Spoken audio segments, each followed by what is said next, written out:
Hello, it is me again, Fuzz. Yes. Yes. Is this just my headphones? Yeah, it seems it's just my headphones. I was trying to figure out why I sounded weirdly quiet. But today, this time, on top of probably battling my younger brother a bit, we're gonna finish up the stuff in the school. That much I'm pretty sure of. What I'm not sure of is how we're gonna get the rest of the guys in the Pokedex. Though I very much hope to. Upon my younger brother observing the Pokedex and looking at the shaded silhouette once more, and me observing it even closer alongside him, yeah, we're getting more and more unsure as to what that is versus the picture in Namona's house. That might be completely unrelated. And my younger brother has also found something interesting. A black terra crystal, King Gambit. Now, at first I was like, this will be easy. Then I was reminded that it will not be easy. It was sad, yes. But I intend to join him. Apparently school rules forbids it though. Let us see if the school rules really do for— why is there a Gengar next to her suddenly? There was a Gengar next to her suddenly. I was like, I swear that wasn't there earlier.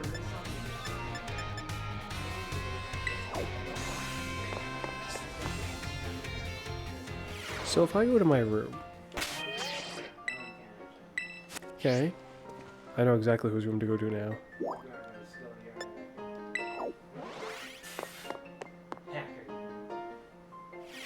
I doubt it'll work, but excuse me, I'm gonna use your computer for a moment. Dang it. It's probably password protected.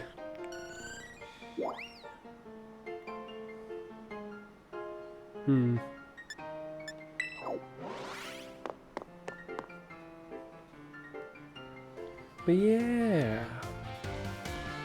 Hopefully make some good progress this time.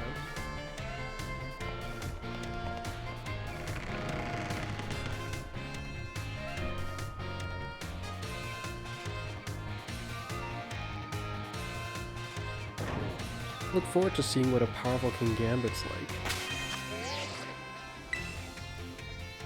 I mean, Greta didn't exactly show me what that was like.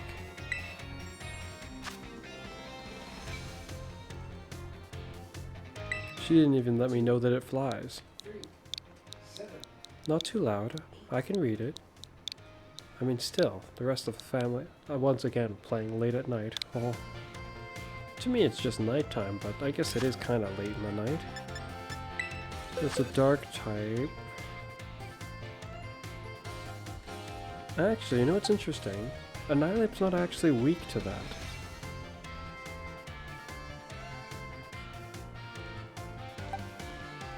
Not actually, no.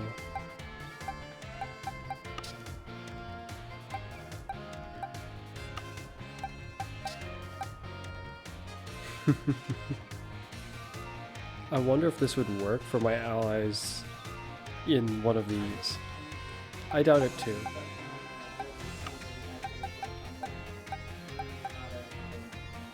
It's a dark type, and it might buff. Oh crap, time's running out. This is not likely to go well if I choose him. Guess just gonna have to go with you. At least he won't be buffing his special defense, I'm sure.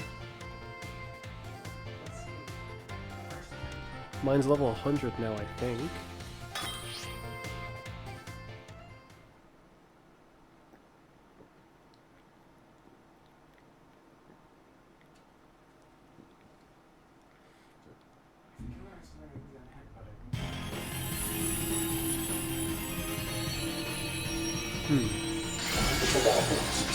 There he is.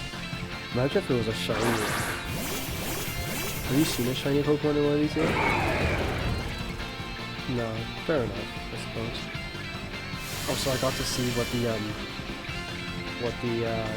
ground type guy was like in oh, he's got his hidden ability though. That's actually really bad. But he shoot bows are going with that.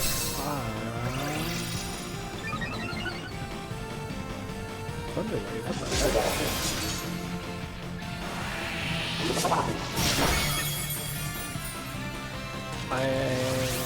Yeah. We can get all those balls. Trying to convey something, just to simply get interrupted by something that surprises me. I have not encountered a shiny in here yet.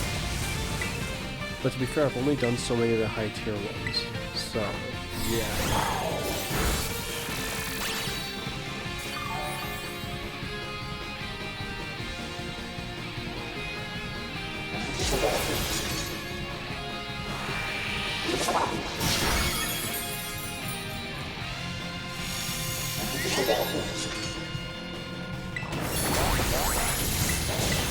The sooner I can terrorize the better.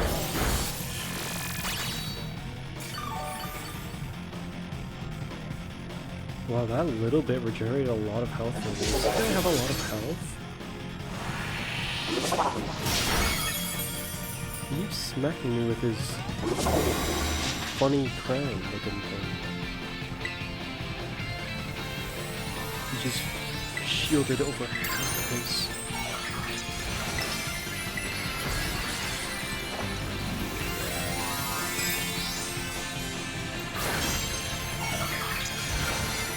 So I think us terrorizing and using moves that are terrorized makes it almost do normal damage to it, but it's still not quite.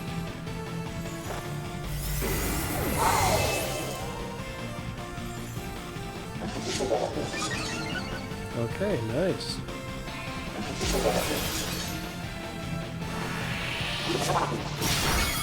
Ouch. For me, he keeps using the signature move.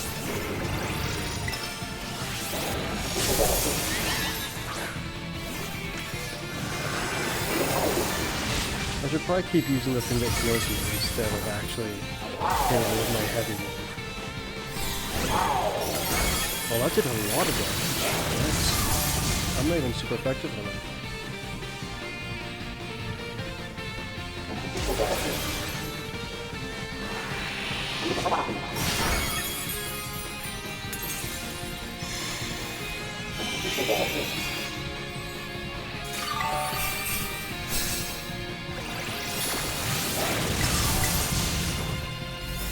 Use charge again. This is an interesting strategy that I've never really made use of.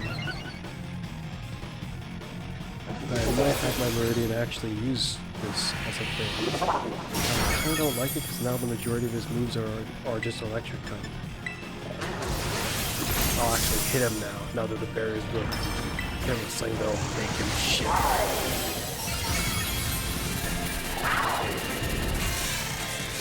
Take this. Actually, I swear, when he had the barrier up, it looked a bit more.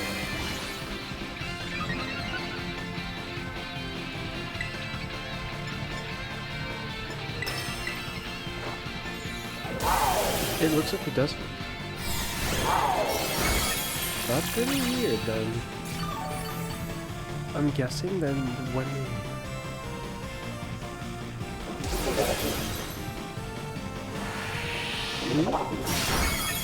He critical hit me just now. Otherwise I have no clue how he did that. Maybe he negated our defense. No, he did not critical hit me. He negated our defense. Which means that it does work to our buffs that we're giving ourselves. Even though it doesn't really say what it is. He should be over the next moment, especially now that I'm back. Because I can just do this. Oh, yours. That's odd. Yours falls off. Like I saw you do your move, and then suddenly it looked like you did your move again, which was weird to me. I don't want to catch him at a Dusk Ball. Luxury Ball seems too fitting for him. It even matches his color scheme for the most part. In fact, it almost entirely matches his color scheme.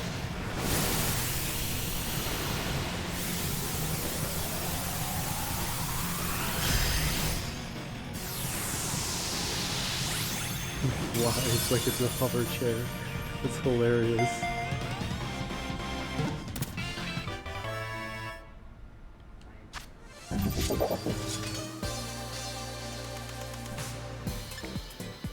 Oh, I got several mints.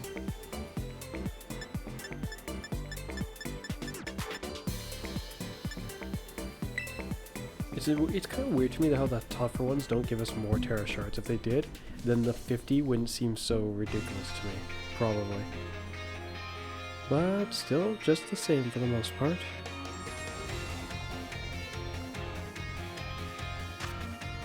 King Gambit.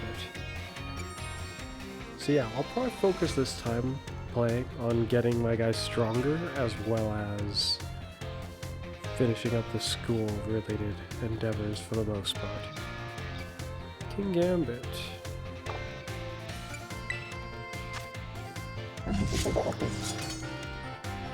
Thunder Wave, just out of the blue. Yeah, so what's the stats? Oh, its nature is actually aligned nicely for it. For defense. Yeah. Well, the parameters for it should be exactly the same for us both. Because if it's like the Dynamax Pokemon, they're set. Like once you've yeah. The nature should be the same. Everything should be the same.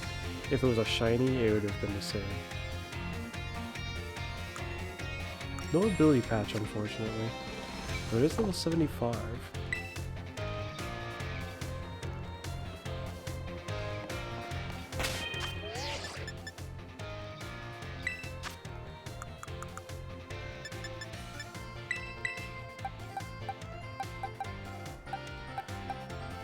I would up these guys, but I think I'll up you to max. If I can. Because I want to see what potential you have, and with stats that are more easy for me to assess properly. Oh, that's right, we were also going to battle. I should prepare myself. This time my younger brother will be using some legendaries. I wonder if he'll bring his Koridon. I kind of hope so.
Ooh.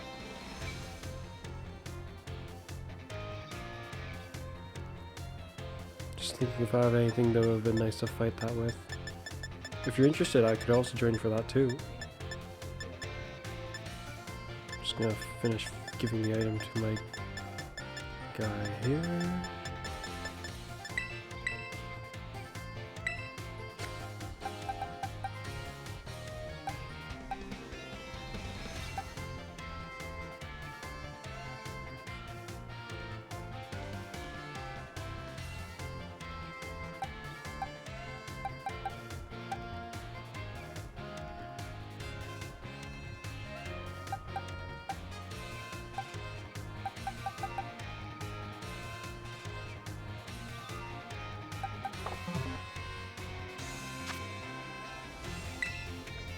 It's an electric type?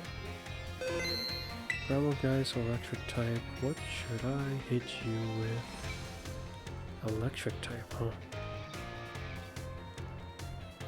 That's kind of annoying. What would I hit it with?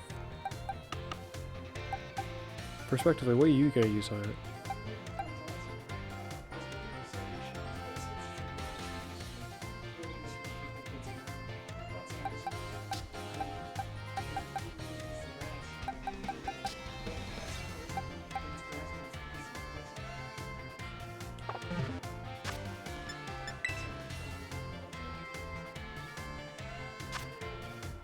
Terray paddle, yep.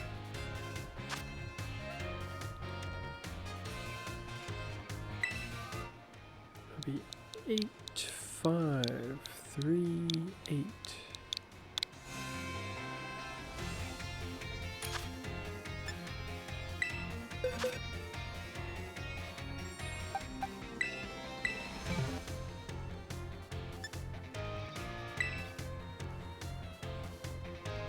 Yeah, I think I have a name in mind for my annihilate.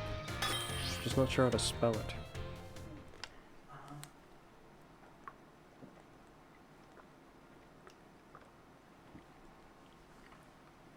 Ah, soda pop.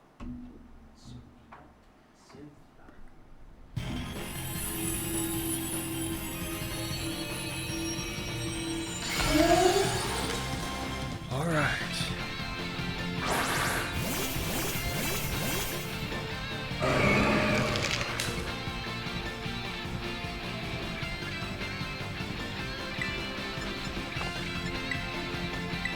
So am I.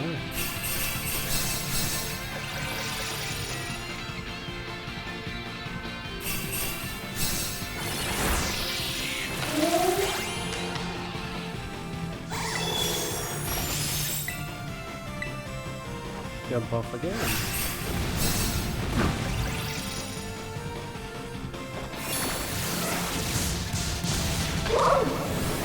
Over this move.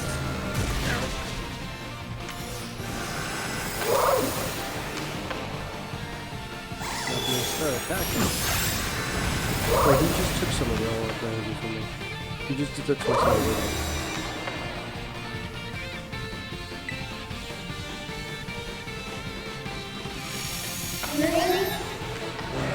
I'm doing a lot. I haven't even attacked it. I was just about to.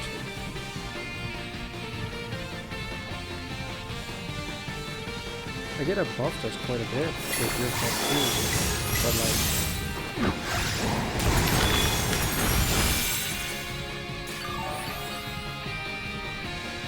Well, I did not take very much health at all from him. I might have to be in danger in a moment.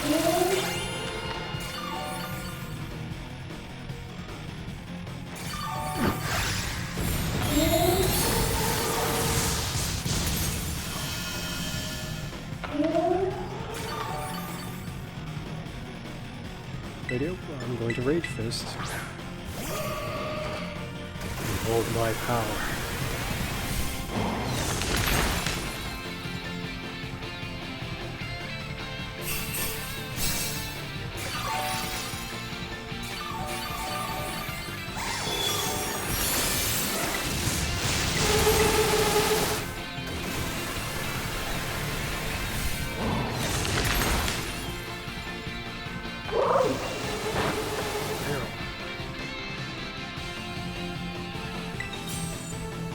Radio.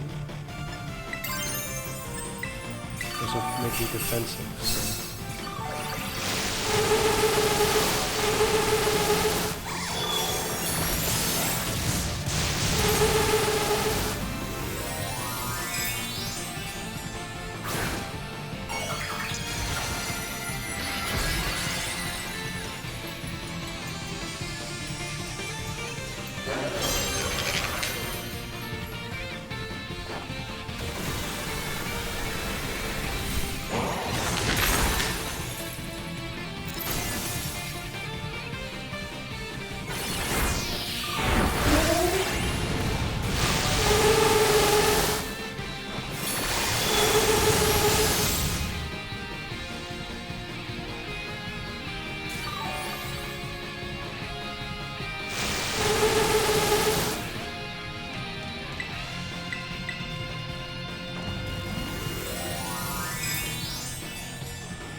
Maybe it's an advantage, so long as one of us wins, we all win.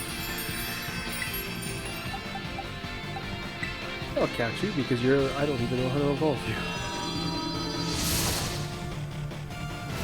But now I've caught you in one of them in the wild and one of them here too, so yeah, nice.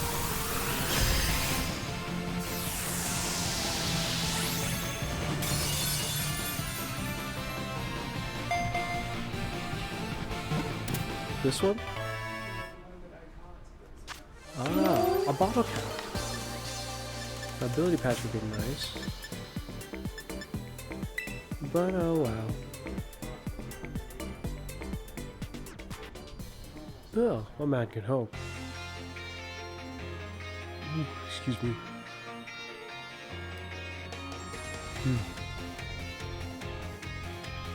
And the time of day changed drastically. Yeah, Bravo Geist wanders around arid regions. On rare occasions, mass outbreaks of these Pokemon will bury an entire town. Let's just hope they don't mean by bury as in slaughter them all and put them in graves. Instead, hopefully it just means that they just swarm all over it. Yeah. Infiltrator. Hidden ability or just other ability? Interesting. I don't have any Pokemon with that.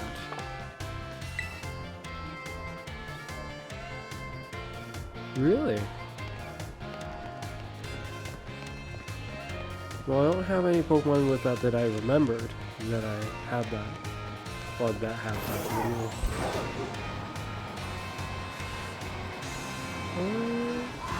Actually, I should probably just stay up there. Since I'm handling the school stuff right after this. I kind of almost want to go adventuring, actually handling Dynamax. Not Dynamax. The Terrorate. I can't battle him when I'm in here. No, that's kind of doesn't really, like, in a way it kind of makes sense, but especially when you consider that when you battle your friends, it's done in the academy itself. Kind of doesn't make sense.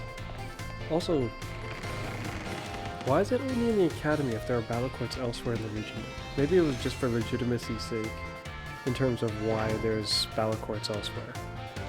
Like, say in that town near where the miners are.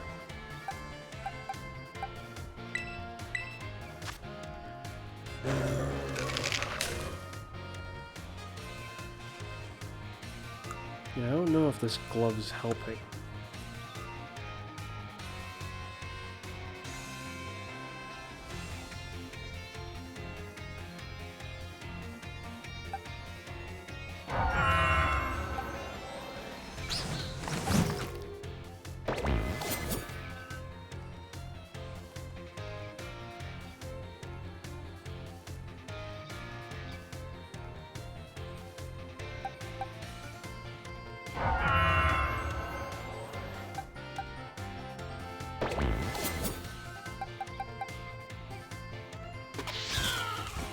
I am considering giving Zuff some status moves, or a status move of some sort, but I'm not sure what it would be yet.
I am pretty much ready to battle.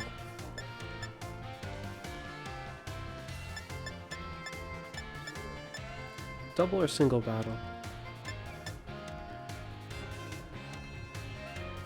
I'd say single battle then.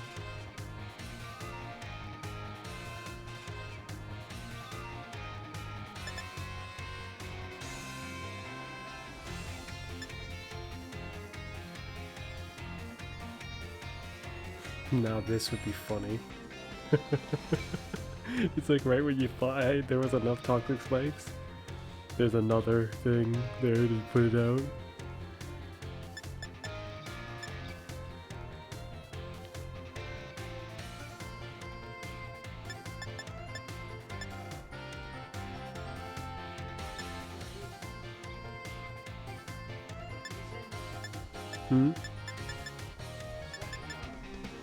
Single battle, yeah.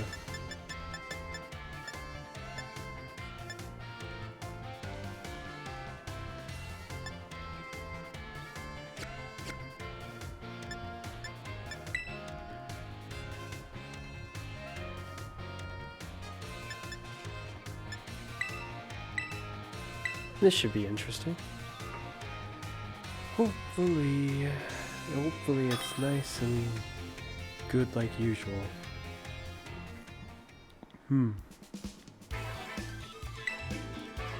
Oh, whoops. That was close. That would have been a massacre.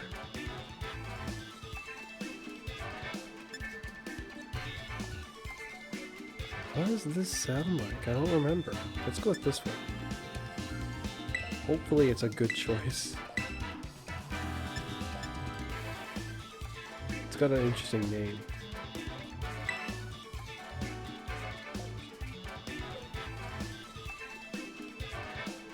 Yeah, so he is bringing Koraidon. Considering he has the future Pokemon, it's a little strange. Not strange. I'm only slightly surprised he didn't bring any of the other future ones, or like any of the future ones at all, just only past ones. But he brought ones from his game, so it's... yeah.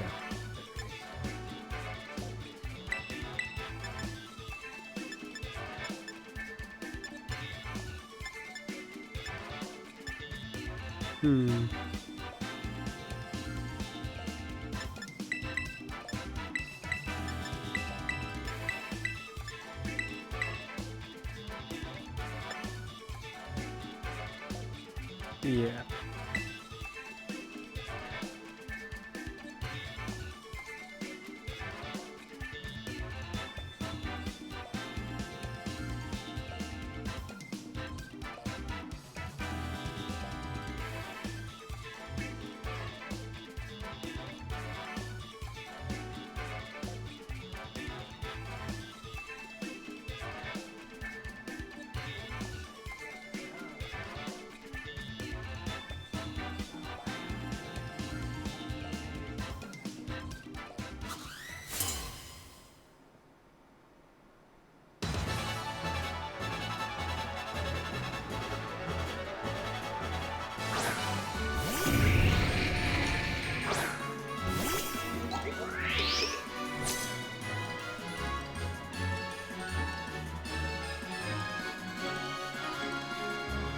Sounds a bit more cheery than I was expecting, but okay. Man, you're huge. They're quite daunting, actually.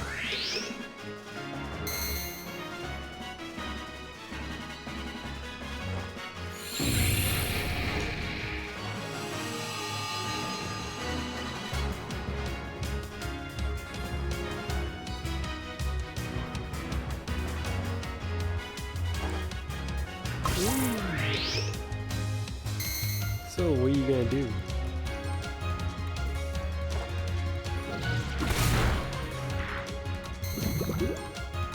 Hooray!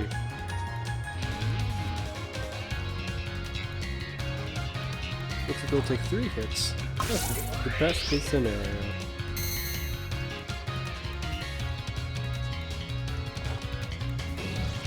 Ow. I think my team's already looking like it's got a decent shot ahead of itself. With this alone? Surely not. No, not in scenes. I could have used anyone else and won. Like after this. I would make Glamora essentially the biggest star of my team.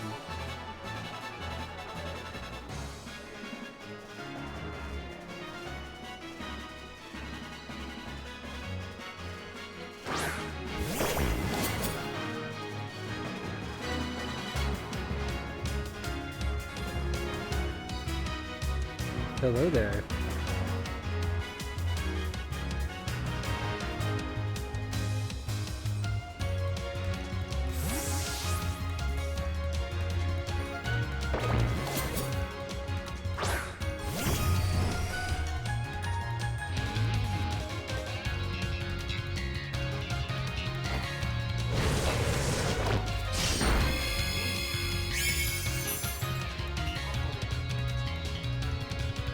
Nice.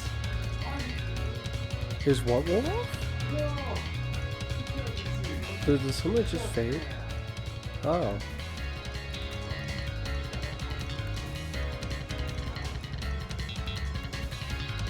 That's actually a little concerning.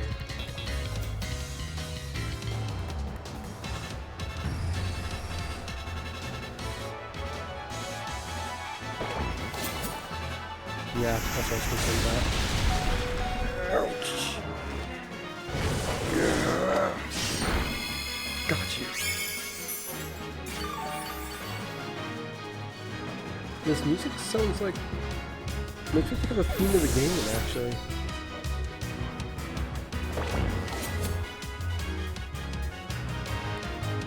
It's like if the professor tried to remix the theme of the game. He's like, there we go.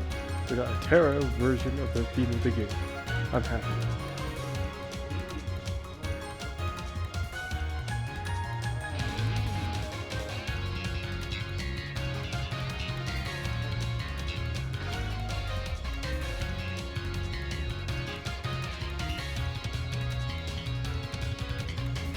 That guy is not in good standings. Early riser.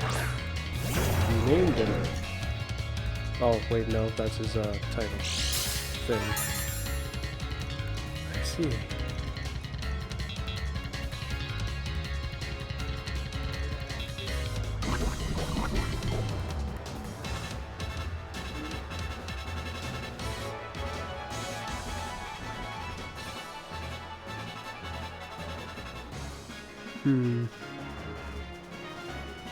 Should I stick around or not?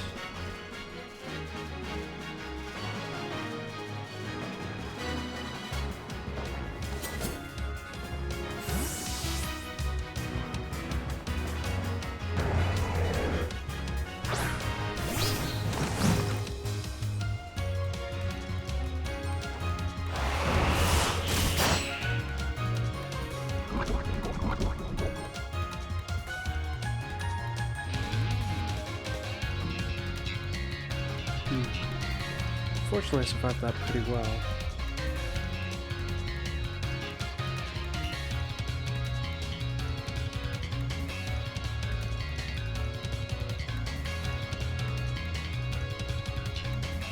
Oh, that's interesting. The shadow really gives like a sense of where the name of this Pokemon came from. If you see on my screen, actually it looks like a crescent moon, sorta. Doesn't really feel that so much looking at the actual Pokemon, but the shadow definitely.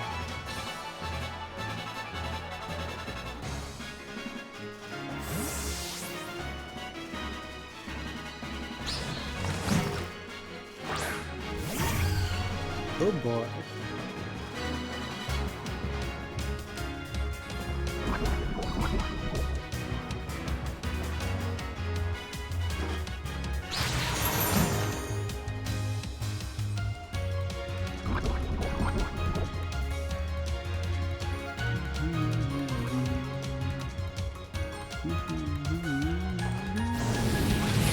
Oh dear. That was close.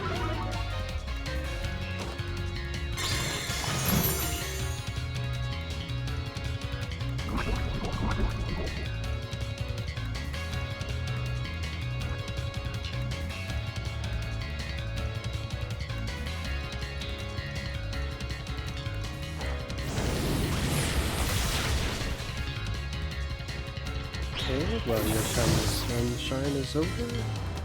Now, here's the tough part. How fast are you?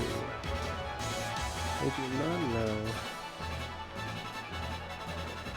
I want to bring out him, but this thing will definitely kill him.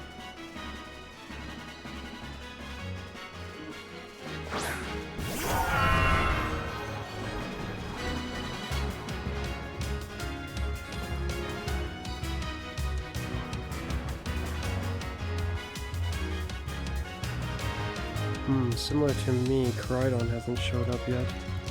I mean, in terms of how I took a while to bring out my Meridian. So I'm naturally a little bit concerned.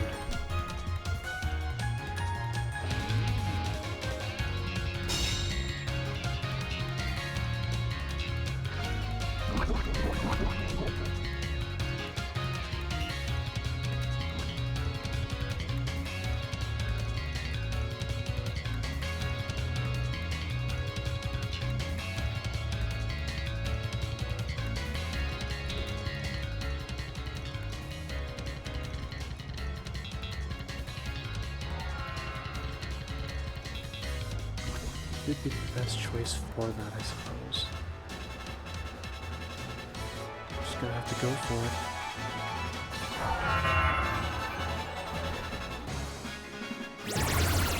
Oh. Well, that could have been much worse.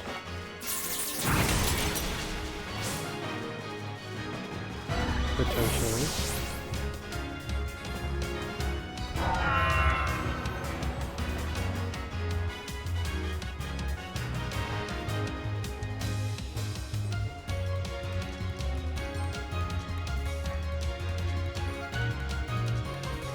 Only if I could switch my Pokemon, seems I'd beat one of his. That'd be great. I mean, I think that makes sense.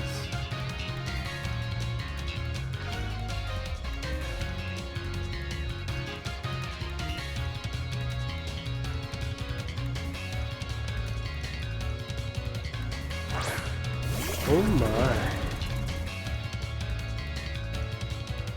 I did not expect you to come out now. This is almost very much like our battle we had. Almost. What will you do to me, I wonder?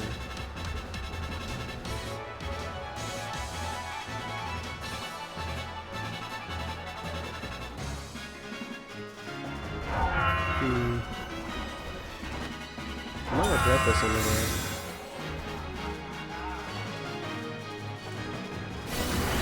That's not why I was thinking I might regret this. I was thinking that because I'm the stalling, my barrier is not going to last. In fact, it's probably over right about now. Yeah, there goes both of them now. Okay. This will probably kill him.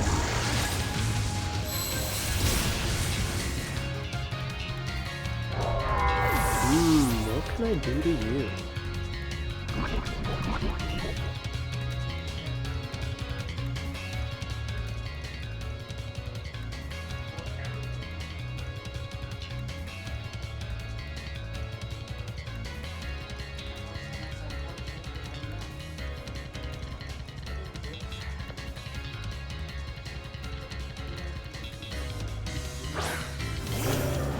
Hi there.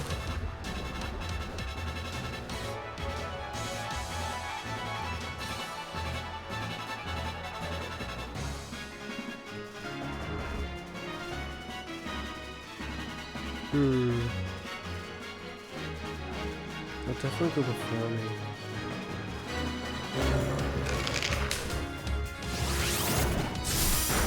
Ouch.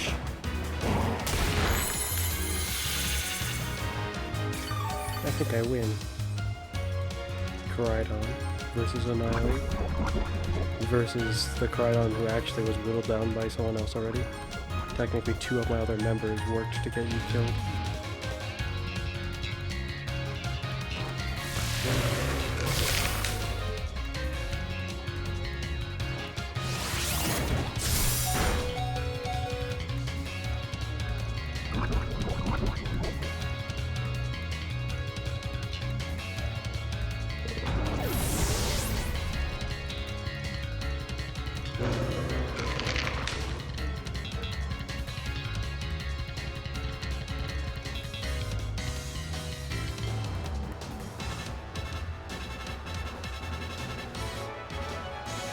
What?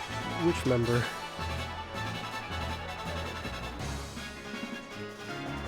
I don't understand. I'm assuming there's a member of your team that's supposed to hold a very specific purpose that I'm making sure to get rid of. And it's just getting to a bit. Oh. I feel like Annihilate hasn't gotten to shine very often. Oh, you're talking about my trapper guy.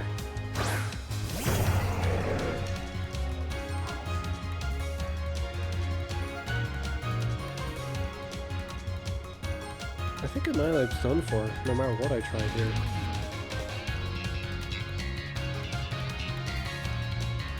It's not like you're slow. I mean, you won't miss. I'll try this even though it's ridiculous. Because I think it can succeed. Oh, there we go.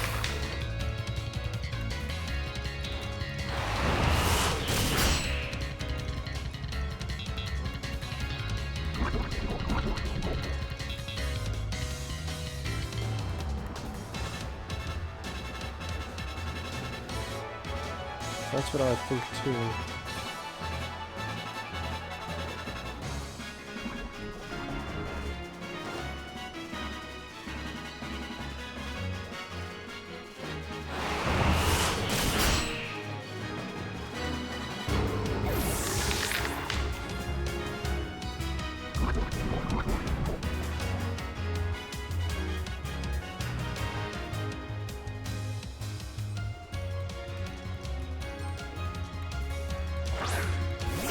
Hello there. Can I can't see who you have left. You have a flying type and a fairy type.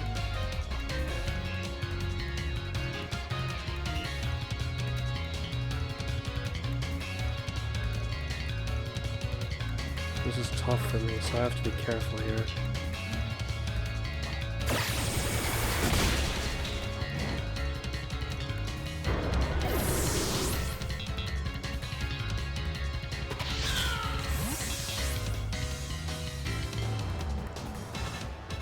May have been better if I'd just beaten you out. This is gonna be very, very close.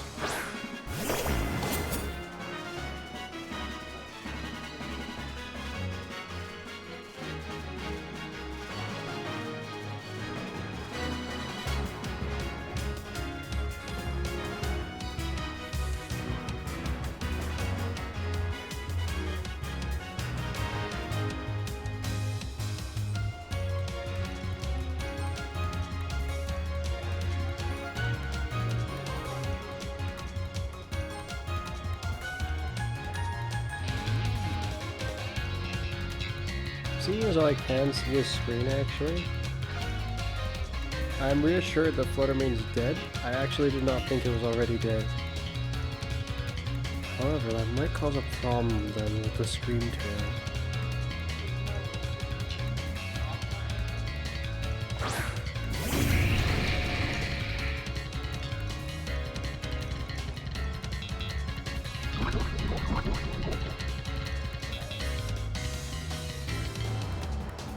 depends if I go first, which I do not expect to.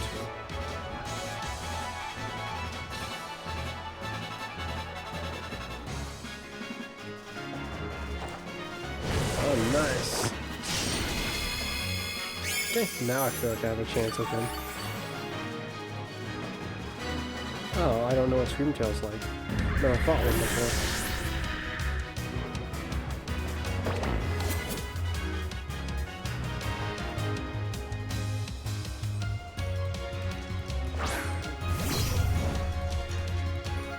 Hello there, Jigglypuff of the Ancients. Nice dude.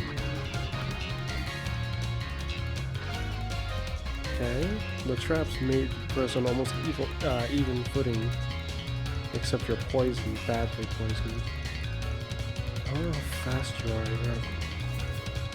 Oh, you're a psychic type. I think I'm better off doing this though.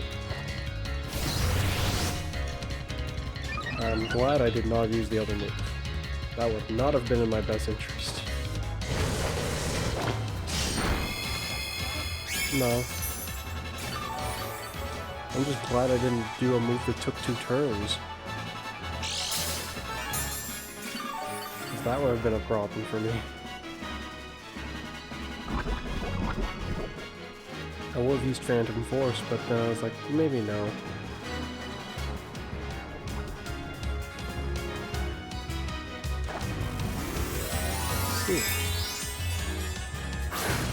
I think the poison guarantees that I win as long as I don't suddenly let it somehow crush me very quickly.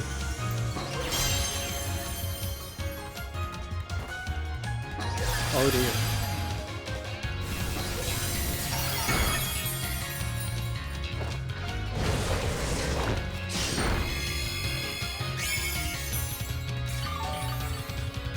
Nice.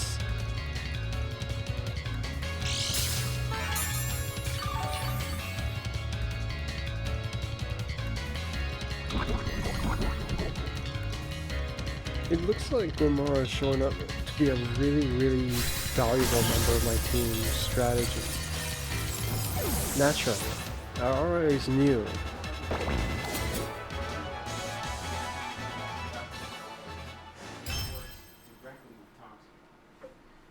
Well, the goal was not intentfully just simply to delay you. Yeah, it just kind of fell in line. I mean, the only reason Annihilate has what he has is so that he can take more hits without dying.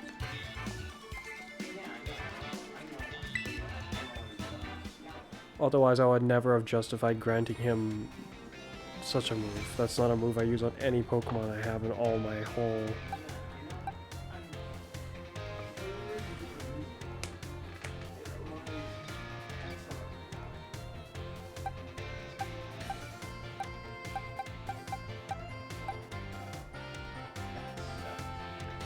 I can't tell if the Annihilate, if the glove is working for the Annihilate or not.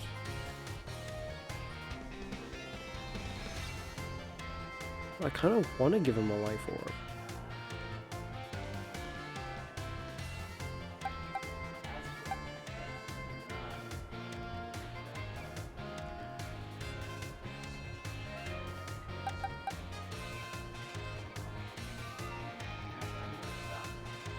I can't give you an Assault Vest. Giving you something that lets you take hits won't exactly let you...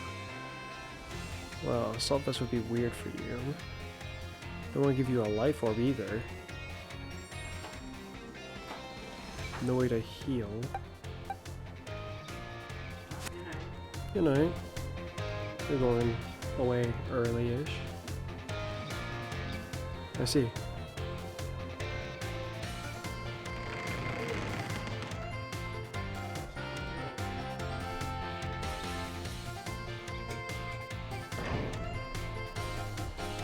Thanks for battling me.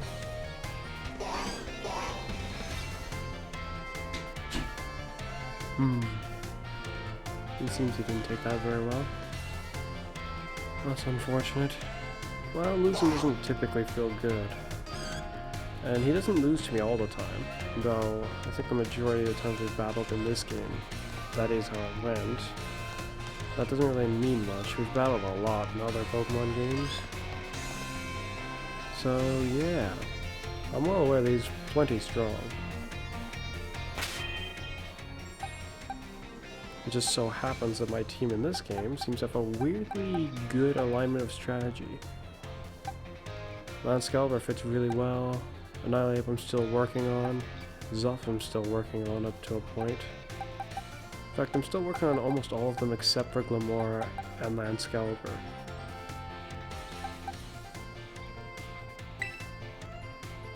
At least that's how it feels. Good morning, Master Fuzz. Yes. The art midterm, battle studies. Let's go see math. Here we go. Class will begin soon. Will it now?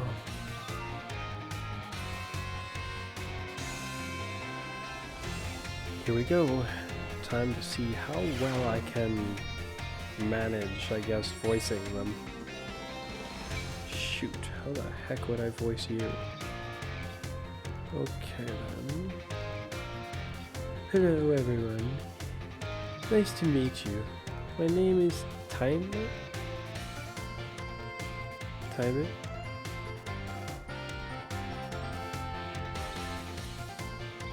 Time It? Time? Clean? I am...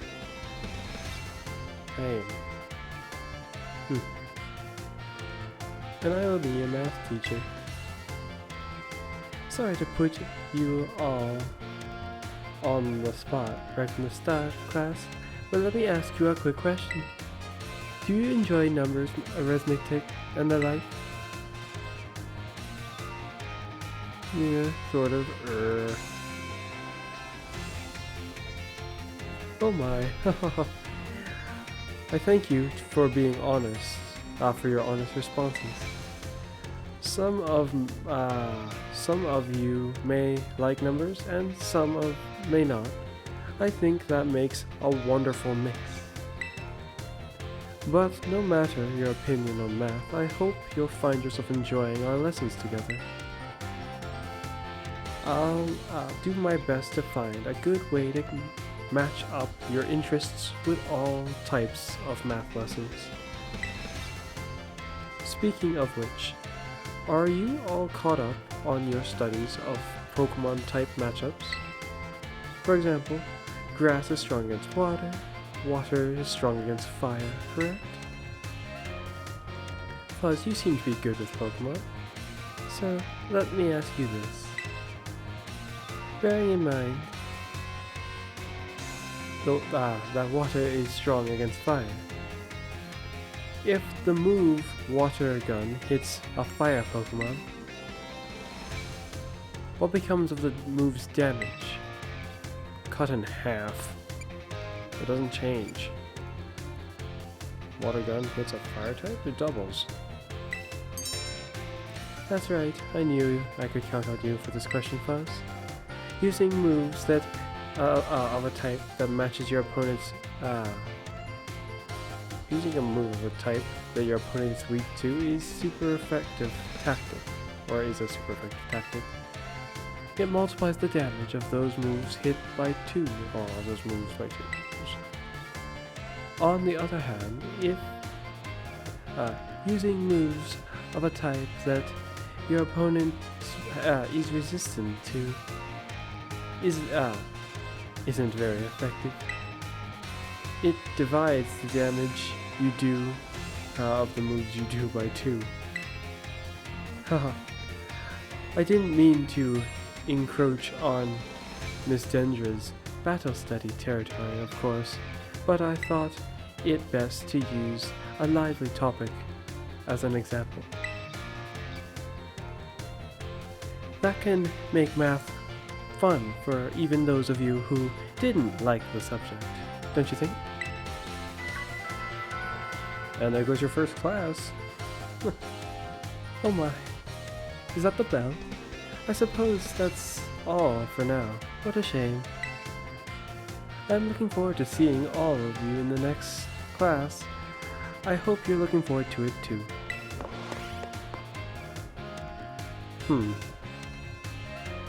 Well, she seems like a person. I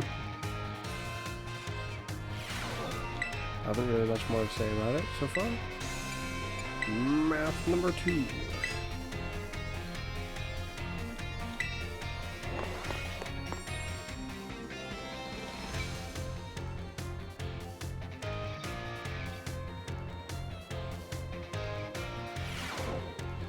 Hello everyone, let's have a fun class today. Tell me, do you all enjoy shopping? Buying tasty bread or choosing new clothes? Even just window shopping is so much fun. Until you look at those prices. Oh boy, the number... Nah, I don't really... Well, there are things I dislike about math. I guess that's natural for most people. Yeah. Or they have some things they don't like about math, at least. In today's class, I'd like to use shopping, one of my own favorite hobbies. Mind you, to teach you all about math. I'm sure that everyone here has visited a Pokemon at least once. They sell all sorts of Pokemon items. Pokeballs are one of the many useful items you can find there. They cost 200 each. Now then, I'd like you all to do some thinking here with me. One Pokeball is 200. If you had 2,000 and brought as many Pokeballs as you could afford, how many would you receive? Like 10?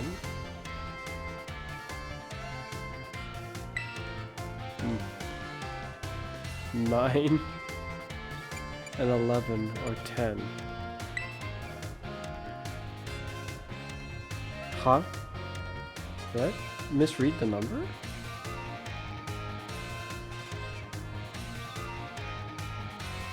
$200 to 2,000, it's just 10.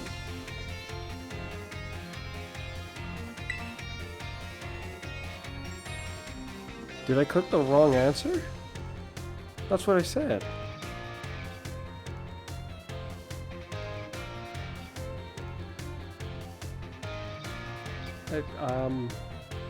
Okay, miss. Or at least I thought I clicked 10. Perhaps I clicked the wrong one. Don't mind me. I'm not bad at math. I think. Some math I am. I do math really weirdly for some math.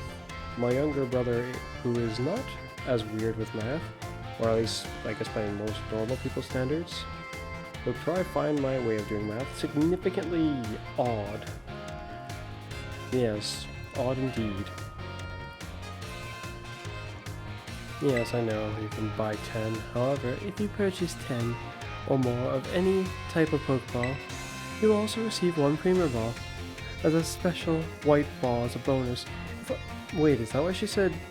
Is that why she said no? So in other words, was this a trick question? Was it actually 11 then? I mean, yes, you do get 11 Pokeballs. But was that why she responded that way when I thought I clicked 10?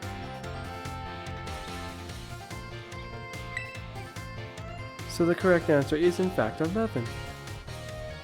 Yeah. I thought we were talking about Pokeballs, not Premier Balls.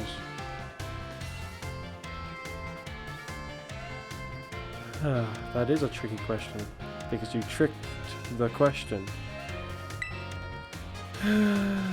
Yeah.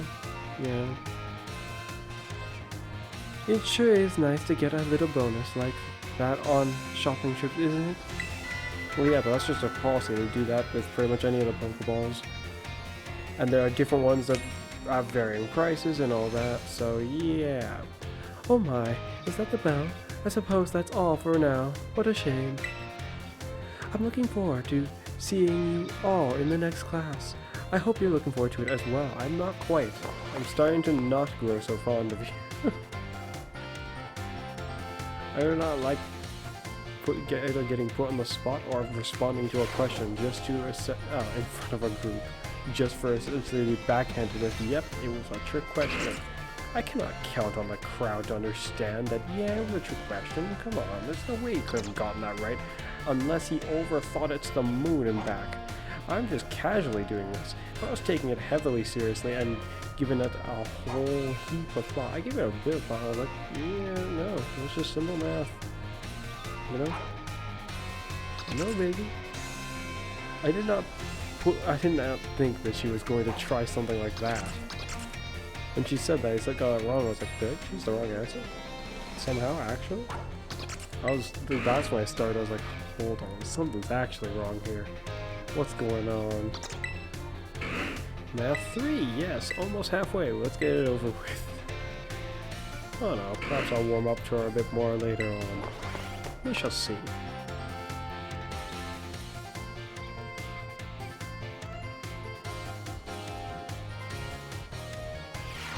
Yes, we shall. Hello everyone, let's have a fun class today. Wait, is that how she started at the other ones? Tell me, do you all enjoy fortune telling, horoscopes and the like? No.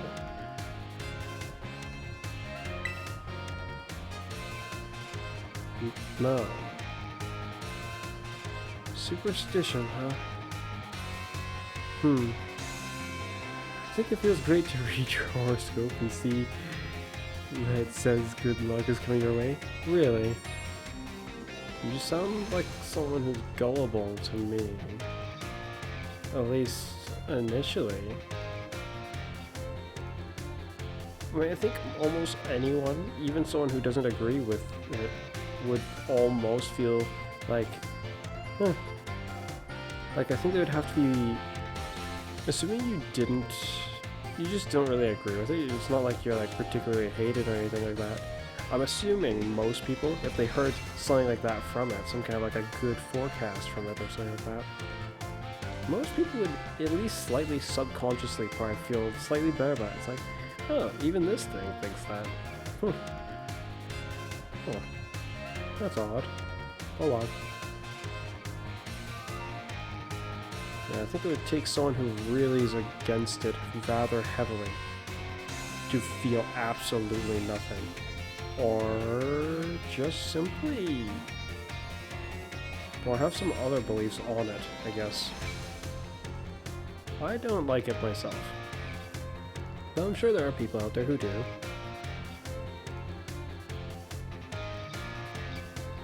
It just seems a bit silly to me, but hey, not everything silly is terrible. It's just, to me, this is silly, and I can't say it's really a good thing either. It's just a thing.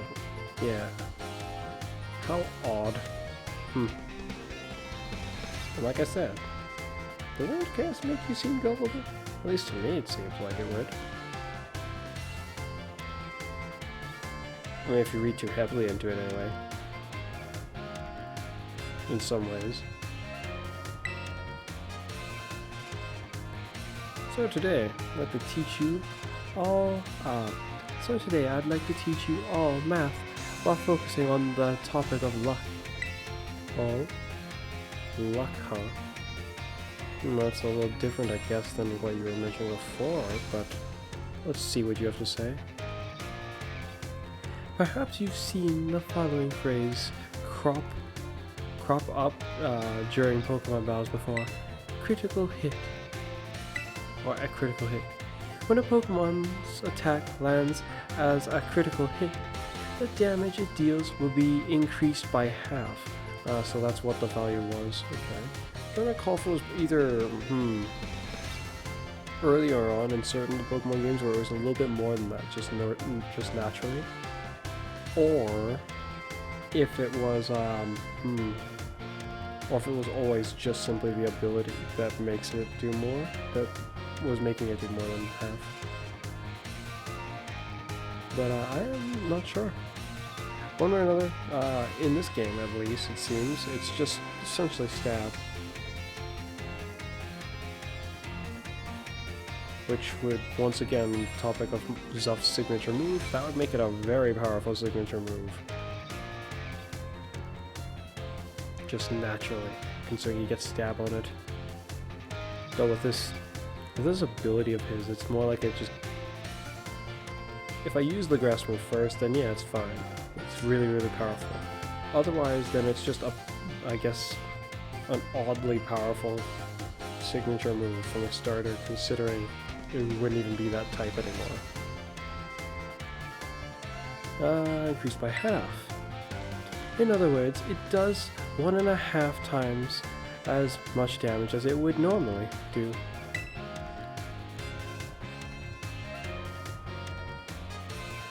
Is it truly luck that determines whether your Pokemon lands a critical hit? Or has one landed it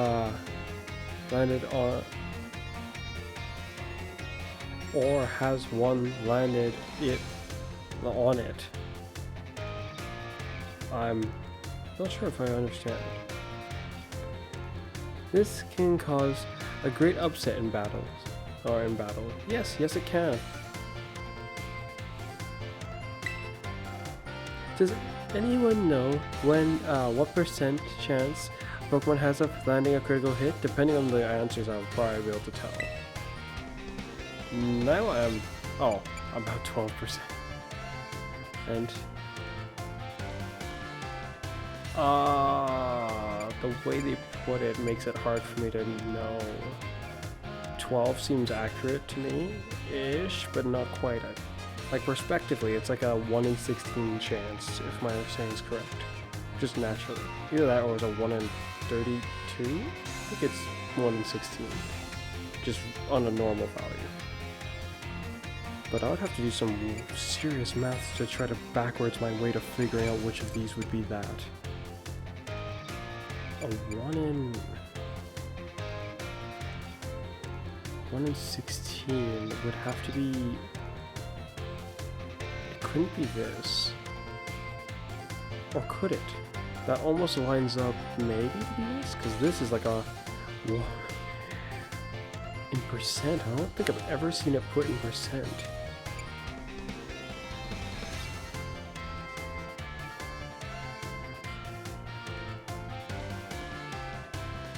16 chances. This one seems accurate to me still.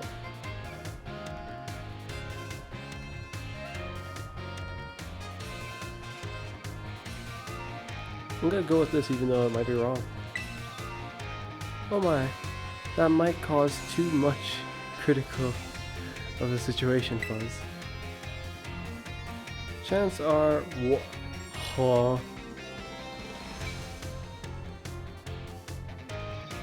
1 in 24, so I was wrong actually.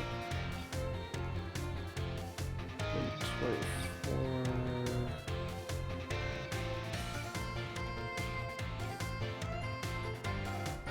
24. Had I known it was a 1 in 24, maybe I could have justified me choosing the 4%. But in all my research, I don't think I've ever seen it put in percent like that, which confuses me. Also, I don't remember it being a natural 1 in 24 chance. The odds are more favorable than for certain moves, though. Why moves such as Stone Edge? Yeah, the value I was thinking of may have been for those kind of moves. How about 12% chance? Which equals out to how much? A 1 in how much? Oh, you didn't bother to say it, did you? You're a punk. You can also use a move called Focus Energy, or an item known as a Dire Hit. Both raise the critical hit ratio by 2 stages. That is 50% chance of landing a critical hit. Really, using the Focus Fury feels more than that. Feels like you've darn near almost guaranteed you to land critical hits. From what I experience anyway. Perhaps using it and then using a move that's bound, like more likely to land critical hits. Perhaps that is almost more like... Considering what she described, she made it sound like moves that are more likely to land critical hit are about twice as more likely. to land a critical hit than not. So then if you paired that with this, either it goes exponentially or it stacks on top of itself without being directly exponential. It's more just regular addition. And in that kind of scenario, I would assume, depending on the nature of how they have programmed the game, it might make it almost guaranteed for a move that's already got an additional critical hit ratio if you had already used Focus Fury, but I think it's not guaranteed. I think it just gets rather close or just really high chance. Feels great to land a critical hit, but perhaps not so great to be struck by one. There's a surprising amount of mathematical hidden probability hidden in Pokemon battles, you know? Just like real battles, depending on how you look at it. I mean, think about it. Not every battle is so easily set in stone from the get-go. There's so very many factors in play. For there to be a battle with very little factors in play, like, I mean, like, even minute details. I'm not talking about, like, just as simple as, like, well, this person's armed and this person's not, as well as the person who's not armed is just tied up as well. Then likely, the one who's armed will win, naturally. Even if the one who's tied up is strong. Unless they're strong enough to make them untied up very quickly, they're likely gonna lose such a fight, because there would hardly be one. And me just saying such conditions already, that's already applied quite a bit of factors. Like, not only are there two people in this fight, but one of them's tied up to something. Or tied up in general. And the other one has a weapon? What kind of weapon? I didn't specify. What's the guy tied up by? I didn't specify that either. How well is he tied up? How much energy does the guy got? Is he hungry? Is he tired? Drained? Or is he feeling strong? Bursting with energy? Just ate? Who knows? Fat, skinny, normal, fit, unfit? And what of the attacker? All such properties also to them as well.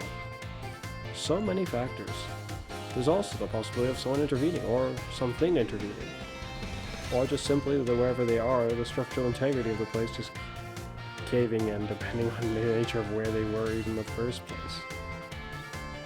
If you're in a building and it wasn't built sturdily, yeah, that's a possibility. Albeit not necessarily a high one. What's the weather like? Is it really windy?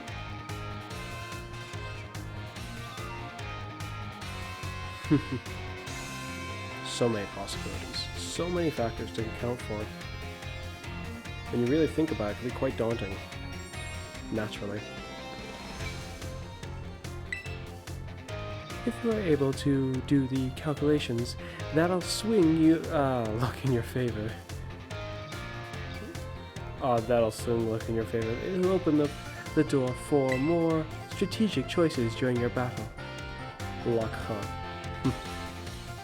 Luck. My. I mean, chances are chances. I've had to deal with a lot of it. Luck, huh? What a lofty word to just throw around so simply. I think the only time I ever really consider the word for all that much is when I deal with a game where that's an actual stat.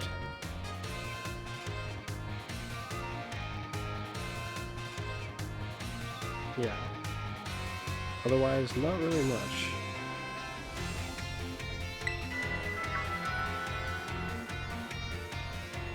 Oh my, is that the bell? Well, I suppose that's all for today. Yeah, well, what a shame. Next class will be our fun midterms exam. I hope you'll all be looking forward to it. She's a little, That's an interesting mindset for a teacher. A little difficult if she doesn't see the opposite end of it. If she personally just enjoys it quite a bit and hopes the rest of us enjoy it, well, I think her bit at the beginning expresses that she kind of does get that there are people who don't always enjoy this.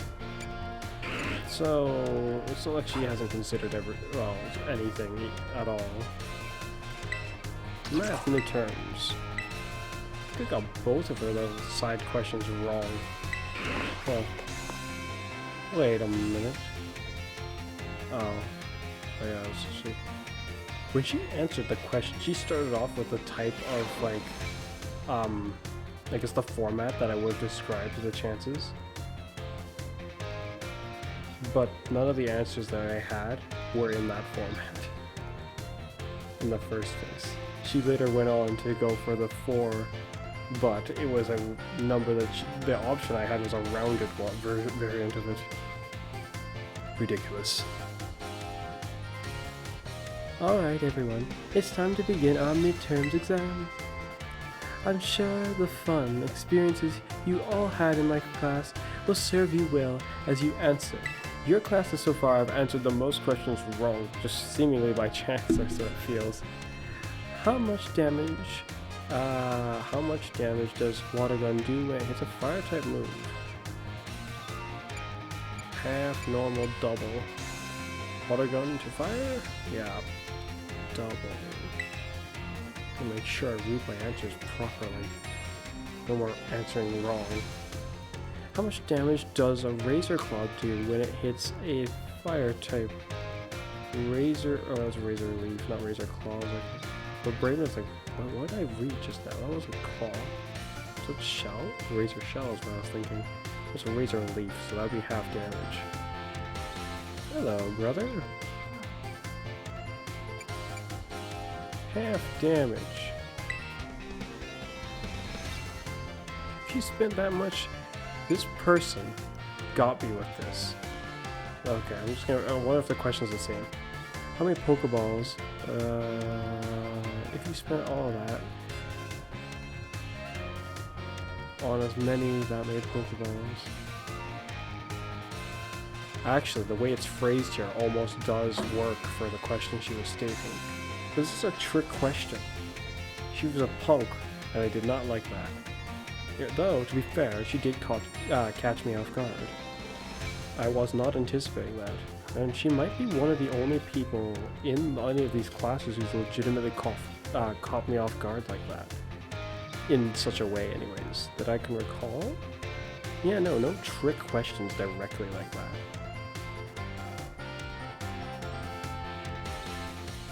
At least I don't think so. It should be 11. At least with the way this question is phrased. Though I don't think she stated it like that when she asked the question at first. I thought she was talking about Pokeballs. Specifically, Pokeballs. She said the price and everything. Pokeballs. How many Pokeballs would you get? Not how many, like, Pokemon balls would you get in general. Like, any type of Pokeball.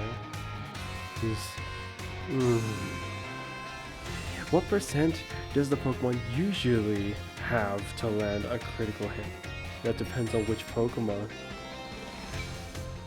I mean, Zoff usually has the chance to get his criticals quite easily. I think there is... It's Super Luck, isn't it? Yeah. Super Luck ups the chance of critical hit. And it probably does it by almost the same value, which would make it twice as more likely, then use a move that makes it twice as more likely. I think that does work in an exponential sense. So it would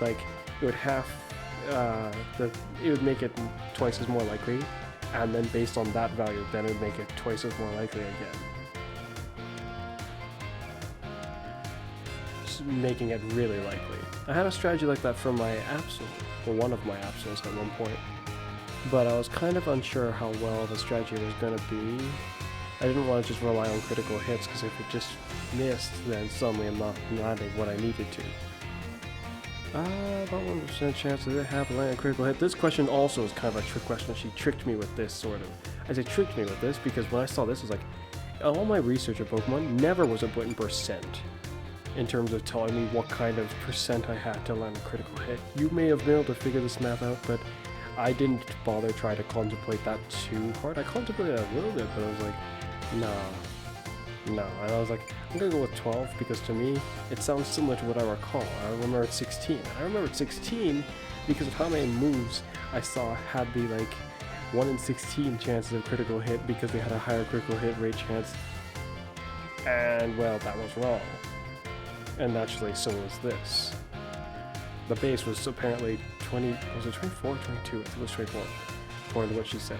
Which equals out to being about 4 point something percent. I was like, you've got to be kidding me. It's not even just 4%.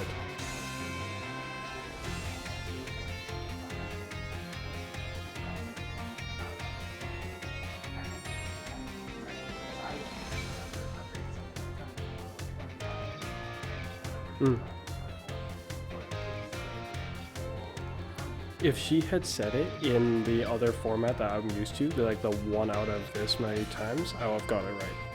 I think.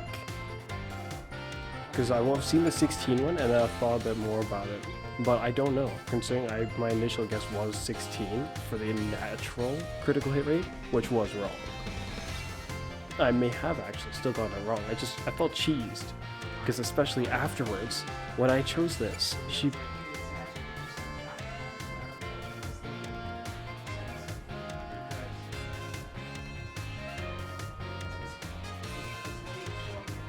And then after I chose my answer, she proceeds to, the first part of the answer she proceeds to tell was in the format that I wanted to see it in. And then she's like, which would have ended up being like this, you know?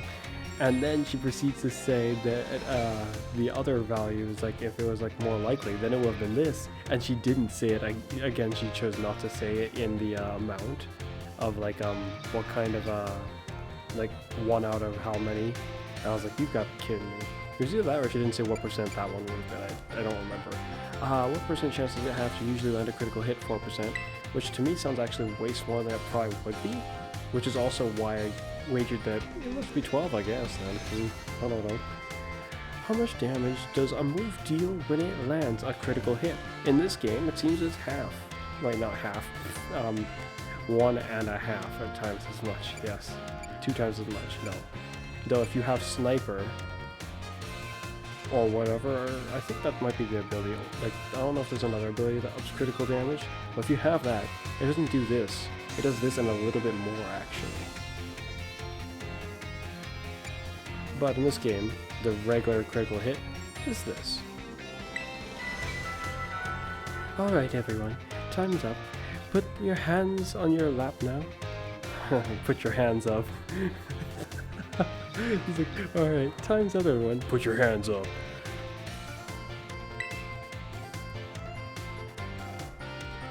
You are all concentrating so hard. I can't wait to see how you did. Do go and ask for your scores at the front desk and take a nice break.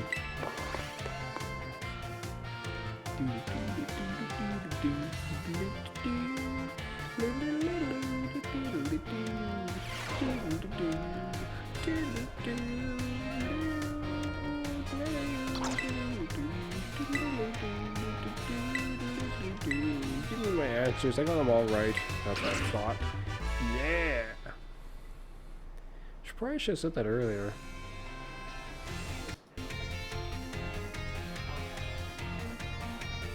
I would very much like to. I was actually concerned, was like, crikey, at this rate, Connor's gonna be like already getting the mindset of, nah, battling down in this game? Nah, he's already figured it out. Nah, not this game. Not battling Daniel.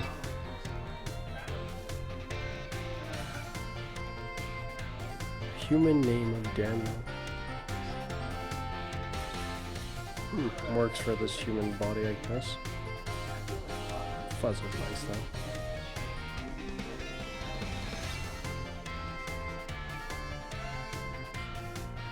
With the same team?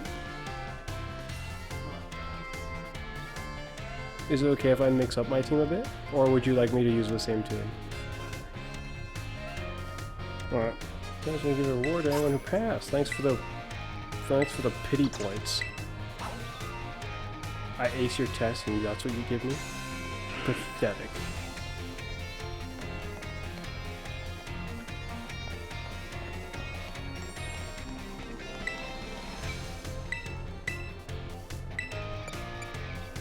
A risk Pokemon. How heavily can it affect their minds? But this isn't just the minds, it affected the paper. What is it, and why is it? As they describe it, while separated from the research team in the crater's depths, I found a strange entity. Whether it was a Pokemon or even living at all, I know not. It bore a shell with layers of what was it called? Overlapping hexagons, and gleamed brighter still than gemstone. Veiled, viewed as a whole, it released a mysterious, brilliant dusk. Dusk? Musk? Busk? Oh, it's dusk.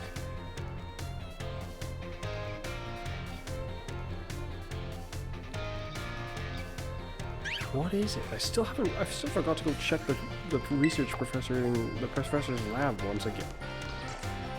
I was like, why does that guy look odd? He's the guy who says, I'm a student? Yeah, right, sure, you're not fooling anyone. Saw me, I was like, he's infiltrated. He only knows that because he's a teacher. And he's like, maybe I can do it too.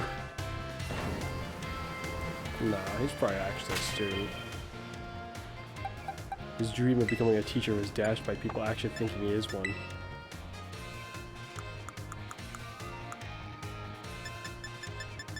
I'm trying to recall, did Annihilape even get to hit anyone? I think he did.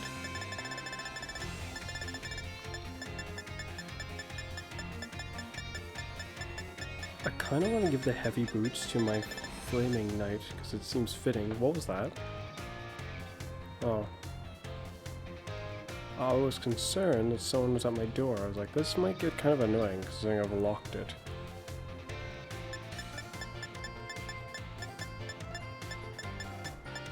It's just a habit I've taken to, after having some unruly guests at our place. More like a unruly guest. It's not like there was very many of them. They're too numerous! We're outnumbered! Fall back! Ah! Quick, lock the door! The door doesn't have a lock, sir. What? Oh! They're breaking through! How many troops do we have left? Oh wait, shoot, it's just me. Oh! Where did I put my life orb? There you have it. Well, this is going to get funny. Give it to another Pokemon. Wear this for now. Okay then. Life Orb kind of fits this guy as well, up to a point, but maybe it'd fit you more. Well, what the heck would I give you if I gave you the Life Orb? It might fit you more, but I think it works better for you. His Mud Slap still sucked though. That was not my intention.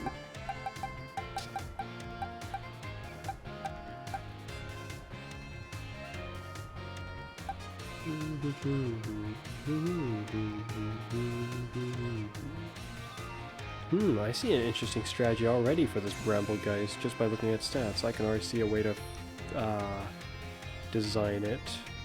I wonder how well I'll be able to do it. Depends on how well it can meet its original sweeping goals. Yes, it depends on that entirely. Depending on that, I might be able to make its stats kind of scary for a sweeper. Interesting for a grass sweeper of all Pokemon. Most of them are not that formidable in that way. And with my team here, I'm still conflicted about what to do with Zoff.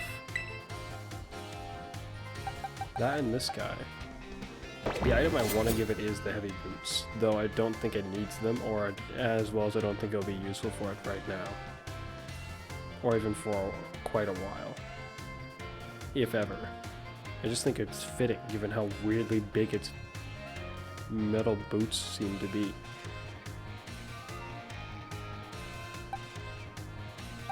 Oh well, I think I am pretty much ready.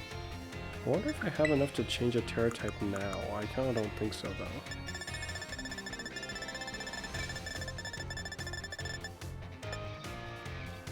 Change held item.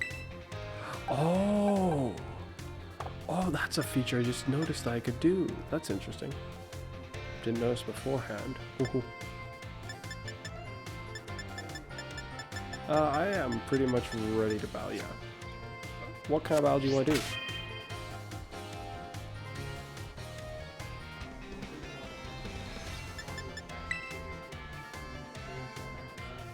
Okay.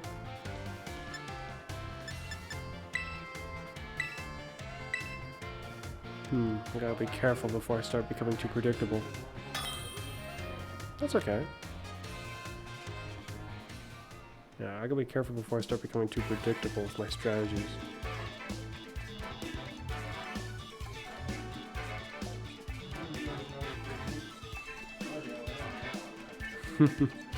I wonder. It probably would go that way, yes. I don't imagine I'd be able to win, so I can pull out my item bag. Even if I could, what would be stopping you from doing the same? If things really started looking bad for you, you pull out your toughest guy and start buffing to the moon.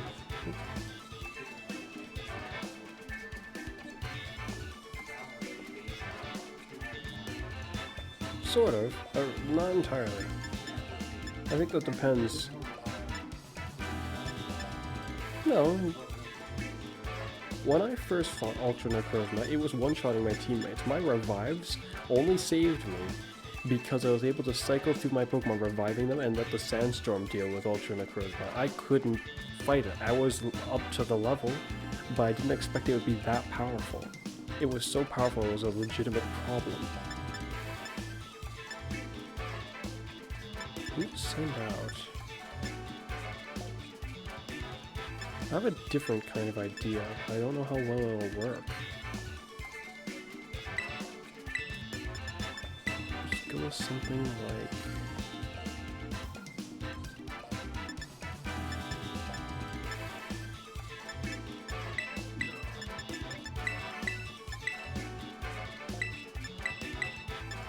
No.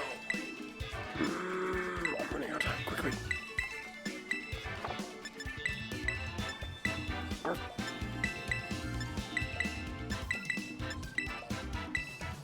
That's all of them.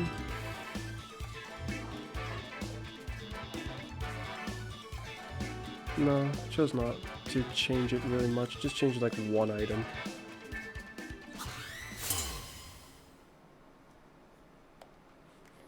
I wonder what I'll be able to do.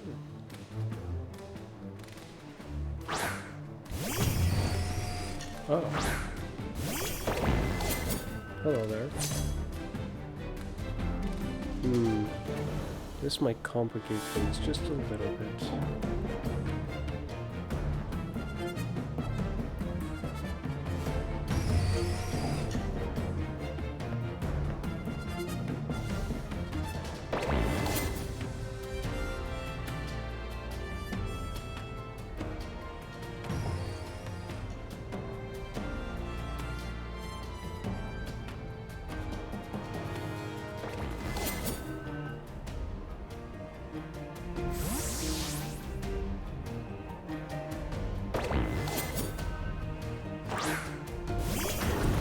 My choice was a good choice.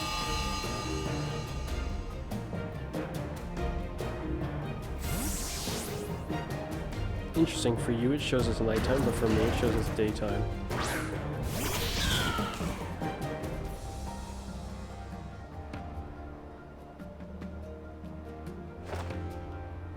I missed. Okay.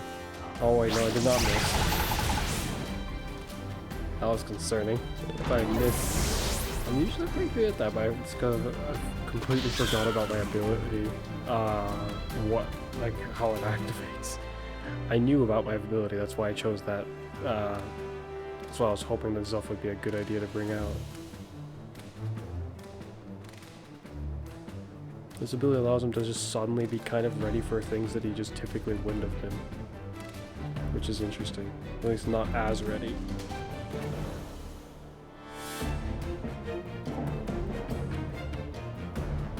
Because Incinerator's ability, that's like stab on any move you want. This one's like stab, but tricky.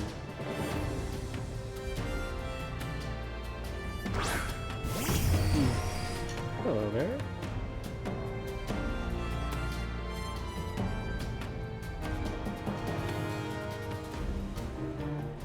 Shoot, if I do that, there's no going back.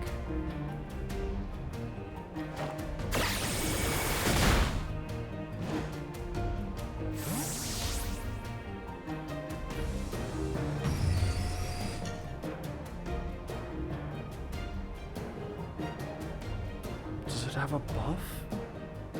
What if I can buff? Shoot, what if I can buff? That might ruin things. Might be able to buff.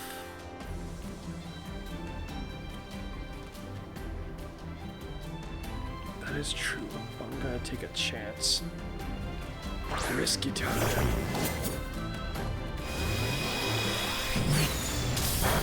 I see. Did not know that that's what you were going to do. Let's see what I can do. Oh dear. Dang it. That's why my guys fell without even being able to use. Okay. Shoot, he changed one of his members. Who was it? If he's still using all the Pokemon from the past, none of them bear a type that can ruin this, I think. So I'm fine.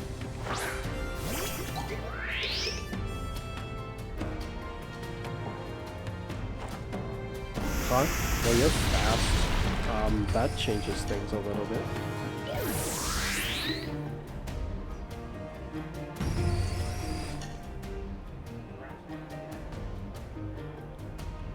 Okay, that changes things big time. I did not realize it was that fast.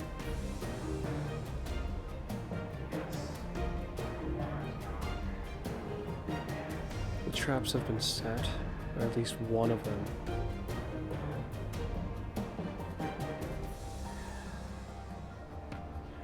This thing can actually proceed to smash through the rest of them if I don't make sure to deal with it in a rather interesting manner.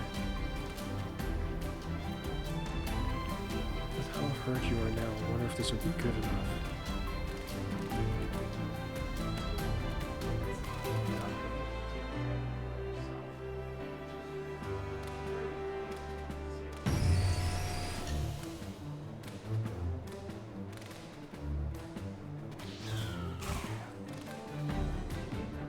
How tough this thing is. If it is fast, it might not be as tough as it looks. Got a chance that. But once it attacks, it could be game over. Zuff is almost the only hope for this team. It's so darn to look like. No tricks, no traps. Well, one. And then I'm buffs and potential, but I need to take care of this iron tank.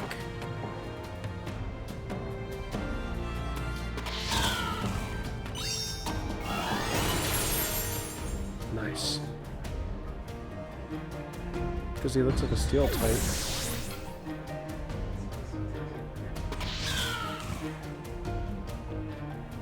I wonder what will come out next.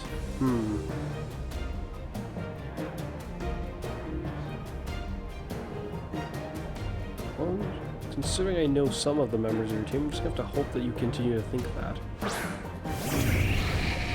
You there. You there might be a little bit of a problem. Do I chance it, or do I not? I don't know what type it's going to use. I don't know what type it's going to choose, so I should go for this.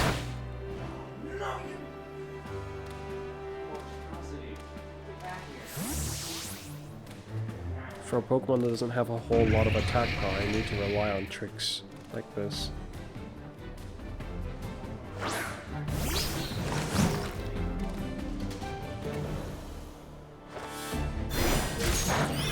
Oh. Now, for a Pokemon that's potentially as powerful as this bug is, that's a very nice move for it to be able to learn. I look forward to training it. Such a move. I'm actually a little surprised they didn't make it a bug dragon.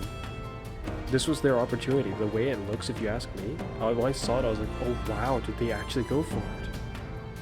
But they didn't. It's a fighting, which is actually kind of funny to me.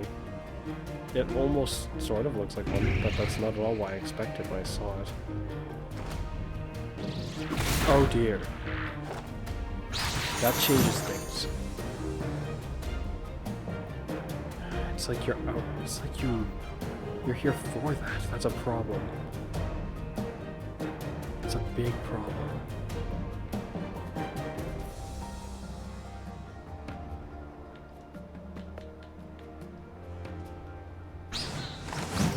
Okay, let's see if you can still smash the barrier like this.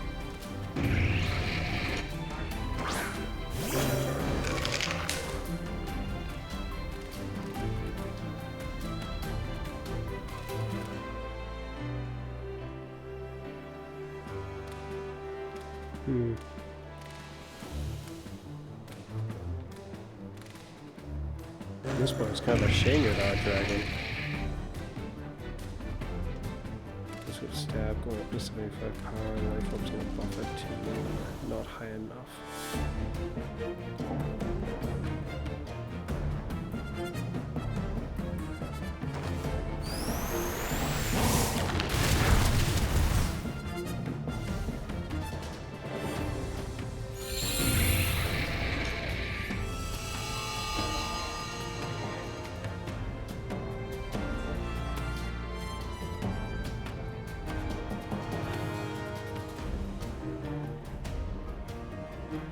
Let's hope we don't just happen to be the same speed. And hopefully it confuses me this turn. Okay, it's fine, you can stop now. Nope, he does not want to stop now.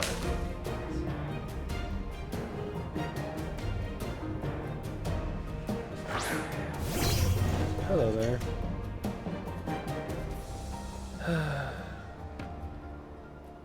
I am not in a good position at all to deal with you. At least not yet.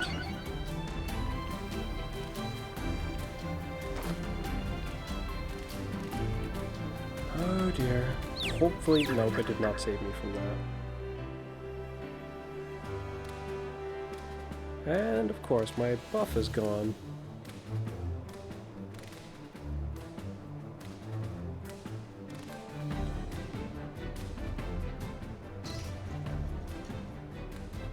Should I?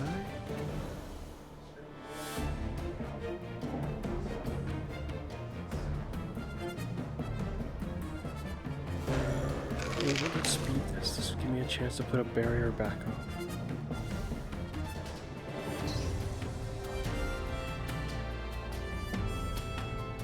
I don't want to sacrifice Annihilate to this creature.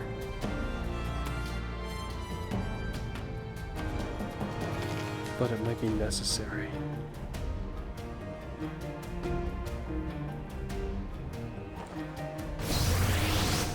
Wait, what's hit me? Did the other creature attack me?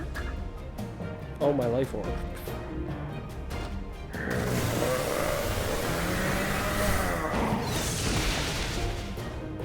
My, you're tough. If you're buffing, I'm screwed. Like, still buffing. Because it'll mean I'll have only one choice left. I wonder if you'll attack me now or buff.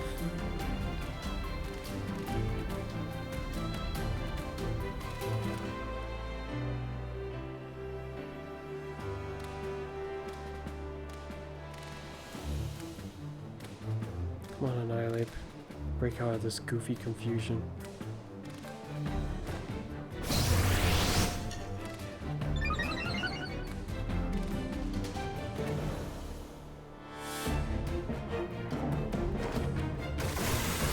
Here we go. These petals. Okay then.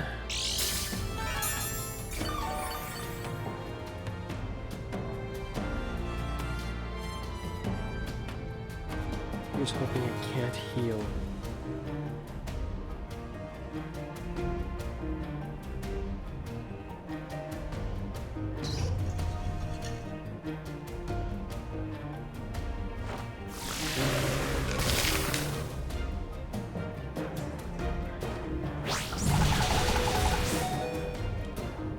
Okay.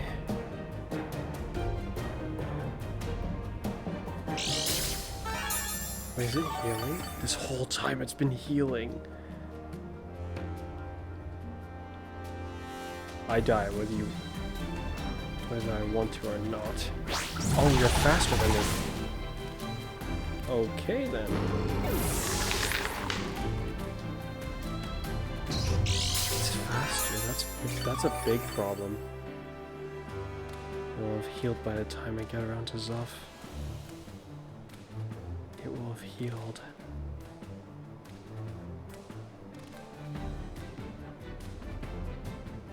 My goal is to one-shot it one way or another. So I have to take this chance.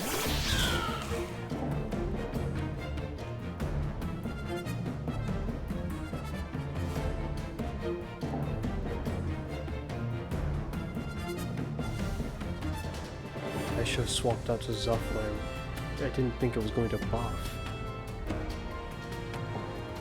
It buffing was no good.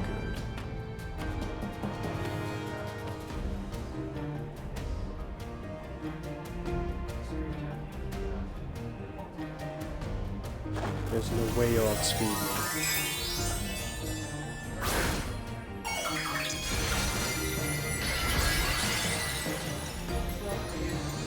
Let's hope that your regular defense is not enough to stop me.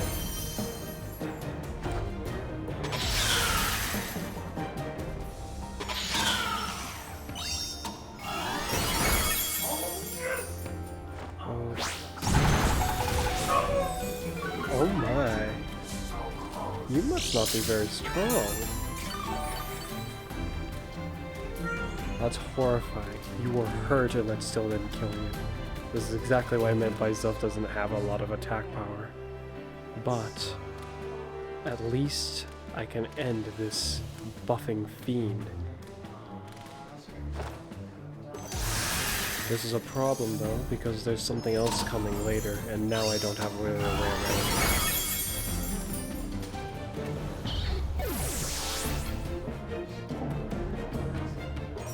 There's a real monster, and I don't know how to get around it.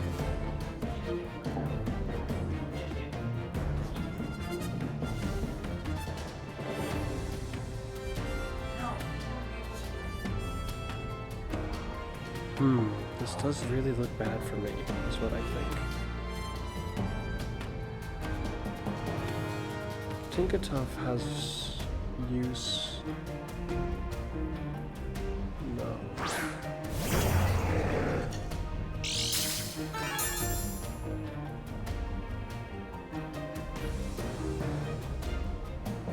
I wonder how tough you are.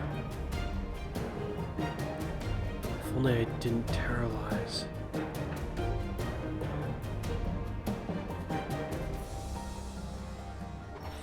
Though in the end, terrorizing might be my best chance against the ghost.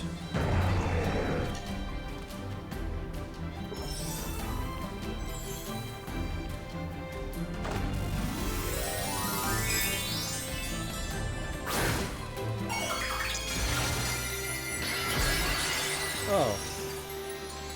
I was actually trying to figure out why was what I was doing so effective against you.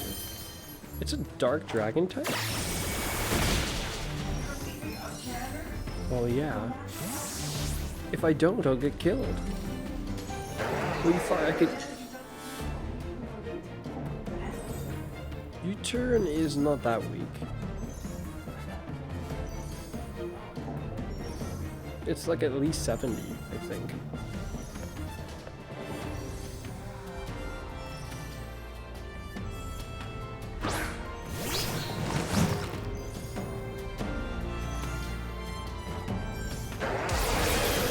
here. Yeah, now I'm very concerned.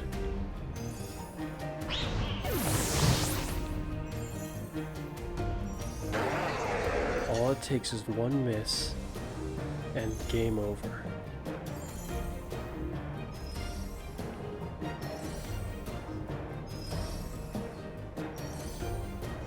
Terrestrializing stab. Oh, I bumped up being super effective worth. The critical hit should push it beyond. There's some more power, but it is being doubled when we go up to 180. Whereas this being doubled goes up to 140. But then you put basically another stab on top of that, and it goes to 260, I think? No. But it would definitely be more than the other one. This is the only chance I have left. If this fails, I fail.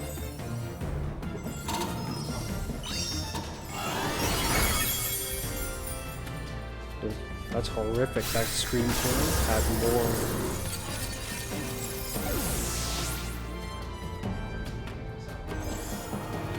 That's horrifying. That scream tail had that scream tail was like tougher than the dragon was. Or so it seemed. This thing is what I was really scared about this whole time.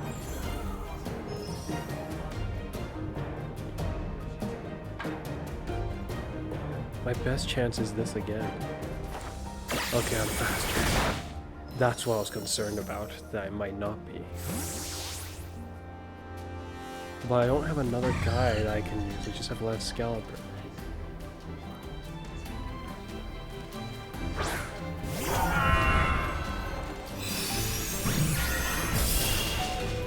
All the way?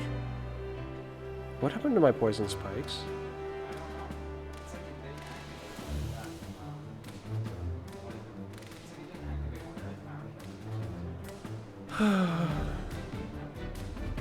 I could stall for time. Yeah. Yeah, no, I should have just waited. No, that's a lame way. I'll take the loss if instead. Did you see how much damage U-turn did? Here we go. Do you want to end with time?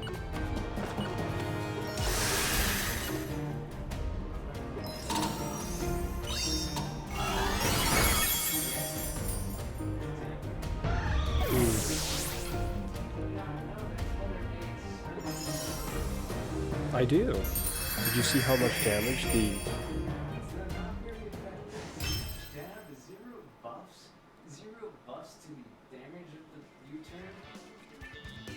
To be fair, U-turn was...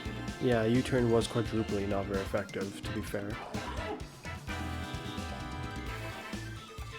Though that Pokemon had me the most scared. Like, at a certain point in the battle, when I remembered that that existed in the team, that was my biggest concern. It's why I didn't want to bring out Zuff to deal with the Scream Tail, but it kind of forced my hand.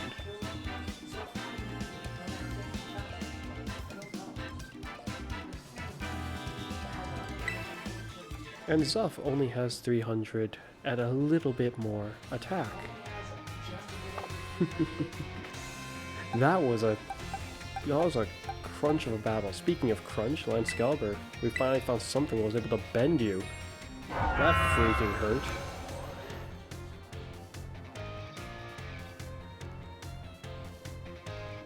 Well, to be fair, you were up against a pretty heavy attacker. You didn't die just immediately, so I'm kind of pleased.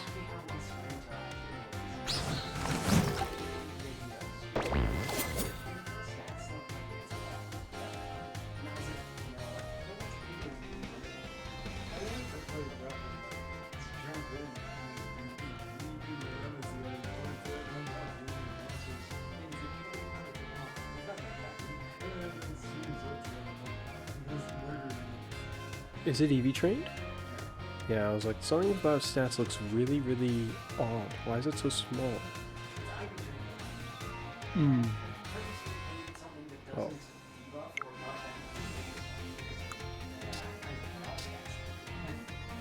I see. There is strategy. There is... If you put your... if you was to put the nature buff to its highest stat and then rebalance its EVs to make to account for it and put the to the lowest stat, you can actually milk off some more. You can get some more stats.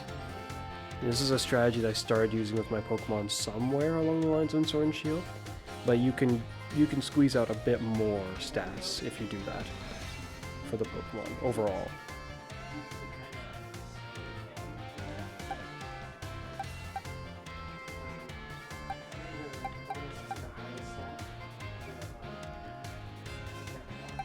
This is almost, yeah.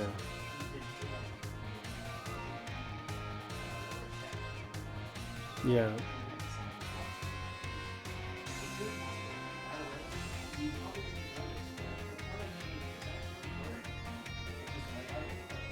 Ah, he got mugged.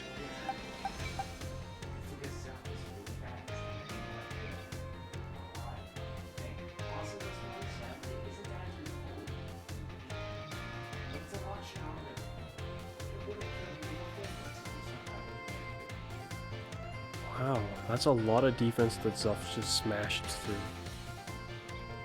Like, think about it this way. Look at Zuff's attack. He hit you with Play Rough with Stab. That's what killed your guy. We almost have the same attack and versus defense. Almost. Not the same, but almost.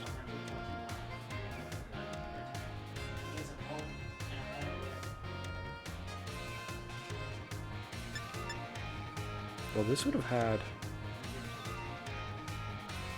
For Stab, it would have gone a 45 on top of it, so it would have had 135 power. That's why it killed you, I think, plus the super effective.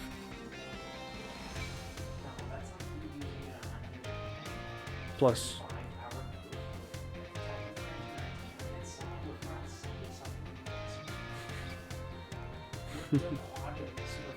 yeah. If it wasn't for the quad, I think it would have gotten actually close to killing you, but not actually gotten you. It may have actually still got you, but I think it would have been very close. Where am I walking off to? Thanks for battling me again.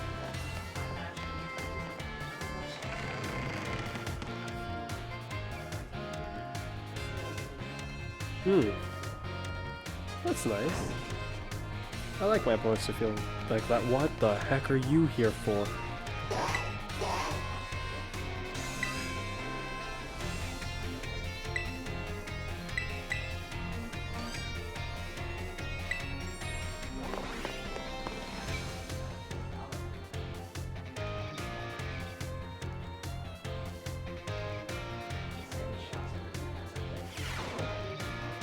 He's faster than he is tough by your one's design.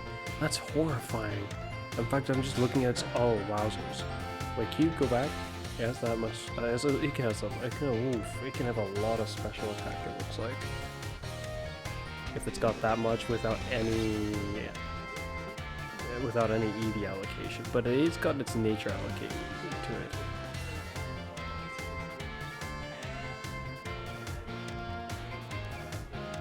Yes, I approve of the way your one's designed. You designed it, it's notably tanky enough to the point where if someone hit it, you would not expect it to be fast after hitting it. You'd be like, oh, okay. If you've used all its EVs and it has max IVs, I'd probably reduce its speed a little bit, probably by like 6, and put it to its special attack. But that's just because I prefer more even-ish numbers. As well as its health is kind of landed in a strange-ish location by my views, but that's just because I have neatness logic that I prefer with my stats. But it works, and I guess that's the point. Oh.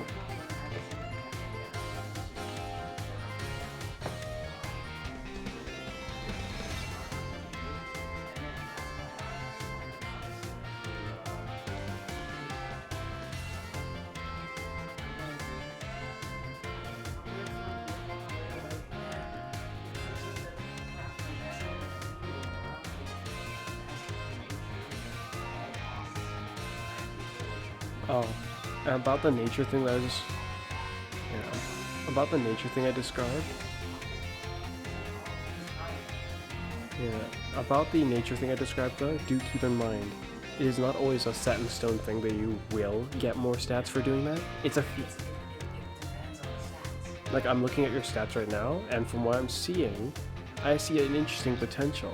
You could actually get this guy to have 300 speed, and probably still potentially manage to get him to have 300 attack if you did it just right. That might be kind of hard. It would probably come at the cost of some of his defense, but that notion to me would make me want to do that. I'd want to make him have 300 of both while having still an adequate amount of his defenses compared to his health. Enough to the point where he's going to compete with even legit sweepers. He's under-competing. Against any proper proclaimed sweeper, he will be outsped. But anyone else, anyone who's not a sweeper, anyone who can't call himself that, he will outspeed them. In fact, he'll outspeed almost any one of my ones that are like that. Because I wouldn't probably leave them at an odd number like that. For their speed. It is. It is way better than his speed. The reason why I'm saying this is because if you was to, prospectively, if you're aiming for a certain stat, it's not entirely about the, it's not about how high, it's not about how high your highest stat can go necessarily, or how do I put it? It depends on the way you're designing your Pokemon. If your highest, if the highest stat for your Pokemon, you have like a set figure you want it to reach. If this figure, if you have another stat that's also going to get to that exact same figure, and that's what you had planned, it does not matter which one you had the nature on. Whichever one is easier to get to, for you to just work with it, it doesn't actually matter. Prospectively, your speed stat, I do not think you can get him to have 300 without the nature. But the special attack you could. The reason why I would give it to a speed is just because of that. But otherwise, if you could get it there without the nature, then it wouldn't matter which one you put the nature on. Because unless you took it higher. It's about how high you take it, because then the higher the value is that you're putting the nature buff on, the more stats you're getting onto it, and that's why that logic I was saying to you matters. It also matters which one you're putting your nature debuff on, so that you can get less stats removed from you overall if you're playing onto your lowest stat. But this, if you were planning to use all your stats, it gets a little more difficult to maintain that.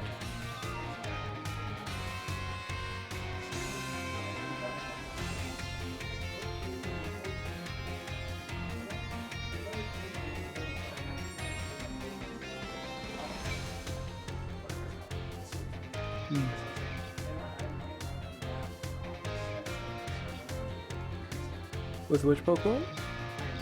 Ah, I see. Yeah. Hello everyone. Well done on the midterms exam. Some of you earned perfect scores and others seem to have a bit of trouble. But I can tell that you all tried your best. Canyon. I am quite pleased to say that every last one of you passed. I can only assume that this means you all have come to love numbers. That you probably should not assume that.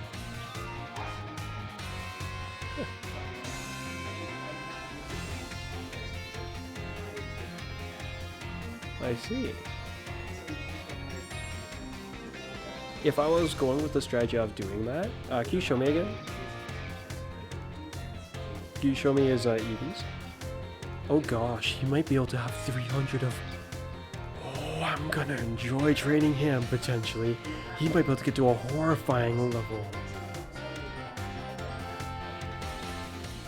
So I could... If I was to... I could sacrifice the speed that I was saying, and instead for going for 300, I could get him to have like say 275 speed. That's where I'd want to leave it if I was going to go for fast but not sweeper level of fast. I might be able to get his defense and special defense, theoretically, both to 300, his special attack to 300, and then have that kind of speed that outspeeds everything that's not a sweeper. That's horrifying. Everything that's not a sweeper will almost certainly be outspent unless it just... He would have very, very similar stats to my, what's it called? Scyther. He would have similar stats to my Scyther, but with even more health and a more potential special attack under the right circumstances.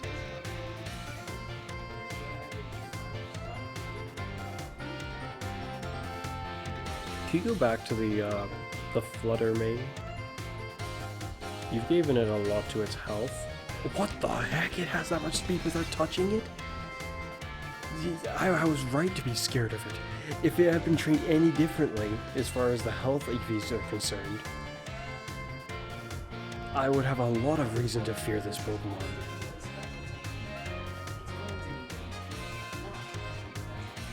This thing could outspeed me for sure if it was designed in a different light.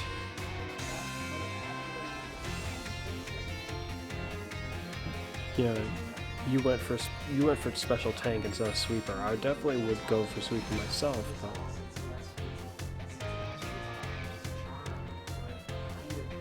help for the defense.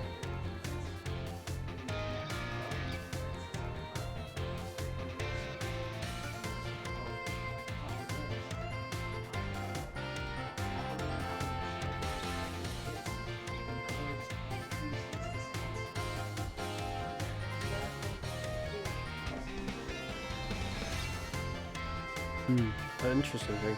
I can only assume that means you have all come to love numbers. Nope, you kind of goofy woman. Stay sharp and try your best for the rest of my classes too. Speaking of staying sharp, do you know what word applies to Pokemon battles? Or how that word applies to Pokemon battles? Sharp?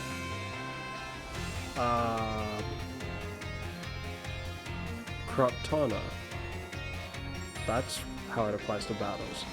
And if you beware is essentially that's right, it has to do with stat boost sharp. Huh? Didn't you just say sharp, not sharply? Yeah, but that doesn't, no. Yeah, that's a couch. Just the Pokemon Stars. An interesting design. Still kind of weirds me out. I think it should have an indoors mode that it could suddenly convert to if it needed to. I think the reason why it should have this is just because of weathers, but it seems the weather in Palladium is not very vicious, which I guess is how they justify there not being hail. But it's kind of weird because they have a massive snowy area in this region. Yeah, and sandstorms are actually thoroughly vicious. It's ironic how water town's right next to it, and sandstorms will happen even in the town, which if you ask me, this lush water town would not look so nice in a realistic scenario if that many sandstorms happen. The water would be polluted like nobody's business by such sandstorms. I suppose, but you'd need like ground and water Pokemon working together, or a ground and water Pokemon to filter it out.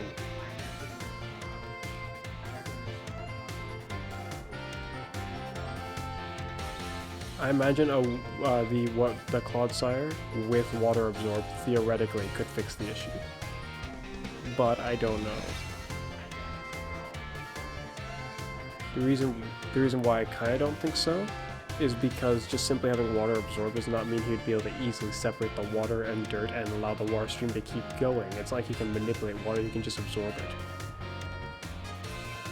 it. In that way, yes, he can manipulate it, but that's the only way, to my understanding. If we had a Quagsire, I think, then yes. Or a Swampert. Such a creature would definitely, probably, hopefully, maybe be able to do a thing about it. That one applies to Pokemon battles, right? Yes, the stat boost. Wow, a Pokemon stat boost can raise and fall through the course of a battle, correct? For example, if a Pokemon uses the move Work Up its attack and special attack stat will raise by 1 stage each. As you may know, each time a Pokemon stat, special attack or attack raises 1 stage, the moves affected by the stat will increase by 50% more damage. Once again, she's using it like a different way of describing it. Like, I'm saying this now because in the previous matter with critical hits, the way she described it was a 1.5. She didn't say, well, I don't like describing it as 1.5. She described it in a way I was like, that's interesting. It made me think of you and the way you described it, so I was like, she described it in a way that sounds more like how I would describe it by comparison to my younger brother, which would go with the 1.5, which I didn't think of off the top of my head, which is why I didn't say it at the time. I was just thinking, he says it somewhat, but for some reason I can't remember how he says it. She's just trying to get in my head. And more. 50% more, and 50% more is almost exactly how I would probably say it. Wait, no, it wasn't. Not for this cat matter. For the, no, actually, no, there's something, other scenarios I would use this. No, this is not the exact way. If the same Pokemon from the previous example were to use Work Up again, both its stats and special attack will have risen by 2 stages in total, resulting in a 100% increase to the damage dealt, making the move twice as strong. 3 stages 150, 4 stages 200, and then, well, on and on.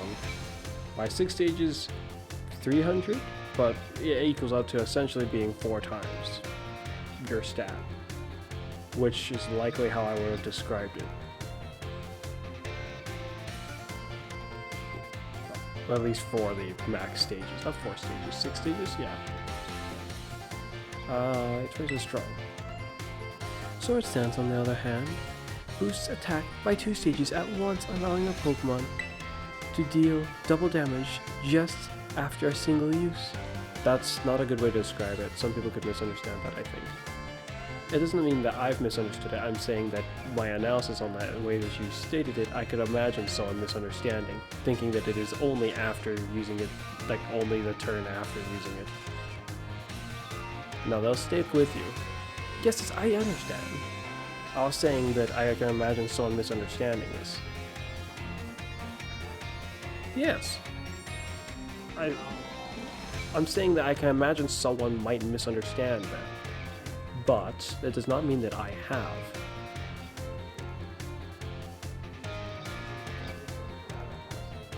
Indeed.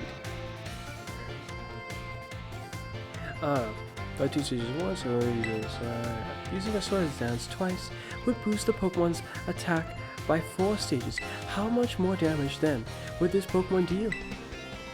Triple damage, yeah. Quadruple. It looks interesting. Quadruple. Triple damage. Wow, that's great. You answered this difficult question with ease, Fuzz. That's because I already understand it very decently after me and my younger brother's testing and research. Back, let's see. This must have been in Sword and Shield at some point of our time playing the game.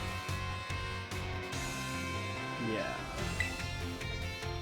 Each stage that a Pokemon's attack and or special attack is raised, each time that a Pokemon's attack or special attack stat is raised, increases its damage by 50%.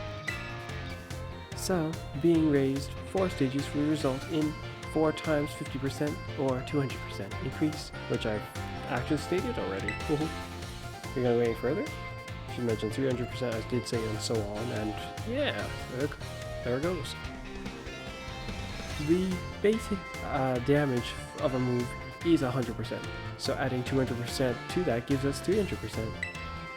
In other words, the next move the Pokemon uses will deal. See, again.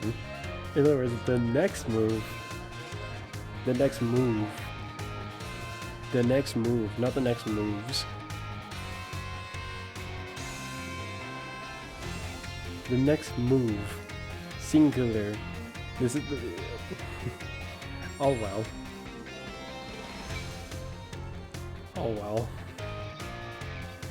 will deal triple damage.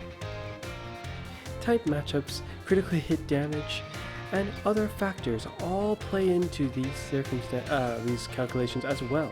There's other things too, but you didn't say it. Well, yes, but yeah.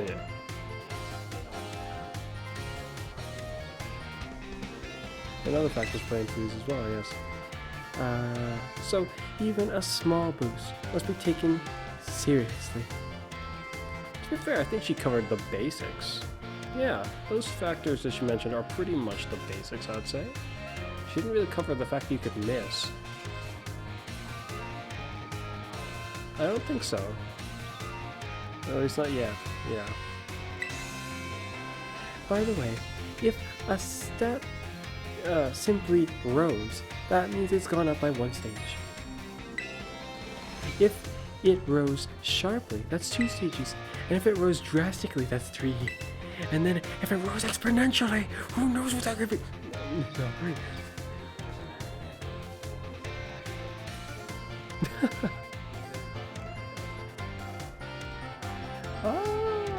There is a move that... Yeah, I'm trying to recall what it would say for that. I don't remember what it says for that. Yeah, I think it does. Just so you know, the X attack and X special attack items, which can be used in battle, which can only be used in battle, can be used to sharply boost those respective stats, just not if you're having an actual honorable friendly battle. Or anything else professional like, just simply, more like anything else competition like. You can only do them just in your regular day survivability and normal tasks, unless you're trying to become champion. If you are, then feel free to buy as much as you want and boost yourself to victory.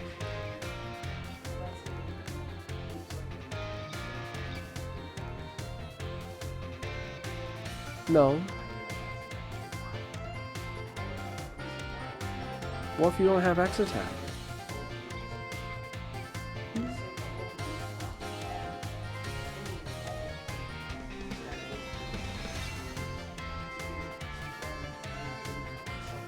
They could solve this issue. They could solve this issue.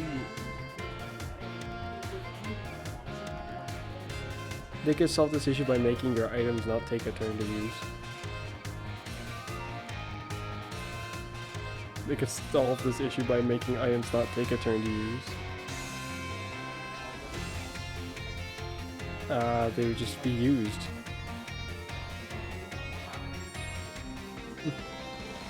But you would need to have the item, remember?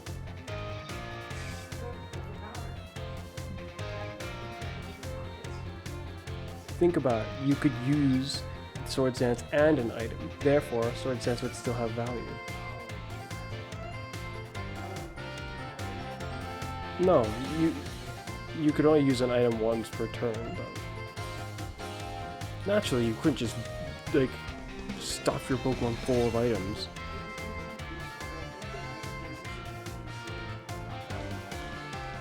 I somewhat agree.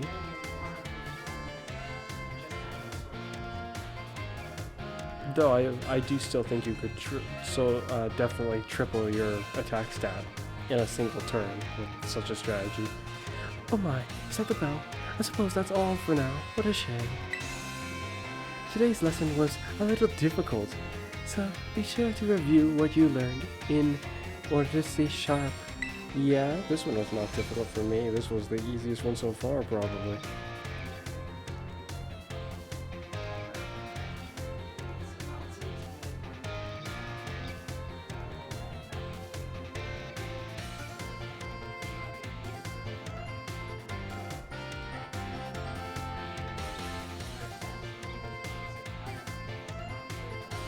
Yeah, I didn't view them as too heavily valuable either initially.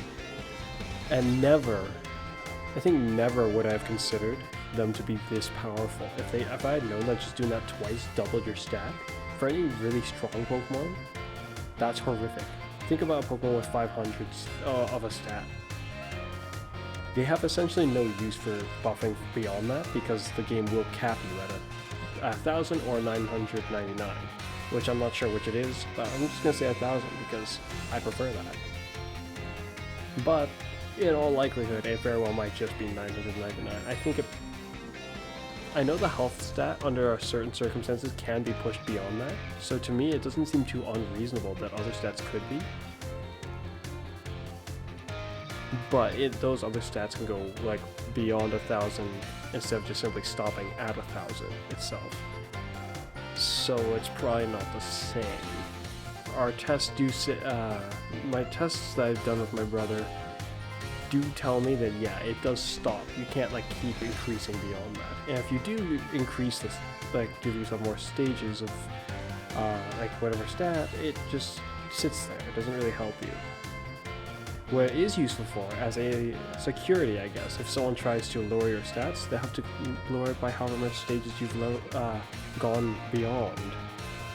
Which would be a very weird redundancy to go to, but it is certainly a possibility. Also, something else to be noted for anyone who wants to buff their Pokemon. 250, naturally.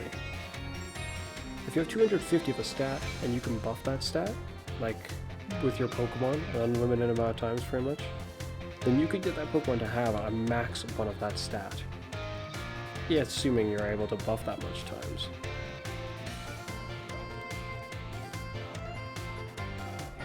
Yeah, they would not ever be able to attain that 1,000, wrathful 1,000 figure of power. Probably should be mindful. Yeah, they should be mindful about how many stages they go up, because otherwise it's gonna be wasted upon them.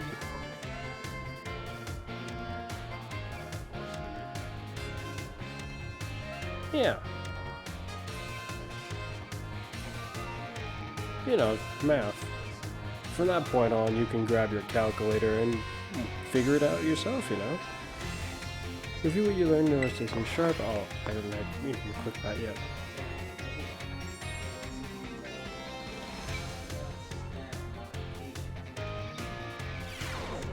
I don't know what they would have to say much about that, but hopefully they say something.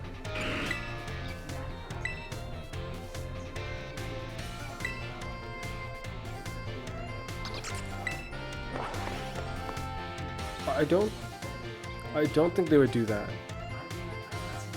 Even if they would touch on EVs, I doubt it. Yeah, I'm saying that even if they were though, like, I don't think they would go into the individual aspect of an individual strategy like that. Like, that's far too in-depth. I would never expect that. In fact, I don't think I would even want them to do that. I would like to know, like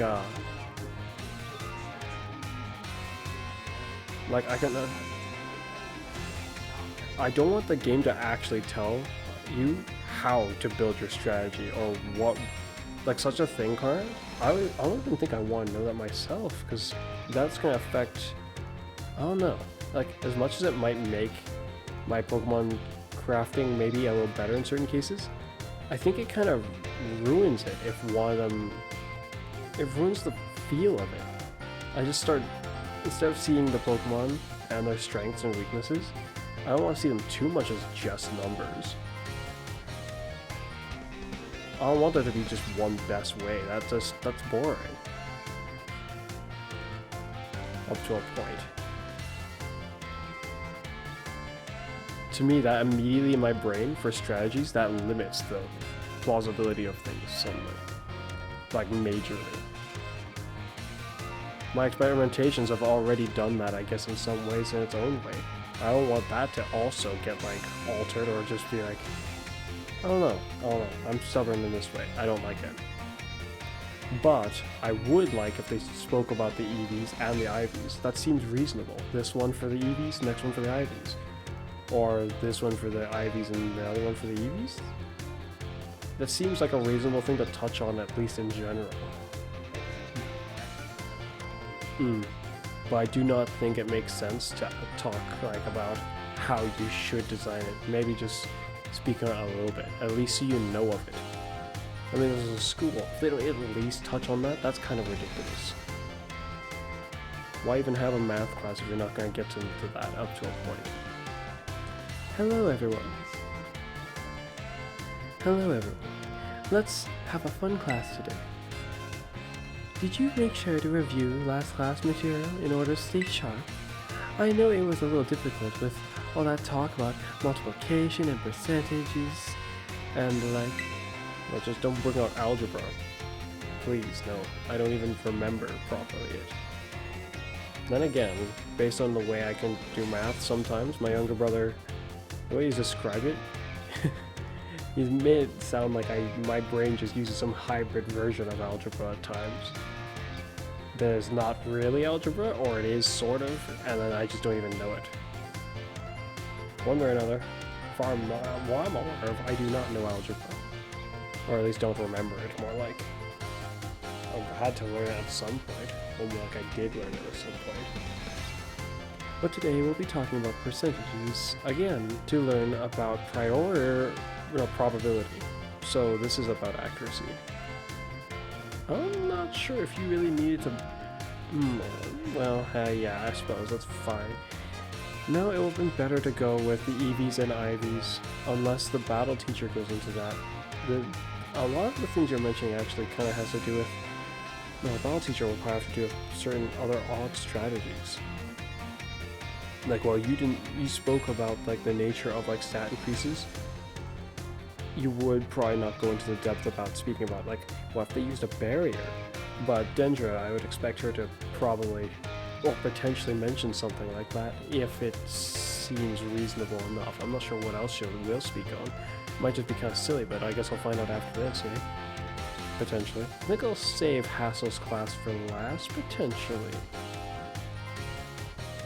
Maybe? Yeah, I think I will. But today, we'll be talking about percentages of probability. That sounds like we're going to have another difficult class. But did you know that all of you already already deal with probability on a regular basis? Well, yeah, I suppose. Pokemon moves generally have a probability called accuracy, which determines the probability that they will hit. The accuracy of tackle is 100 or 100%, so if you were to use tackle 100 times, you could expect it to hit all 100 times. That's not necessarily a very good way to teach this, but okay, it's not bad. I have this feeling. Like, assuming we understand what percent is, you could just say it is, assuming there are no irregular other effects going on, then it should be 100% likely to hit them. Yeah, I think that you didn't need to put it the other way. Because when it's 100%, that doesn't necessarily mean, like, prospectively, 100% out of 100% out of 100%. It would not mean, so to speak, just simply that 100 tackles would all hit. It means any amount of tackles would hit.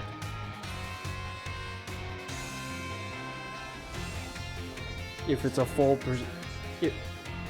but if it's a full percent, then no matter how much fits into that, it'll always be fine. It's that much of a whole, and to say, I hope you guys get what I'm getting at. The move Hypnosis, which puts opponents to sleep, has an accuracy of 60%, or 60%.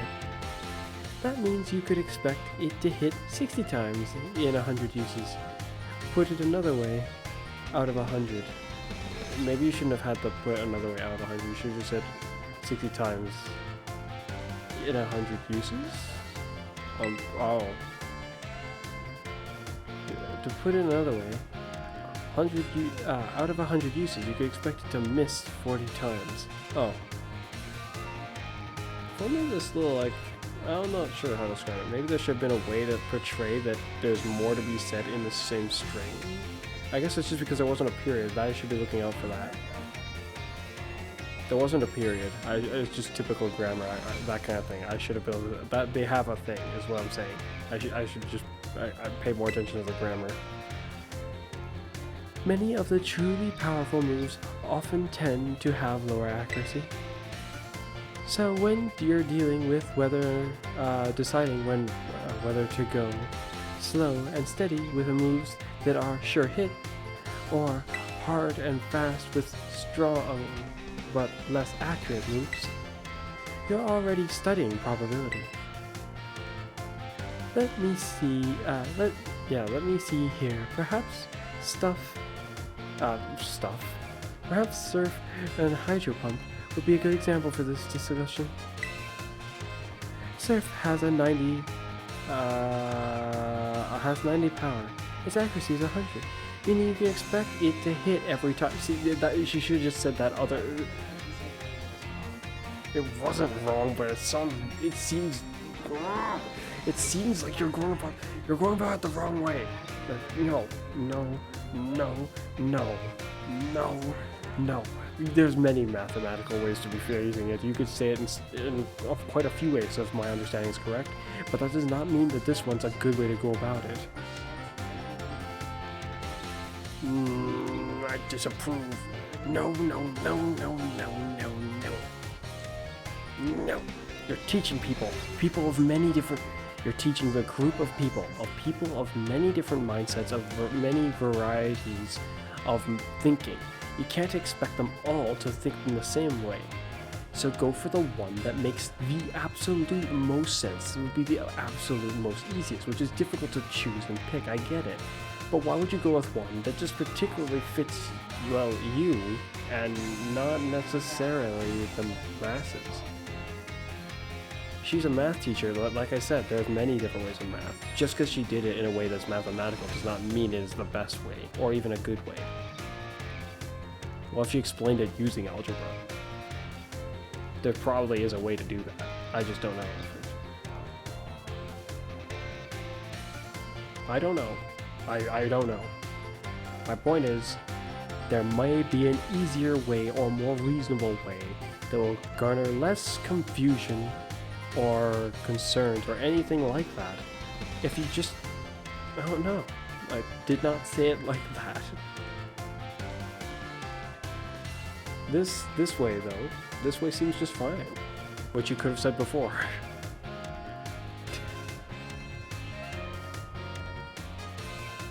Then again, this way is not even necessarily correct either, because she did not, did she say it? No, she did not say anything to express this is assuming. Assuming is not necessarily a good thing, always.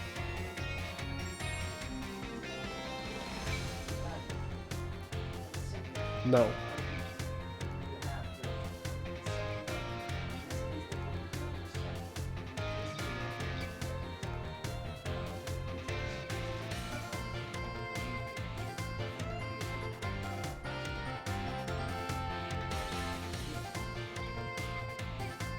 Then again, I think she did say you can expect it to be that every time. Not, it will be that every time. I can guarantee you 100%. There's no, oh sorry, I should explain 100% because you probably don't know what that is. It's not like you passed the first test or anything, where I already mentioned percents or stuff. I should probably explain what a percent is by saying, is like, you know, if you did it 100 times, you see what I'm getting at? I hope so.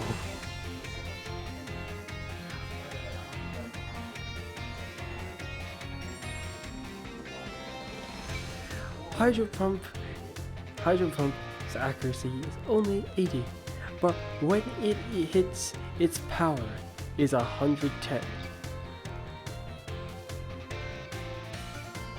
That gives me a funny concept. I was like, when it hits? Why'd you phrase it like that? For a moment I picture it as like, what if it's okay then? Yes, but that doesn't like, perspectively, the move's power does not change if you miss, it just didn't hit them. She makes it sound like the move flat out didn't exist. In a real like scenario, if you do an attack, its power has power one way or another, whether you hit something or not. Just because it missed doesn't mean it didn't have power.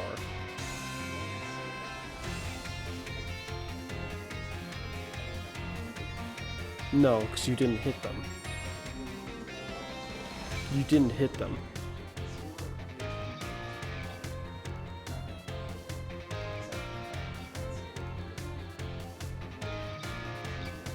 Respectively, if I went and bought a burger, but then someone in a different store bought toilet paper, that does not mean me buying the burger caused them to buy a toilet paper. If I didn't do it and they still bought toilet paper, it does not mean that I didn't have anything necessarily to do with it. Maybe this is a really roundabout way of explaining it. I'm pretty sure this is not even a good way to explain what I'm trying to get at. My point is essentially, it hitting is not what determines whether it had power or not. It had power one way or another. So why say when it hits?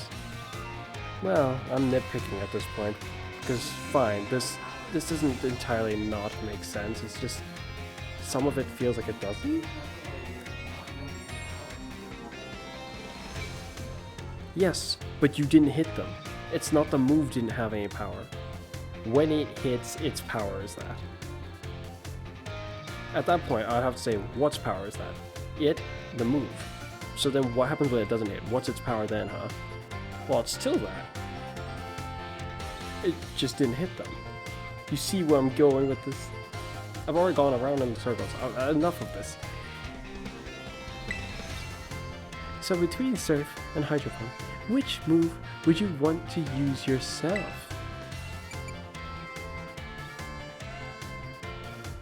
This is almost exactly what I'd probably say. Oh my, I see you're always considering various possibilities, Fuzz. Yeah. I may have made it sound like there was a correct answer here, but there is not. Whether you thought there was or not, I hardly care. If you ask me if there is a right answer, what I said actually is the right answer. It depends on the scenario, which is vague, but it would theoretically be the correct answer. Because it varies. I wouldn't say both, but I would say depends. That is probably the best and most correct answer that you could theoretically get.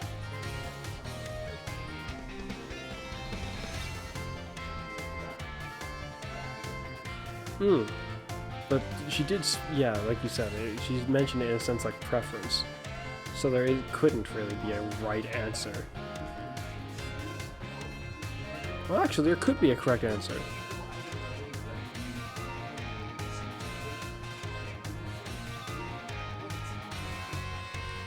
Theoretically, with her question.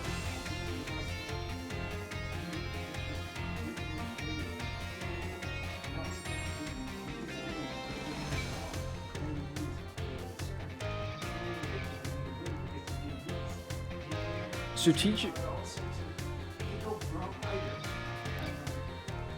So remember, everyone else is asleep, so maybe try not to get too rowdy. But one way or another, whether it's strategically reasonable or not, her question was which one would we use. So theoretically, the only right answer is, I guess, whatever the right answer is for the individual. What would you use? And I gave mine. Depends on the scenario. Free to use any move you wish. They'll just be your grave is all. No. Your funeral. Factors like power points or the number of targets it may hit make some moves more suited to certain situations. Or vice versa, is purely a matter of preference. This surf versus hydro pump debate has been ongoing for quite some time. Well, yes, I've actually had the matter myself too when dealing with Palkia. It's like, what should I do? Surf or hydro pump? I'd say hydro pump is definitely more fitting to Palkia, because seeing it surfing, the idea of it sounds funny to me. But heck, if any Pokemon could do it, look at its shape. If I had to compare it doing it to Dialga doing it, I think Palkia could do it better. That depends on what game you play, but yes. Did you see Dialga is on 3 legs? He is when he's arm wrestling someone. He's on 3 legs.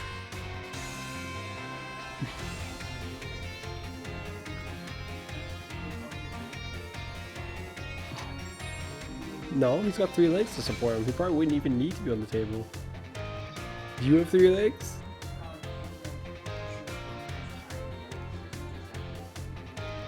How you know? He does it.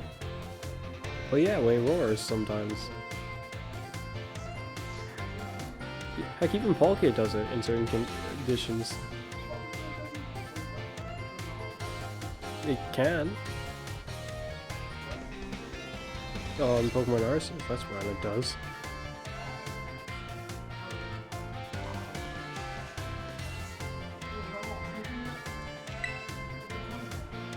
Is this person in front of me asleep? Oh no, okay.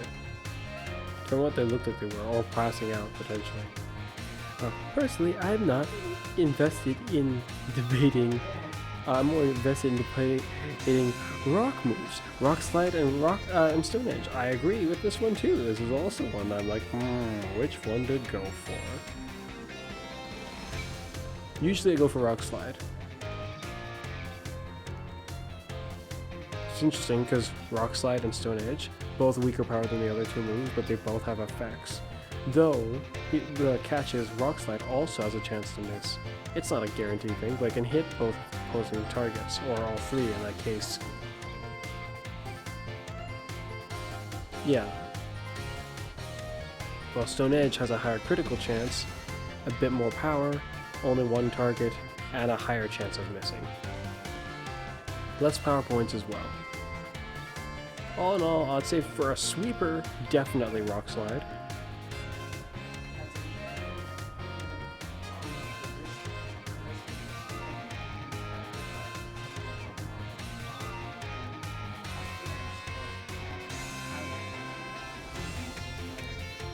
The effect for Stone Edge is actually useful for a tank, whereas for Rock Slide, you ain't gonna flinch nothing unless it's slower than you. The slowest of slow tanks, Stone Edge. Preferably not Rock Slide unless you're... Yeah, but that's like a... Yeah, I don't think anyone really needs to explain it though.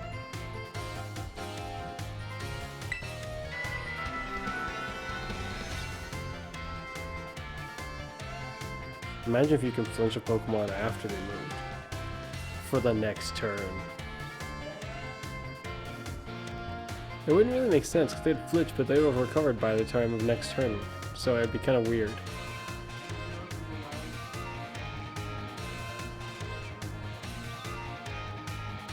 That's an interesting idea.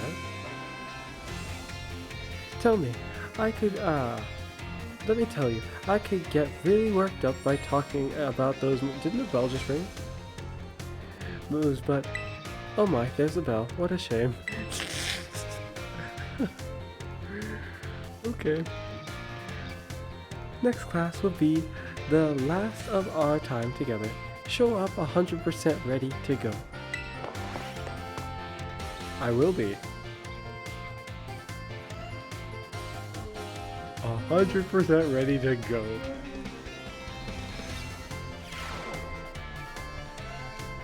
At least after I hear you finish speaking, that is, for a bit. It's the last of our classes, but not the last test yet.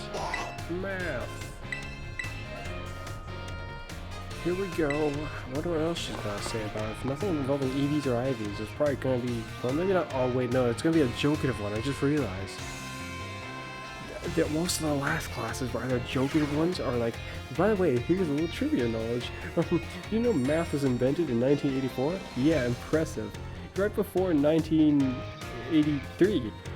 Or right after, more like. As for how they decided on the number, I don't know, someone fell over and that's what it sounded like when they screamed.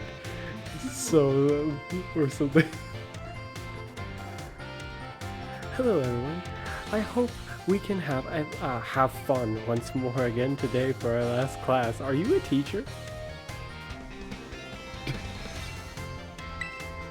A math teacher? It wasn't like, hopefully we learned something today. It was, this is the last class. Hopefully we can have fun. Oh well, that's a positive outlook, I suppose. Oh, yes. Last time we learned about probability using move accuracy as an example. Probability is quite an interesting subject. Did you know that in a class with 40 students, isn't it typically like 30-ish students? 40 sounds a bit overwhelming, but oh well. There's a 90% chance that 2 of them will have the same birthday. And what are these statistics based on? I'm assuming the statistics transform depending on the, well, it must just be common, like a frequency, how to describe this? General census across several different classes, and this is the average they got. That's my assumption. That 2 of them will have the same birthday. That's like, when you consider how varying birthdays are, that's pretty bloody impressive, I'd say. A 90% chance that 2 of them will have the same birthday. And to be fair, in most of the classes I've been in, I think, yeah, it seems pretty accurate, I guess. By that, I mean it was pretty likely. I'm trying to recall if it has been a classroom, aside from maybe this one, that hasn't been the case. Like a class that I was a part of, I mean. Is true, even despite the fact that there are over 300 days in each year. Isn't that remarkable? Yeah, exactly what I was just saying, actually. Oh, it's just like I was saying. Random trivia. Random math trivia. For fun.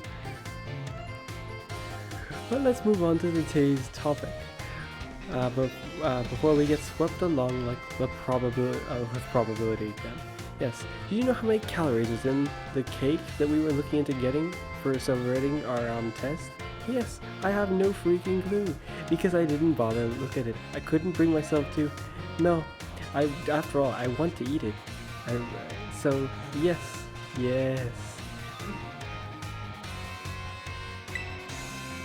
I've been teaching you all how to calculate damage.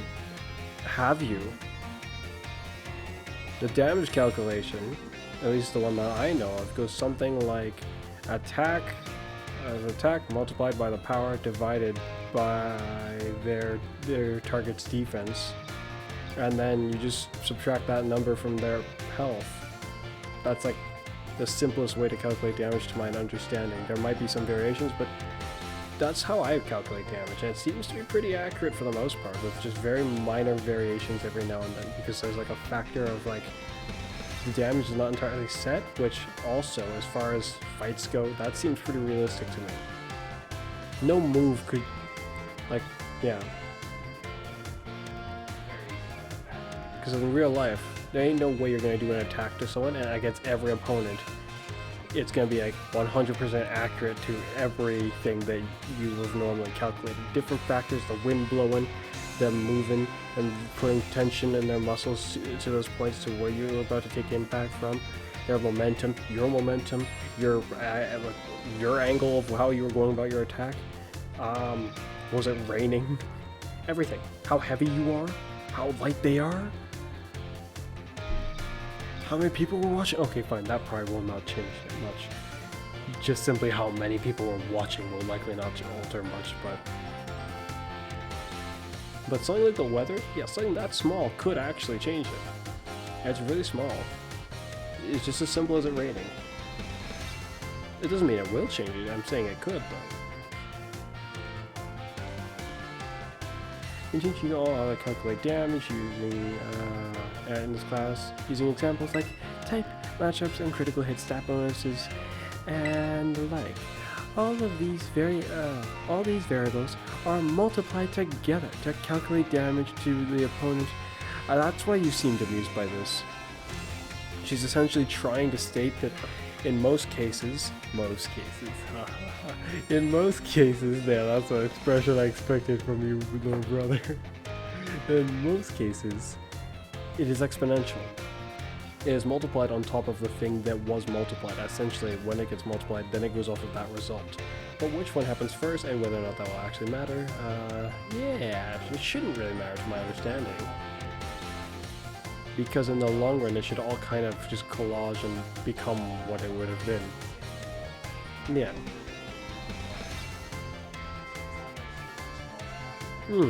Yeah, if it's just that, yeah, if it's just that, it should be fine, I think. Yeah.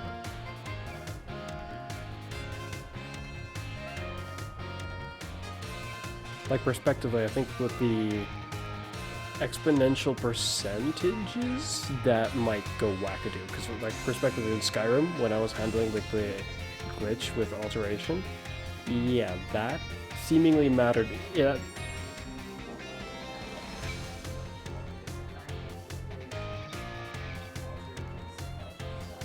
Yeah.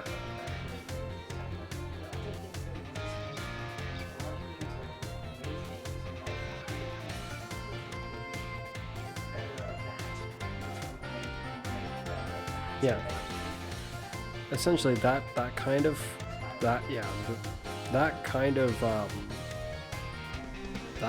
exponential math, yeah, not so simple. Very weird and kind of complicated. Some ways, there's some simple things about it, I guess, but all these variables are multiplied together to calculate the damage dealt to an opponent.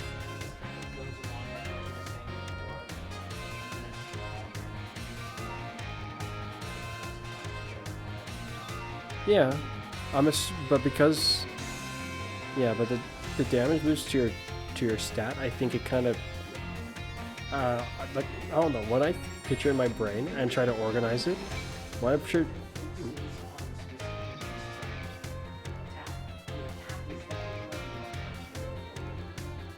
yeah, like, my brain likes to have an order to it, because otherwise it seems unsensible and just confusing as crap.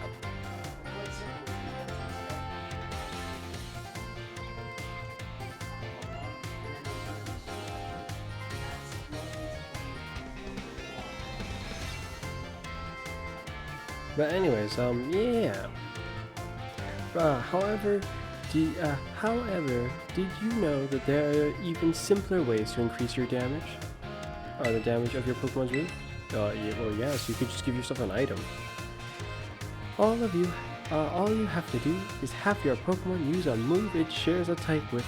There's a book in the library that tells me this. Why are you telling me this? To be fair, this was something I did not know about Pokemon for a long time. I was just like, it would be cool if that was a thing in Pokemon, but because there was nothing in Pokemon that I knew of that explained this, I didn't ever know that until I eventually did. I think when I started getting back into Pokemon, a bit after I realized, I was like, oh, I see. Yeah. So yeah. Yep. If a rock-type Pokemon uses the rock move Stone Edge, its base power is 100, but then bumps up to, well, 150 Giga Impact. Now that will be painful. And if its critical hit happens, well, while it's at that 150, now it's suddenly going to get buffed up by 75, now going up to 225, and, well, that's going to hurt a lot, especially if it's super effective, because then that's going to go up to, well, 450.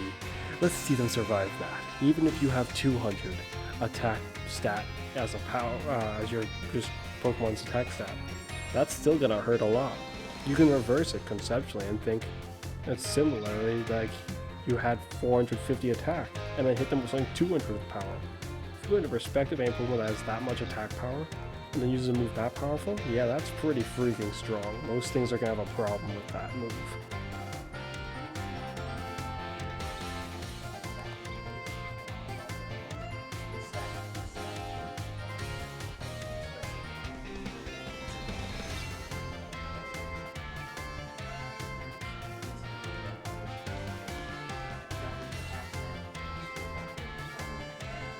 Well, yes.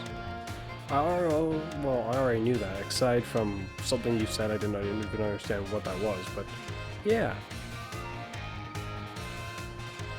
I think the point of what you were saying I already understood.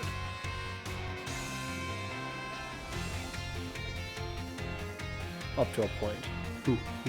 Yes. Math. So much complicated math. Whose head's spinning already, huh? Whose head's already spinning? Gotta wonder. I mean, sometimes math really makes me go, like, and not be so happy. I mean, depends on what skill of math you're doing. This math unfortunately, it can get complicated, but it's not always that bad. Sometimes it can be kind of bad. Especially to do on the fly mid-battle against a target whose stats you might not actually know. Whereas you only can theorize based on what you know of their base stats and what they typically would be designed to do, because you've either trained one up or you've experimented conceptually just in your mind as to what they could or could not become. Possibilities, so many of it. My mind. And then multiply by, oh no, now she's using the way you would have done it.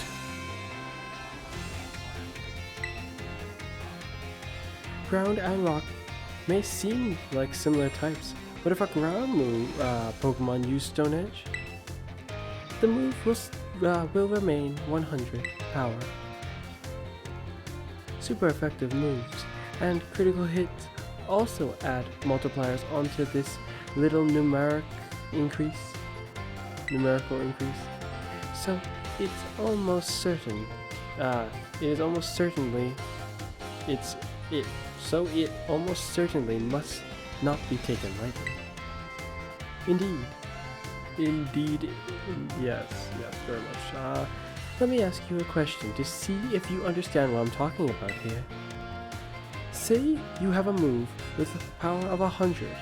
If your Pokemon shares the type with this move and uses it and hits the point that's weak to that type, what will happen to the move's power? 300. If I read what she said correctly. You did the calculation on your head? Well done, Fuzz. Not that bad, not hard. I'm just glad I actually read it correctly, because if I didn't, I was like, I swear, if this is wrong, I know I read the question wrong. First, using a move that shares a type with its user, multiplying by the base power by, oh dear, making it 150, yes. The fact that the point is weak to the move then doubles the power of the move. 150 to 300? Exactly. Except the way the numbers and the words looked were different in my head at a certain point of that. But that was probably how it looks for my younger brother in such a scenario.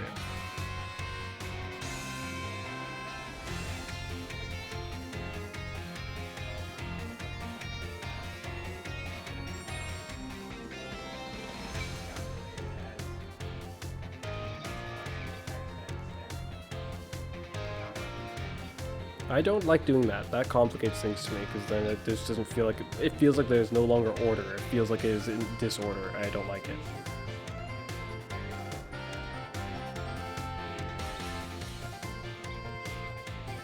Like, there are some things that I don't usually. There are sometimes some of the things I don't mind with that. Like, if I look at like the attack stat versus the power, and then reverse it, which is almost the same as this, I guess. Sometimes I don't mind that with certain increases, like just to give, I guess, a perspective on certain things. But sometimes it just doesn't feel right to me. The original power of the move ends up being tripled. Isn't that amazing? What's more, if a Pokemon terrestrializes and its Terra type matches one of its original types, then the bonus it gets for using a move of that same type increases from that to just 2. The bonus it gets from using the same type is 2. I think that's... Yes, but if I just cut out that other part, I think, like, when I saw that and thought that, I was like, yep, that is probably why I don't do it like that, because it just looks weird as crap to me. In my head, and even on paper up to a point. At least the 2. The 1.5, you can, one might be able to, if there was just the 2, that would have made no sense almost. But if you left the other one there, then it wouldn't be probably as bad. It's interesting that it's an electric Terra type and it's yellow.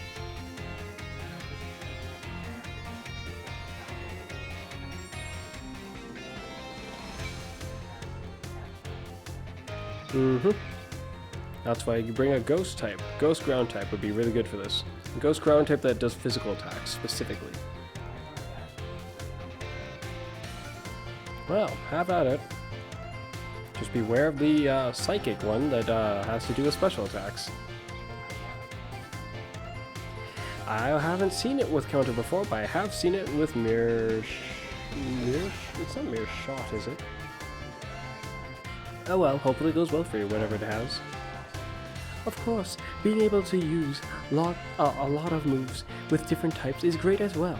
That is one way you can surprise your opponent. Well, if you only stick to one move, like Stone Edge, you might be sorely mistaken.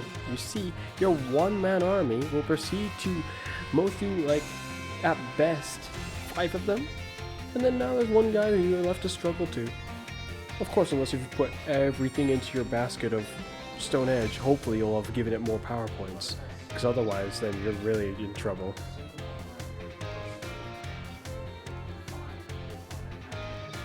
Not if that last guy can mow through the rest of your whole team. No. Because what if your one guy you had out there was the one who would have been able to beat it, but now you've run out of Stone Edge, the thing you were going to need to beat it, and you wasted it on everyone else. Or you missed because you just relied on a Stone Edge and that was it. Different types is great as well. It's the only way as one of the ways you can surprise it. In the end, your own innate characteristics are what will really let you shine the most. I think regardless of your personality, well yes, actually, because it will definitely have it'll reflect on your choices up to a point. So yeah, up to a point that definitely matters. Bear in mind that this is true for both humans and Pokemon. I agree up to a point. Yeah, somewhat. If you could take these words to heart, I'd make you happy if we could take these words to heart. But I suppose I really should have shared this basic advice right from the start, from our first lesson. Well, we didn't exactly know you and you didn't know us, and, you know, words of wisdom maybe not taken very heavily from someone you don't know. Sometimes you do, sometimes you don't. I find more people probably don't? I don't know, actually. It's not like I've experienced being many people. Just myself for the most part. And that was tough enough if you ask me. But I said, yeah, I read that. My apologies. And just like that, class is over. Our last class, the last of our time together flew by in the blink of an eye.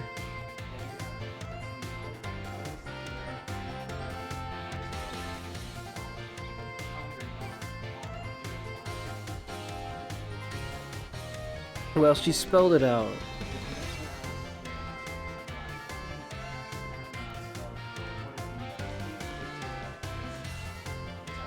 There was one that implied it, but it didn't say it straight up. It was just, it made it seem like it put it in a way where you could theorize that it's that, but it.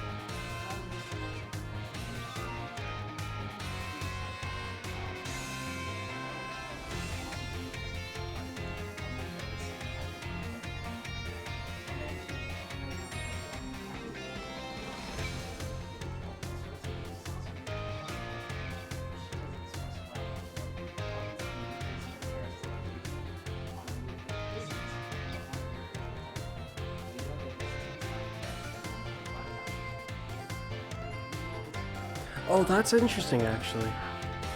Actually, now I think about it, because of what she just said, it just occurred to me. That's one that's not being done exponential.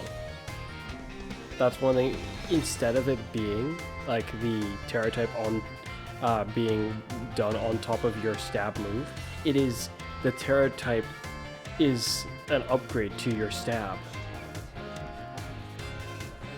Why, what she just described. The way she described it made it sound like it's actually just simply 2 times. It is not you get your stab and then you get another 50 on top of whatever your move is now. It just gets shorted to like a 50% plus a 50%. It became 100%. It wasn't a 50% to your stuff and then a 50% to your new stuff. It was not exponential. Oh, I'm pretty sure it would. Well, you become the type. I think that part... You become the type.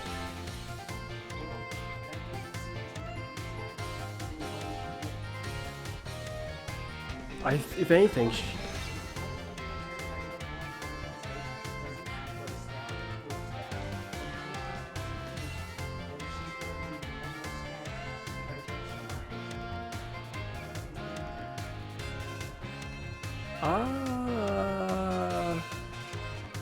if it was just normal stab with one of your other types, then the terrestrialized move with a different type would feel like a normal move from a Pokemon that's that type. It wouldn't feel like a terror move. It would feel weak, essentially. I think the point is supposed to be... I think it is just supposed to be assumed, what I'm saying, but you almost make a decent... I think you kind of make a decent point, but I think what she said here was supposed to attempt at confirming it, but then considering that it wasn't exactly written down on paper, you see, it was put in text here instead. But, just like that, class is over, the last time together flew by like the blink of an eye. It was so much fun to be able to teach all of you, eager students, about numbers, was it? Our next class will be our final exam. Be sure to review the material well in preparation. It should be easy is what I think, but who knows? I mean, now that we're actually getting into the stuff that isn't trick questions, it should be easy. I get the bad feeling that some of these questions might involve the 1.5 and 2. Oh gosh, the dreaded 2. I think the 1.5 at least hints at something's up. 2 does not hint at anything's up. 2 is not 2 is inconspicuous. 2 is mischievous in this case.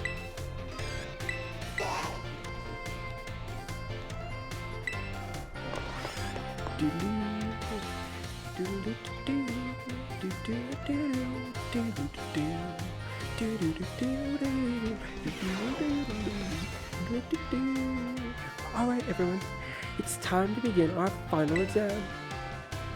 I'm sure the fun experiences you all had in my classes will serve you well as you answer. Yes, as you answer. How many, what? This wasn't in our courses.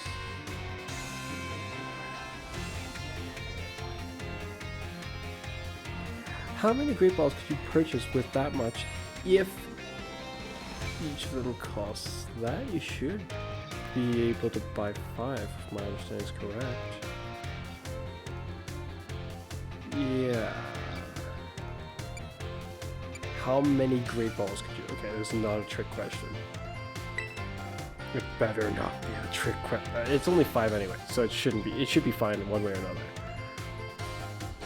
If a water type move with 100 power lands a critical hit on a grass type Pokemon. Ooh, this is interesting.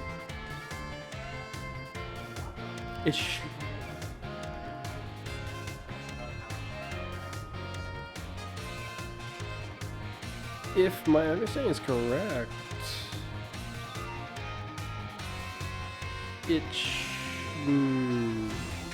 she didn't mention what type the move was coming from, so I'm gonna have to assume it's a neutral type, as in like the type is not a relevant factor. It would be 75 by that logic. It would get halved because it's the Pokemon's resistant, and then you would get a 50% of your power onto yourself, which would bump it up to that. Even if you did it in the reverse way, whereas 100 then goes up to 150, that getting cut in half also equals 75. So yeah, under normal conditions, Larry would approve. What percent chance does Stonehenge have to land a critical hit? Why'd you write it in this obnoxious it's this? Wait, why? Now you're normal. Now I'm suspicious. Under normal conditions. Well, you said the specific move, so it should be fine. No, she's not doing what I want on a test. She gave me the percent. This is annoying as crap. Wait, it's not supposed to triple. It's supposed to double. Huh? Wait a minute, am I? Huh? Under normal conditions, what percent chance does Stonehenge have of landing a critical hit? Now I'm concerned, because I'm starting to think that normal conditions is actually something trying to get away. Maybe it just lines up differently. I think it has to be this. It can't be this, because she said the normal one is this. But Stonehenge doesn't have a normal chance.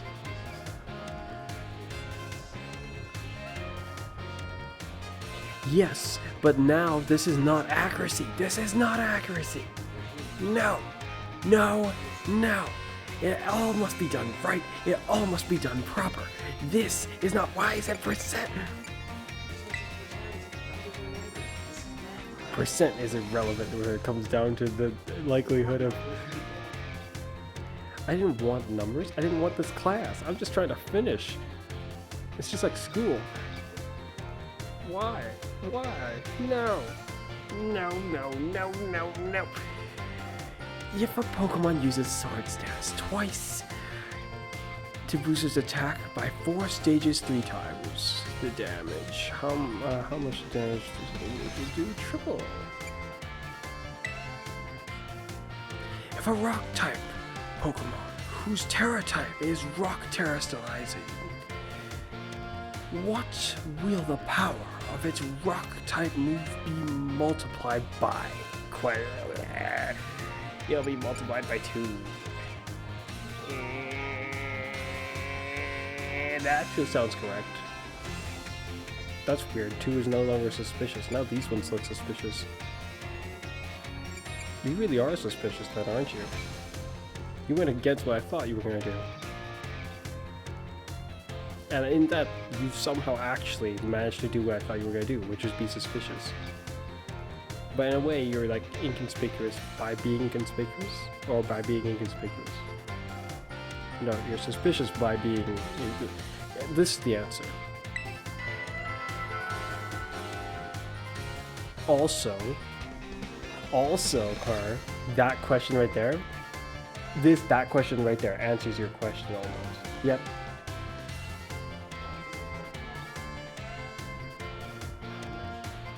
She didn't say if it was their original type.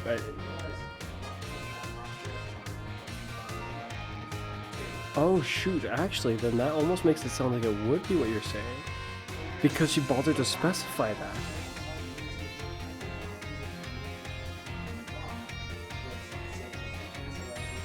You might have a point. We're gonna have to test this then, because the way she's put it is confusing. Oh, I don't like that. Now that you've mentioned it, and now because the question itself also specified it, like it matters.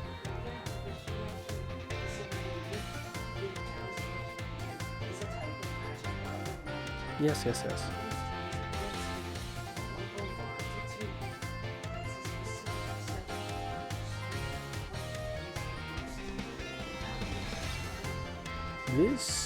This is concerning. That means then insinuates the boost regularly. The book explains what the boost is regularly, I think. I need to go take a look at that book. Alright everyone. Time's up. Put your pens on your put your hands on your lap. Don't put your pens on your lap. That won't really help you, especially if it's a felt pen and open.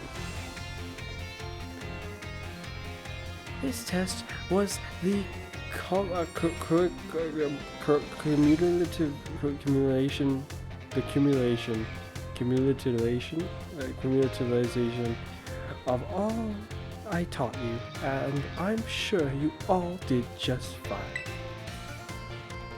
Do go and ask for your scores at the front desk, and then take a nice break.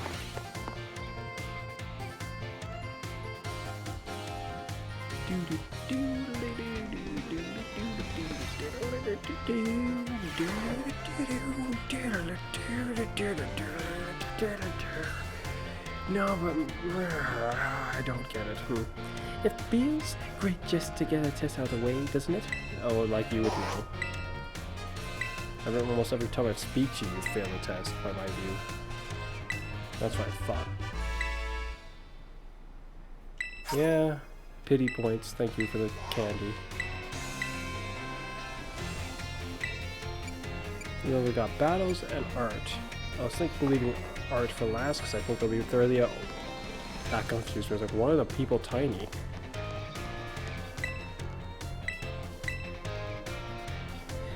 When Pokemon terrestrialize, their type becomes a Terra type. This means the moves of their Terra type will have their power increased.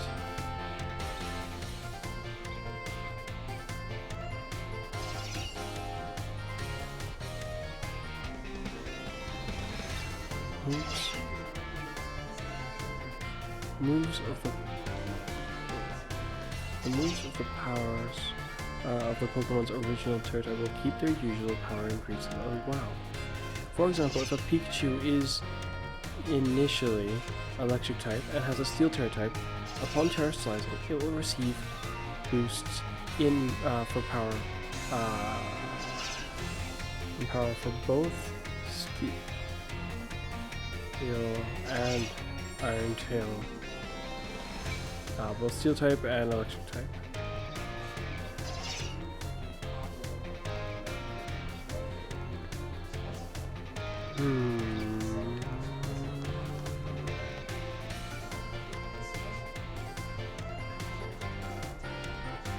This means that if you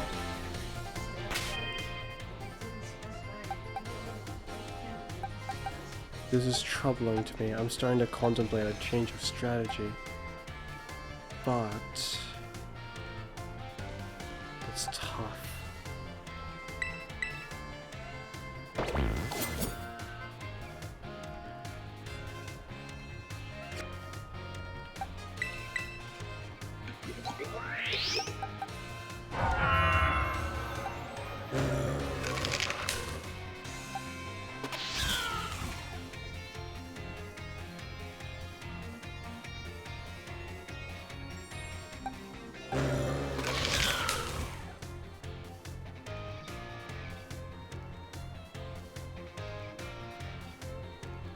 Double the move's power, huh?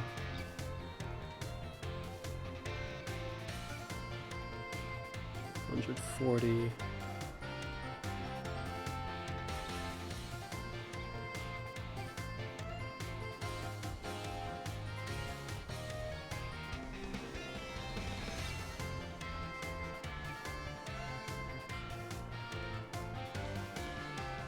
Should become 210 power. That's what it would be.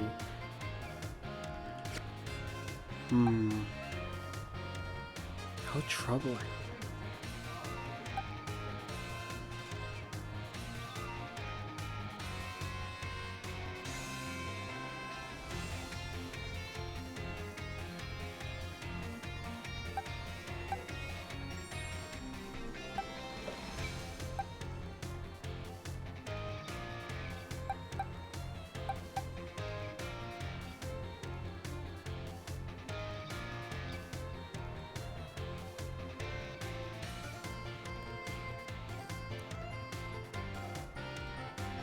Oh.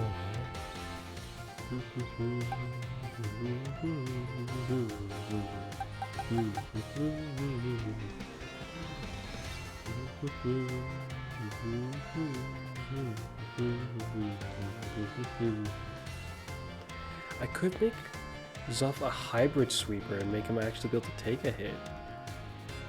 No. Should I?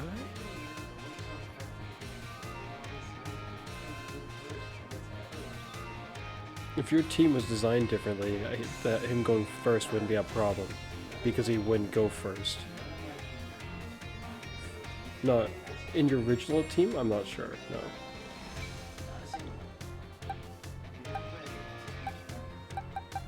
Not even the ostrich? Because the thing looks like it built out speed.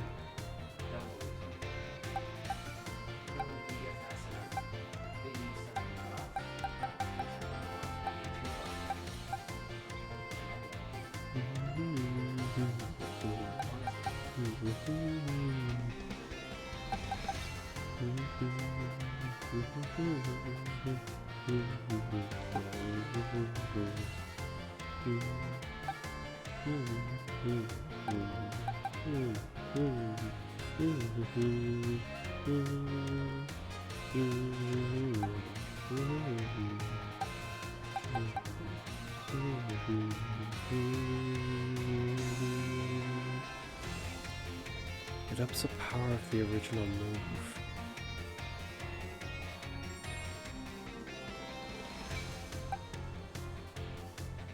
But by more.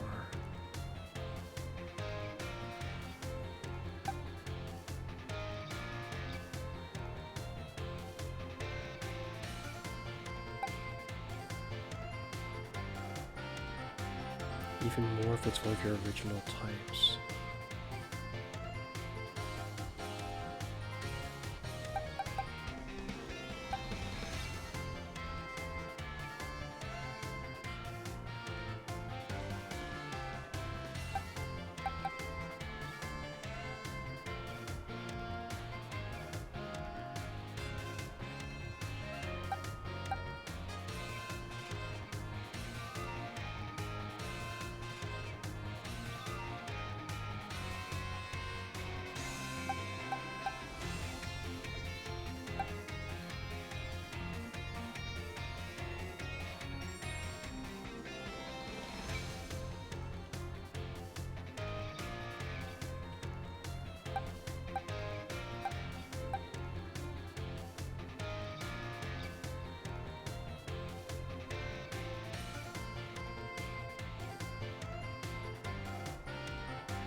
Yeah, but I don't know if it'll use up your item.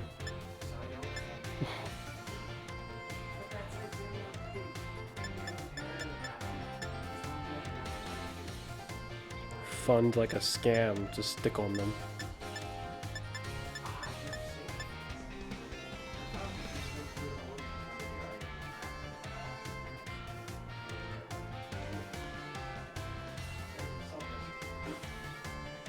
What did it say? Oh! I didn't think about that.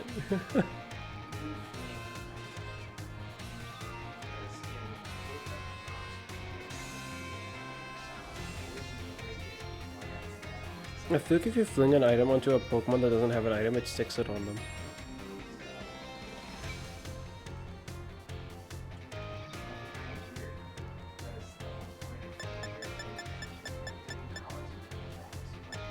Yeah, if they didn't have an item and it gets stuck on them.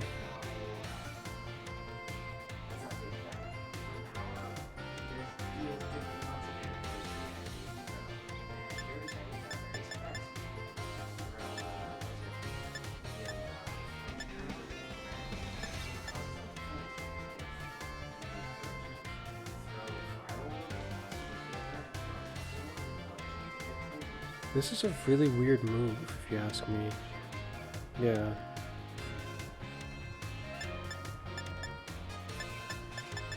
Dang it, why can I not learn any dark moves that are good enough? Fling? Nope. Ruins my strategy. And Assurance, also no, because it's just too pathetic.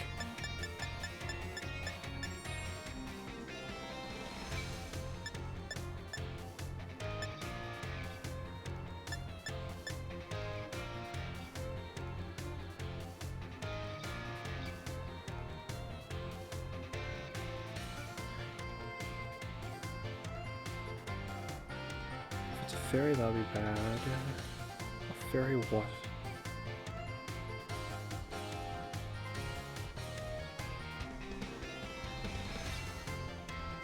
Very normal or very dark type would be a tough fight.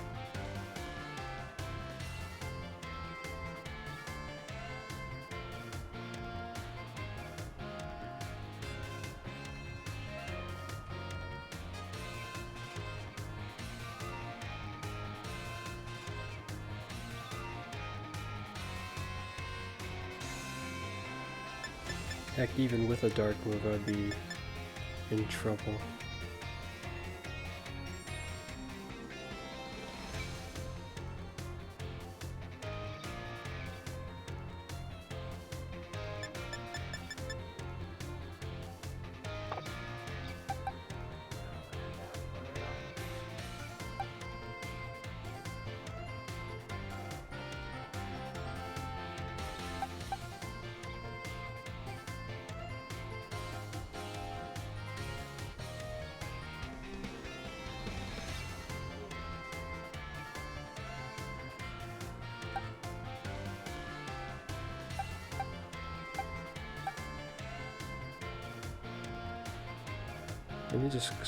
I need to experiment with this Pokemon anyways, because if Metronome can be abused in that way, then a normal Terra type would be good for Tinkatuff.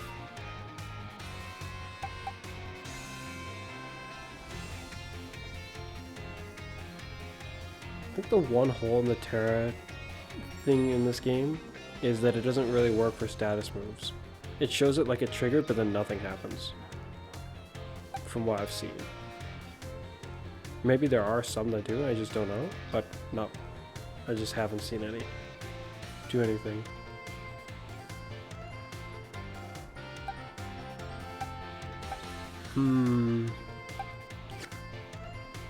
Where am I? I was about to leave for some reason. Might as well continue. Battle studies.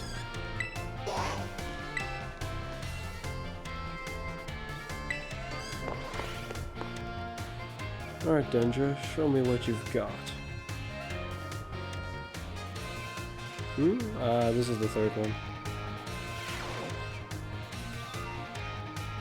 Another day, another round of battle study. Let's get right into it. Last time, we learned about Terra Raid battles. Did any of you have the chance to try it out?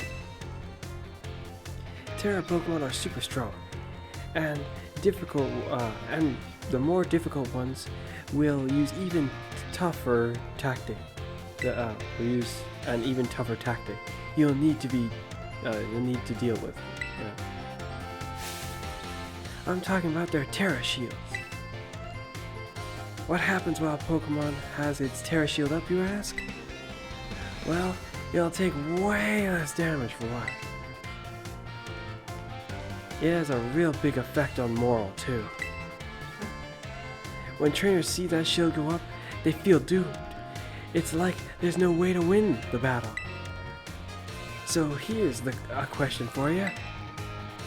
If a Pokemon you're up against puts up a Terra Shield, what should you do? Run away? Well, they don't have one. Call your parents. That might as well have been run away. Terra Slice and attack it. Close your eyes and give in. Terra Slice and attack it. If you can, anyway. That's right, you're a regular Terra Raid Battle Master, aren't you, new kid? Regular attacks don't work so well against Pokemon that have the Terra Shield up. But yeah, Pokemon Terra Slice is an effective method to overcome that issue. A Terra Slice Pokemon will do more damage to Terra Shield, to shielded Pokemon, especially if it uses moves that match its Terra type. Okay then. I'll keep that in mind.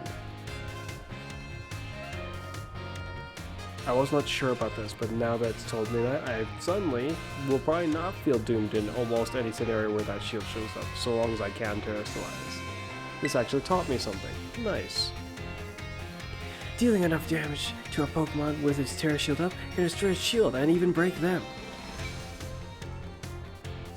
Well, assuming they had that little health left. And break the Pokemon stance, which doesn't do anything. That means it's important to properly time your terrestrializing in a Terra Raid battle. Now just go straight for it actually right away. The sooner you get it, the better. I mean, if you're just gonna get whooped and have it break on you in the first place, I think you are almost doomed from the get-go. If you lose too many times, because if you just simply have to deal with your cooldown, I'd be like, yeah, just keep going. It's fine, it shouldn't be that big a deal. But because you dying also takes a chunk of the timer as well, on top of forcing you to wait, dying is like a strategic, not an option. Near enough. If that's like a last resort. If you're dying before you've even got to half health, I'd wager this is probably nearly a loss already. Especially if you died before they even do terrorize and their shield hasn't been broken yet. Yeah, it's a hard one. That just seems like doomed. In conclusion, as they say, fight fire with fire and Terra Pokemon with Terra Pokemon. Be sure to work together with your teammates to smash through your opponent's Terra Shield. Oh man, I was just about to suggest we do some hands-on practice to really drive the point home. Well, I guess we're out of time once again. Next class will be our midterms exam. Aim for a perfect score. I don't think that's how it's... I really doubt it's said rapidly or repeatedly at all like that. Like one was already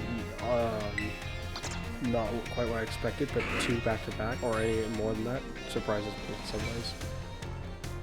Quite a bit more so. Good evening. Battle midterms. Are the battle with her? Yes.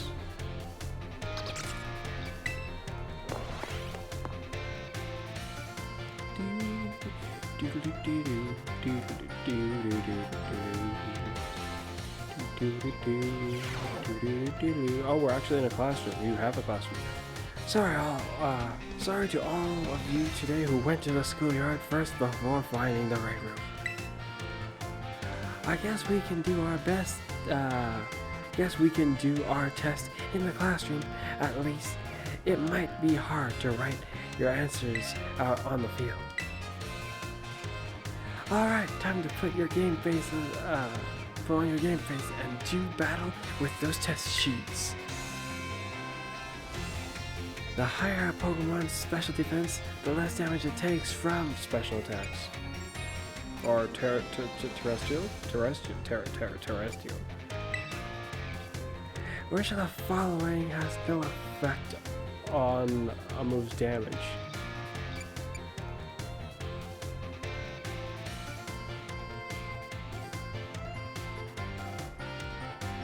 Depending on how you view it, it does, but okay. How many trainers are on a Terra Raid battle team? If only. Why can't we? Who decided this? What is an effective method for breaking opponent Terra Shields? Actually, shoot, once again, I'm actually just reading it off the paper. She's not saying this. Terrestrialize and attack. Cheering! Switching your Pokemon because you're gonna need it. Maybe. What is Miss Dendra's favorite type? Psychic. Unfortunately, she's made it actually almost hard to tell, seeing I'm right next to her stands a psychic fighting type, who has essentially served no purpose aside from moral support. Time's up. Put your pencils down. I saw you giving it everything you got. I'm sure you all get a perfect score. Maybe a little I think I see why you got that scar from in your head. I got biffed a bit too many times for giving goofy answers. Otherwise, I'm not really sure where you got that from. It's probably not that simple, but your confidence is a little too overwhelming, I'd say. Not everyone understands this language. I can't really speak for the rest of the class, but I don't know if they all know. Well done, everyone. Yeah, you can ask for your scores at the front desk.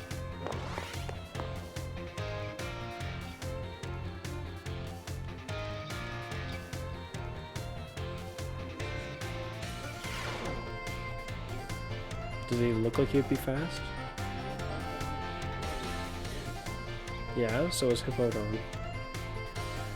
Yeah.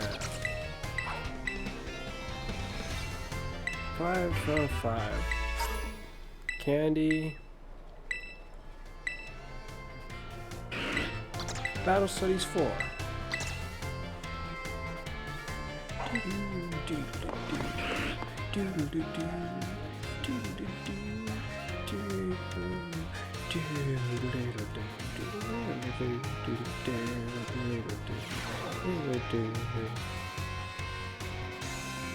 Another day, another round of battle study.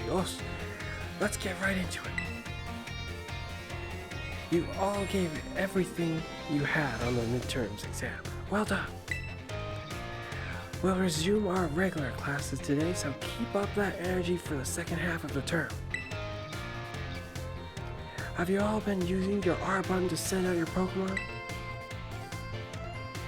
If you do, your Pokemon will run off into the direction you're facing. Not always, actually. Well, they might start that way. Oh, that's interesting. Penny's here. It's a super useful tactic that lets your Pokemon pick up faraway items for you. And that's not all. If there's a wild Pokemon near where you send your Pokemon, they'll start battling each other. We call those battles auto battles. You and your Pokemon, I'm assuming, or what calls them auto battles. I call them my Pokemon beating up other Pokemon sometimes. Just letting them do his thing. I call them, I guess, more than one thing. So yeah, if you just strictly call them auto battles, then whoop-de-doo for you, I guess. Maybe that's just one of the things you call it. Just as the name implies, your Pokemon will act on its own during auto battles, meaning you won't have to give it any commands. And if your Pokemon wins, it'll get experience points, just like it would in a regular battle. In fact, it's the goofiness is theoretically, wouldn't it get more because it's battling by itself? But it actually gets less.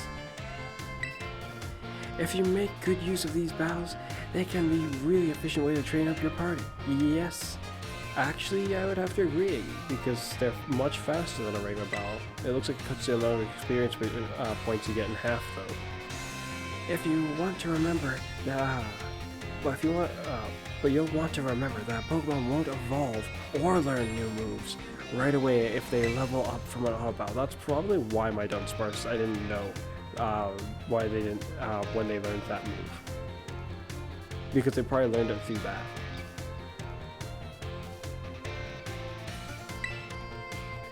Also, if a Pokemon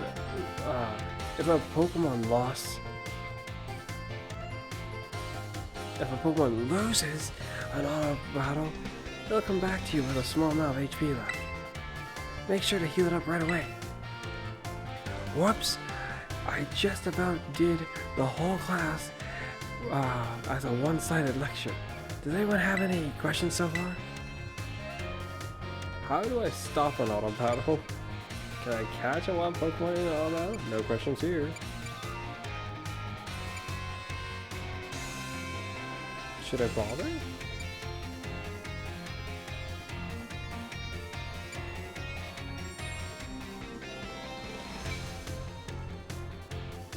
How do I stop an auto battle?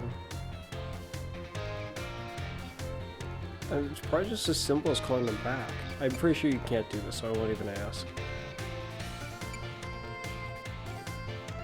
I'm curious if she'll just say the same thing. Did you just say no questions here?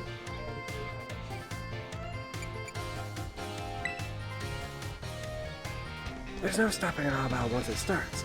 You have to wait and see how it plays out. Oh shoot. You can call your Pokemon off before the battle starts though, if you press that button while your Pokemon's still on its way to the opponent. Just yes, as I've made use of many times. Even during auto battles, our Pokemon are out there battling for us, their trainers. And I guess themselves, since they seek out the battles so eagerly. Keep an eye on them as much as possible, and if it looks like they're going to lose, be sure to have them retreat. Also, this goes without saying, but Pokemon with low HP are already worn out. They probably won't enjoy auto battles as much, so don't work them too hard, okay? In conclusion, auto battles only works if the trainer and their Pokemon have a relationship of mutual trust. Be smart with how you use auto battles so you don't lose the trust of your Pokemon. Likewise, you can't do that if you don't have the level of making them listen to you. If they won't listen to you, they won't do auto battles. As I experienced firsthand. Oh man, I was just about to suggest we do some hands-on practicing to really drive home the point, but I guess we ran out of time as usual. Class is over for now. Take care, you little rascals.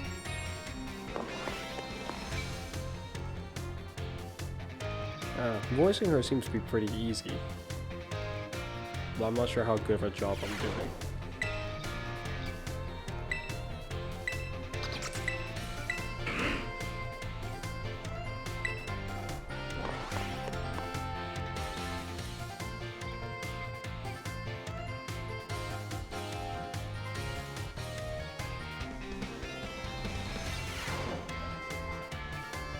Another day, another round of battle study. Boss, let's get right into it.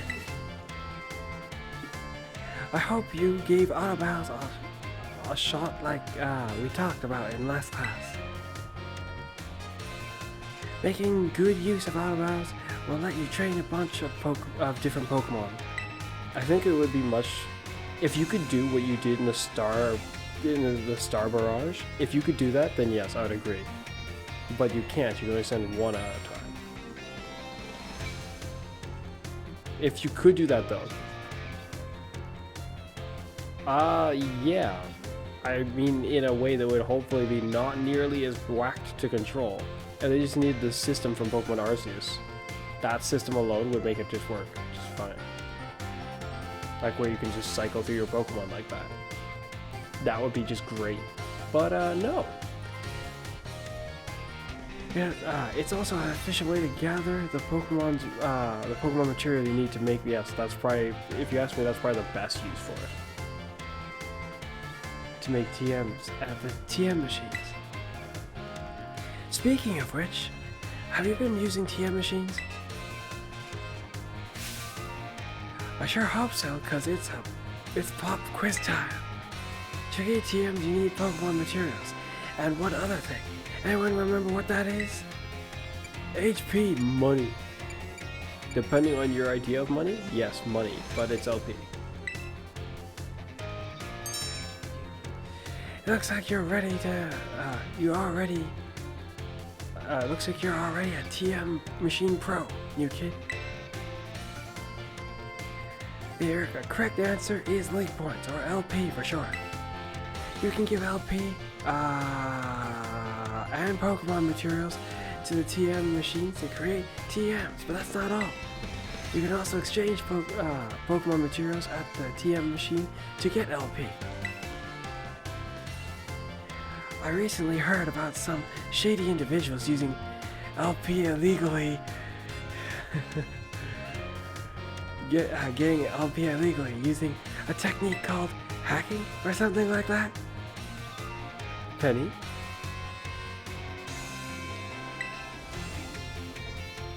I don't want any of you getting involved in bad stuff like that, got it? Anyway, you can also add TMs you'll want to keep. You want to make sure you TMs that you want to make. You can also add TMs you want to make to your watch list. This lets you keep an eye on the materials you need to gather. Ooh. In conclusion, in order to make TMs, you need Pokemon materials. And if you want to get a hold of a lot of materials, you have to battle all kinds of Pokemon. Oh man, I was just about to suggest we do some hands-on practice. Drive home the point. But I guess we're never gonna have the time. I like how the statement has actually been steadily developing with each time. That's like different for them. Class is over for now. Take care, you little rascals. I think one more.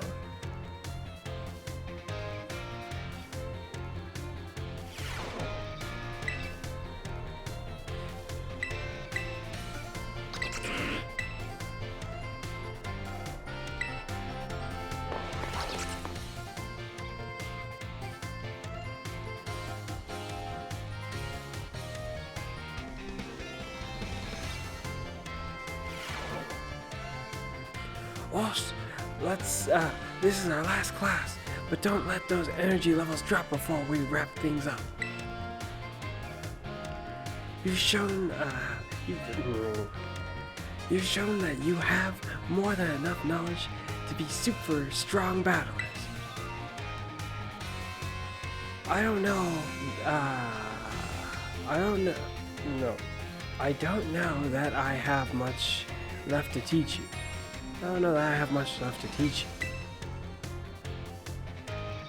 But we can always aim for ever greater heights. So today, I'm gonna teach you about the rules of link battles. Something that, well, you really could have figured out yourself, but I'll teach you it right now. Whip out your phones, everyone. Pokemon, I'm looking at you. You better do, Arvin? Where's my boss stuff? I'm guessing Penny was not present for the last class. I didn't see her there. I was like, why didn't she have a slight reaction? Like, oh, I'm being called out. When two trainers participate in a link battle together, they can engage in either single battle or double battle with each other. If you're playing with a group of 4, you can all battle each other in a multi-battle. Now, when you're out having battles during your independent studies, you can use whatever number of Pokemon you like, and they can be any level. But in link battles, there are special rules to keep in mind. Some of these special rules involve adjusting Pokemon levels. Now the no restrictions rule set lets you set all the Pokemon stay their current level. It lets the trainer use multiple Pokemon of the same type, or same species, and multiple of the same held items too. Well, if you choose the normal rules, all your Pokemon will be set to level 50 for your battles, regardless of what level they actually are. This includes lower level Pokemon. They'll get a power boost to participate. Normal rules let you use multiple of the same Pokemon species and of the same held items too. The great part about this rule set is it lets any of your Pokemon participate. All they have to do is learn some good moves and get EV trained and IV trained. And to do that in a way that is actually satisfactory is not easy if your level is not at a decent point.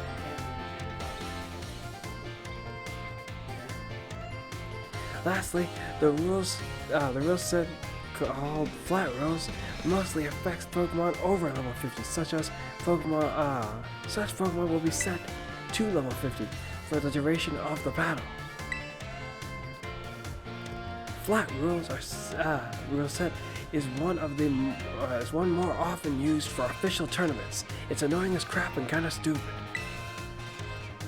This rule set does not allow trainers to use multiple Pokemon of the same species. Fine, I understand that. I don't typically like doing that myself either, but sometimes that can be merit to something like that. Or multiple of the same item. I also typically just try to avoid that because I feel like it. But it also has value sometimes, and there are times where I do go up against that. I probably go against that more often than I go against using the same Pokemon. At least in my battles with my younger brother, anyway. Alright, here's a question for you. Which rule should you pick if you want to use a lower level Pokemon to keep its low level? And keep its low level. Huh? If you want to use a lower level Pokemon and keep its low level. Shoot, I'm trying to recall if the flat rules actually allowed for that.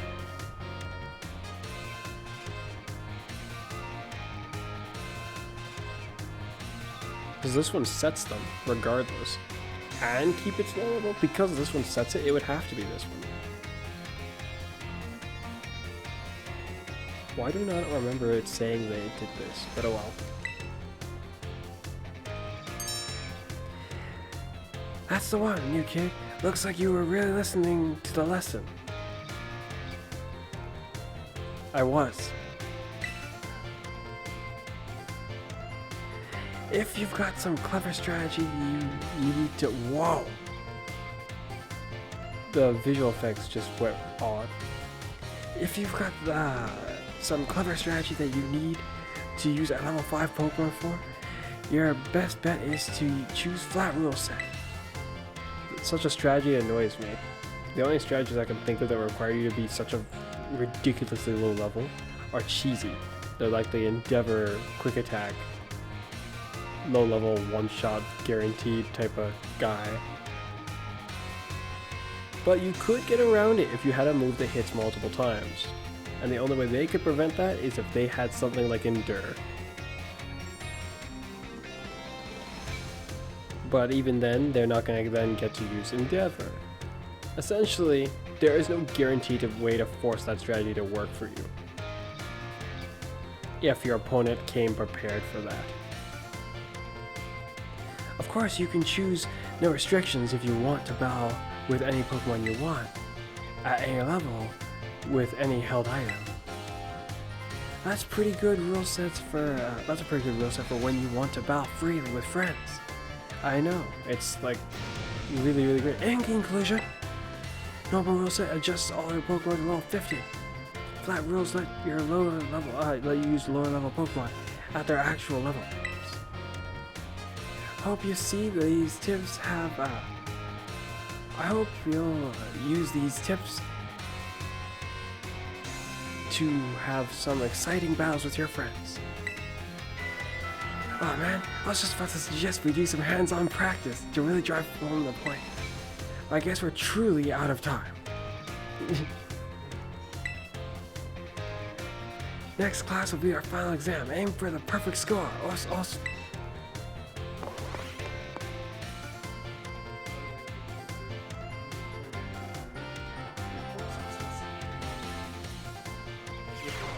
This sounds like what she actually had to say got redacted and replaced with that.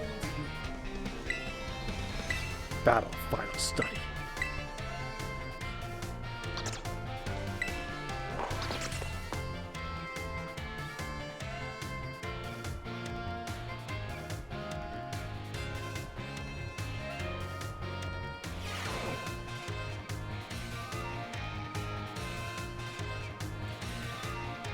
It's finally game day. Today's our final exam. It's time to put your game face on and do battle with those test sheets. Which cheer boosts the attack and special attack of all allies during the terror battle? Go out. Go all in. Out we go. I like that one. I just picture all you and your friends just nod and use explode. one by one, each of your guys explodes, and then they beat the Terror Raid Den because the last guy didn't explode. Oh, actually, no. That would actually work. That's hilarious. I can picture a scenario where that could work. I would like to see that happen. Like a full people do that. They just all use explosion. Because even if it chopped the gauge that much from 4 losses, if that was enough to cleave the health bar all the way to 0, that would not, they wouldn't be able to win. Go all in, go all out. It's go all out, I'm pretty sure. Or at least that's what I think. What do we call the battle? Call the battles that Pokemon sent out with that do on their own. You can do it, battles. Auto battles, auto fights. I can imagine someone easily getting that mixed up. That's auto battles, apparently, is what they call it. How should you obtain LP? Can you get that from taking on the gyms? I don't think so. Exchanging materials, hack the system. That's why the question is phrased this way. That's, I kind of feel sorry for Penny. They made an entire question revolving around that. That's like, ouch. I guess they were just that appalled that it's like, we're just gonna have to drive it home. Don't do this to us, please. But because you put that there, anyone else who's tech savvy might get the idea, like, hey, maybe it's possible. You know? You know? Not good. Don't expose your weaknesses. Then again, I guess with Penny on your side now, it might be nearly impossible. So, perhaps you have the room to brag and boast your what was a weakness. Exchange materials because, I don't know, you seem to have forgotten the Terradens give it to you as well, just for finding them. High-level Pokemon are adjusted to what level when they use a flat rule in Link battles? Shoot. Well, they're not adjusted a little. That'd be interesting. Why is there not a rule set that does that? What have they got against level 100s? Why? Level 60s. Well, 50 for some reason. I bet there is like a reason that they have, but I have the feeling I just hate it. Almost no matter what their reason is, it just would sound preposterous to me. It's like, why'd you even have level 100 if you're going to lower us to level 50? That just sounds like a sad joke.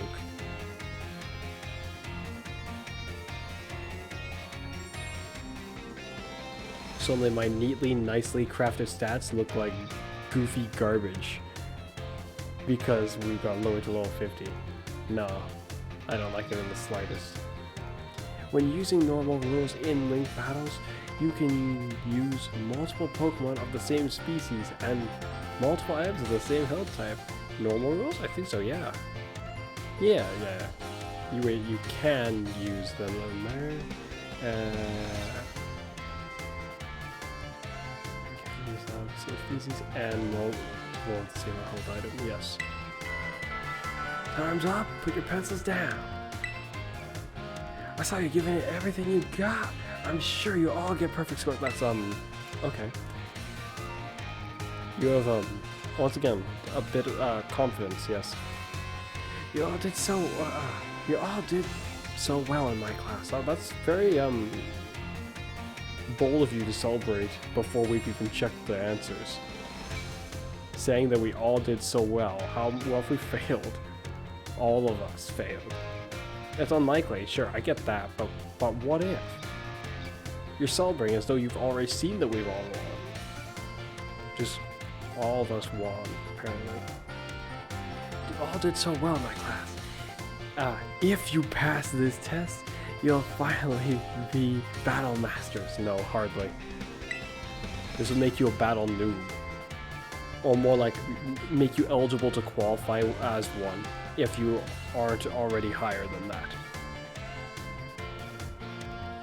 As in newbie, as in you're new to it, but, oh no, as an apprentice, I guess?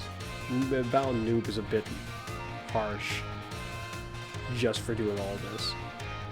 And if I was to really analyze it even deeper, to even have access to this class would have meant you have had to have done a lot of battles actually by now.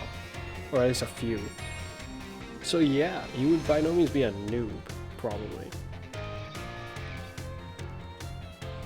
You would at least be adequate, I would assume, at least, or adept, or like you're probably not bad, at least, is what I'd say.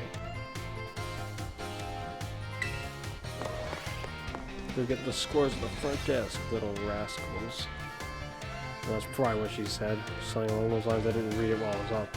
Just faintly read part of it as it faded. I was like, oh whoops, I probably should have read that.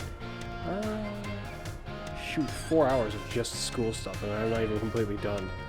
Well, there was us battling and strategizing and contemplating. And talking, lots of talking. Feels... Oh, no, not you again. Tell me how I did. I win, didn't I? Yeah, that's what I thought. Give me my pity candy. Pity candy for winning. To be fair, you didn't really have to give me anything, so it's not bad. It's just... Why is it just medium candies? Art midterms, I've got to use the bathroom.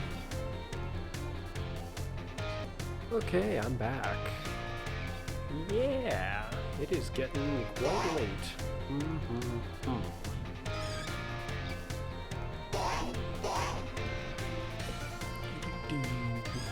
I'm pretty happy actually with my with fixing my majority of my jaw with my character.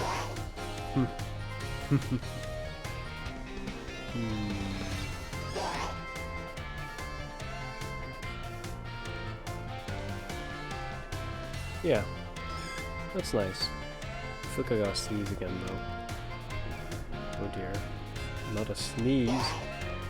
Well, what class would I like to take?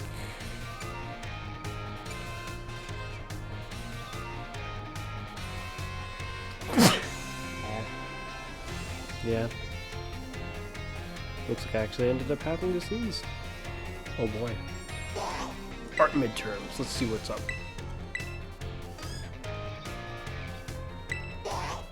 What kind of test would this be? I'm assuming it'll be on the material he spoke of, but... Art, beauty, conceptuality. Mind over matter, certain matters in the mind. My mind. I do hope you're all ready, because it is time for your midterms exam. Focus and do your best. And begin. What is the name of the gemstone that glows that glows over a Pokemon's head when it terrestrializes? A Terra Jewel. Terra Rock. Terra Stone. It's apparently a Terra Jewel. I think. When the answer to question 1 is the...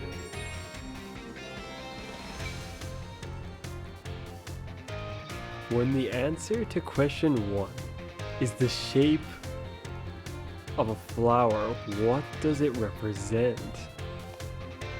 I kind of like the way he's doing this. That's interesting. There's a flower as it represent. Grass type? Yeah, well, a flower. What shapes are most snowflakes classified as? Hexagonal.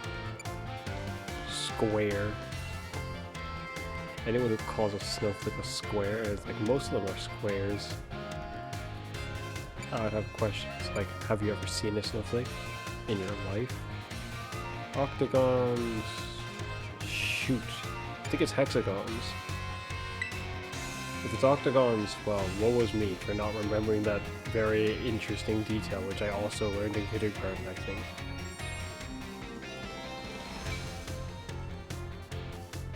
Alright. Where is the eatery that allows you to change a Terra type? Medali. What makes something beautiful? There is no correct answer. The eye of the beholder is what I would say. That and the true maker. But saying that, I'm assuming will also be taken out of context. No, not entirely. More like it won't be taken in the right context. Oh well. Hopefully. Yeah. Yeah. Time's up. That's it for today's test. Pencils down, please. I'd rather not have students worry about passing or failing in my art class, but tests are tests after all. Anyway, good work here, everyone. You can check your results at the front desk.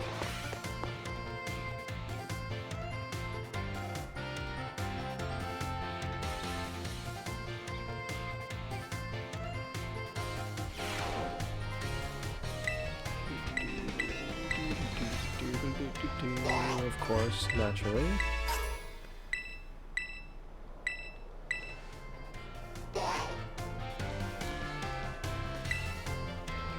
Art. Wonder what it'll show me next time. Well, this time.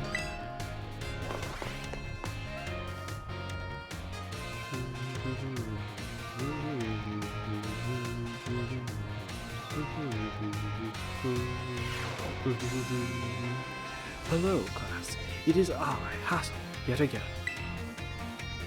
I'm pleased to say that everyone did well, very well in the midterms exams. As a reward for all your hard work, we have a special guest visiting us today. Now, Brassus? Brassus! Please come in. The grass gym leader, greetings.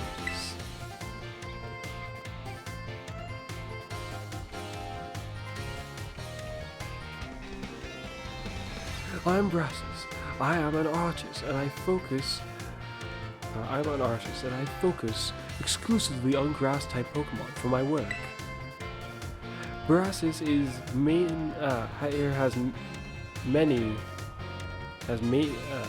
mainly creates three-dimensional pieces, such as statues and the like. One of his major works is the illustration titled Sundering Sunflower, found in Artisan. Many of you who've challenged the Artisan Gym are no doubt familiar with these sculptures. Yes, I do recognize some faces among your students. I hope you all understand how fortunate you are to be able to attend Hass's class. Well, Hass is the man who saved me when I was lost, when I lost all hope and given up on myself. But he never gave up on me. I do not exaggerate when I say he is my mentor in life. It is precisely thanks to Hass that I was able to establish my current art style. Dear Brassus, I have nothing against reminiscing about old times, but today I hope you will guide this class. In a way only you can. Of course. Oh, the mic. Let's see. Why don't we discuss what Hass mentioned, Sundering Sunflower? Can anyone here tell me what my mood is when I crafted its detached expression? A happy mood, a sad mood, an angry mood. I would imagine a happy mood, because otherwise I would be kind of, respectively. This is just an assumption based on what Sunflower even is. Its embodiment of happiness is what I would have to assume is what it is. A happy mood. No, an angry mood? Is sad or angry? You look annoying. No. Completely and utterly wrong. When I made that sculpture, I had sundered all hope. Yes, That is something I had considered, but of the two, I would have no clue as to which it would be. I guess sadness. I was prepared to give up everything. I had resolved to give up my life as an artist if that piece did not receive proper recognition. Hence the name Sundering Sunflower. That's exactly it, Alice. When I started out as an artist, I experienced many hardships. I even became deathly ill and fell into a slump that drove me to depression. I began worrying only about what would sell. I was concerned only with fame and fortune. But all my pieces during this time had no depth. They were all shallow trash. It was then that I met Haas. He helped me realize how petty I was being. I shall spare you the details, but in the end I was able to leave all that behind. And that is also when I crafted the sunflower. Remarkable. Even I did not know the full story until now. This kind of thing is hard to tell someone, especially when they are close to you. Or are so close to you. Now, I don't doubt that you adolescents will often find your heads crowded with worries. My advice to you is simple. Be honest with yourself and do whatever your heart desires. So long as you don't cause trouble, that is. That is all from me. That is interesting you had that little last bit at the end, because when I came to do the assessment, it gave me the sense that he was going to do whatever he pleased, regardless who said anything. No matter what kind of trouble it was going to cause, that's the kind of feeling it gave me, which is interesting. He's doing, I guess, a decent job to attempt to give advice on it. I must admit, I am beginning to feel a bit embarrassed, so I bid you farewell, Haas. And farewell to your pupils as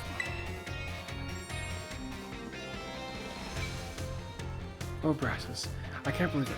Such a wonderful class. Thank you. Thanks.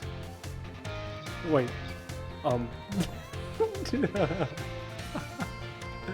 I was like, when he reached up to his head, I was just like, wait a minute, is he gonna... Thank you so much. So much.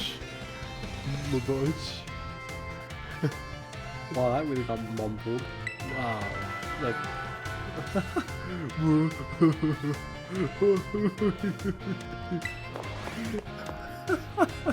This guy.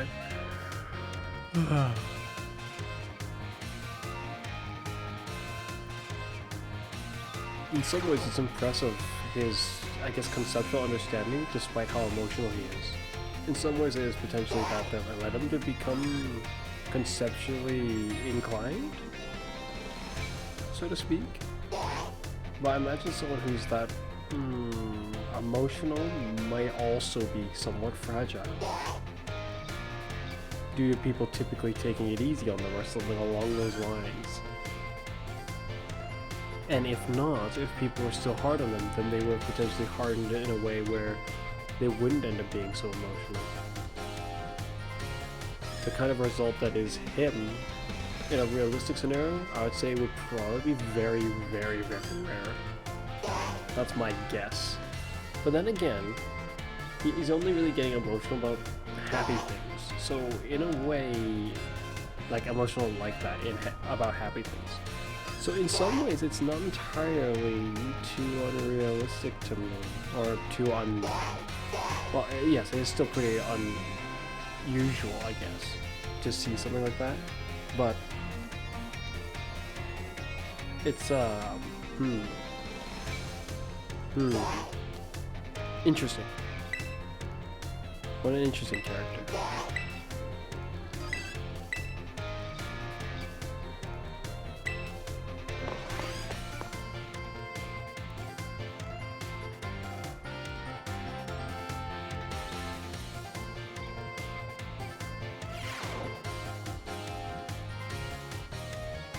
Hello, class. It is I, Hassel, yet again. First, allow me to apologize for losing my composure during our last class. I was so touched by Brass's story that I simply couldn't contain my emotions. I'm sorry for making such a scene. I certainly got a very stern talking to from Miss Timer. Wait a minute. She doesn't seem like a very stern person. At least she didn't to me seem like a very stern person. She seemed like a very almost happy-go-lucky type person. I wouldn't expect her to be the one to... Yeah, no, that's kind of surprising to me. After class, yes. Should I have given her a voice more like that slug lady from Monsters Inc? Though I don't think I would have been able to do that very effectively. Always watching. Anyway, let's us shift our gears and dive into the material for today's class. Now, have any of you heard of the 10 sites of Palladium? I've seen probably most of them at this point. As the name would imply, there are 10 sites in Palladium that are considered particularly beautiful, or fascinating, or interesting in some way or another. Among them, I would say the Grand Olive Orchard is likely the most accessible. Probably. Maybe? Yeah. You still have to travel a decent ways to get to Artisan. The very terrain of the place does not make it seem like an easy way to get there, but I guess the path specifically that leads there might not be that rough. If you just keep specifically to that one path and don't venture from it.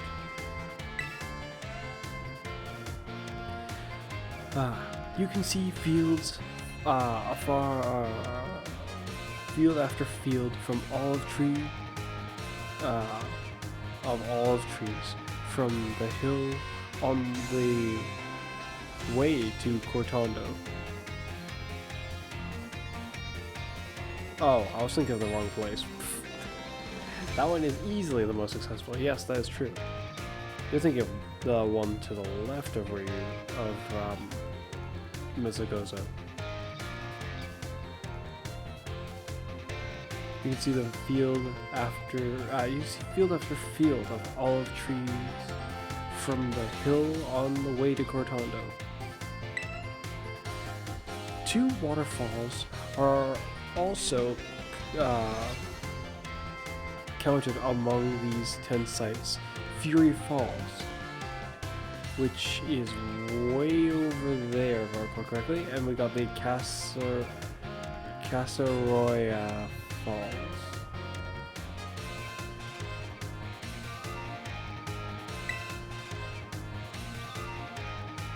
Then there's the peak of Glissando Mountains. Known as the Palladia's highest peak. There are other cliffs on Glissando Mountain that's named after its rather unique shape. Yes, I remember that one. So let me ask you, my students, what is the name of the 3-pronged cliff on Glissando Mountain? No need to grasp at straws. Glissando Grasp, Glissando Reach, Glissando Run. It wasn't this from what I remember. I think it was Grasp. Glissando's Grasp. Wasn't it a Grasp of Glissando? Oh, I don't know. It's this or this one, which I think it's this one. Seems I've been there. Exactly. It looks like a hand. It looks like, yeah, exactly. It looks like a hand taking hold of something, doesn't it, Fuzz? It actually looks like there's something. Well, it makes me think of a Lucario. It looks like there's a spike on the hand itself. The 3-pronged cliff on Glissando Mountain is in fact known as the Glissando's Grasp. Though its shape is far too stubby to be that of a human hand, I imagine someone thought it looked like a Pokemon hand grabbing something. There's also the mountains in the area. 3 of the East Province. The mountains in the area, in Area 3 of the East Province, where you can get a good look at Levincia. It's particularly gorgeous at night. Yes, I somewhat agree. In fact, the view is so brilliant, it is known as the Million Vault Skyline. Interesting, I don't think I knew it was called that. I hear it's quite a hotspot for dates, and deservingly so for having such a romantic view. I imagine it's, what do the kids say these days? Very fleek selfie spot. What the heck? I don't know about you, but I never said that when I was a kid.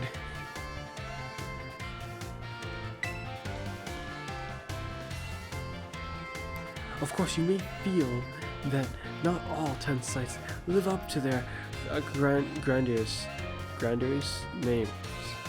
How often do we visit some tourist spot only to be disappointed? Not to say you shouldn't visit them, only that you should keep your hopes in check, naturally, so that you may hopefully be able to see the beauty in it. And maybe even find some hidden beauty for your own to, well, enjoy about it. The important thing is to go yourself and see them with your own 2 eyes. And sometimes, a disappointing experience can be worthwhile in its own way. Take a chance.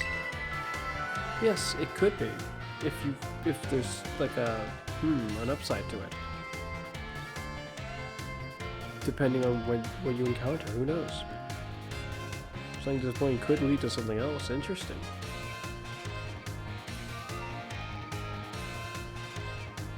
So you might find that something disappointing might have something that's not as disappointing about it itself.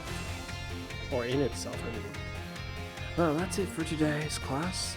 Thank you for your attention.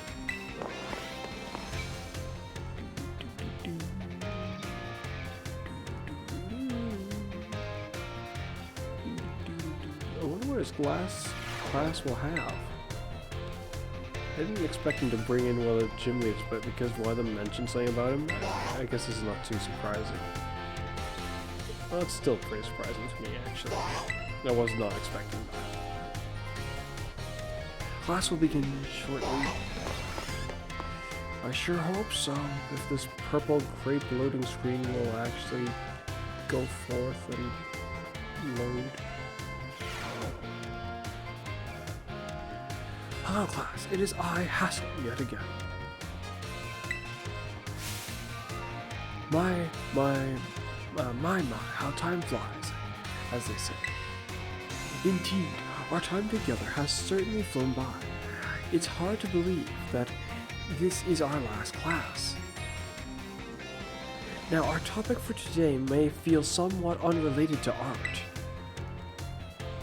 but there's absolutely no set definition as to what art should be. Therefore, let us carry on with the discussion and see where it takes us. There are 2 things I wish to focus on today: ribbons and marks.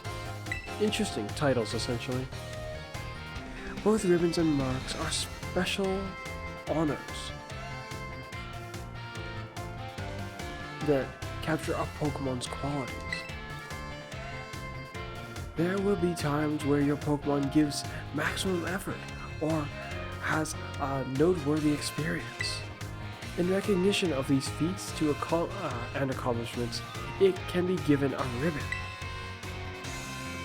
For example, if you manage to become incredibly close to a Pokemon, it may be it may be granted the best friend ribbon. I noticed that Penny was in this class, like as the screen was panning. That's interesting how they just fluctuate it from time to time. They, like, certain of your friends will just be there sometimes.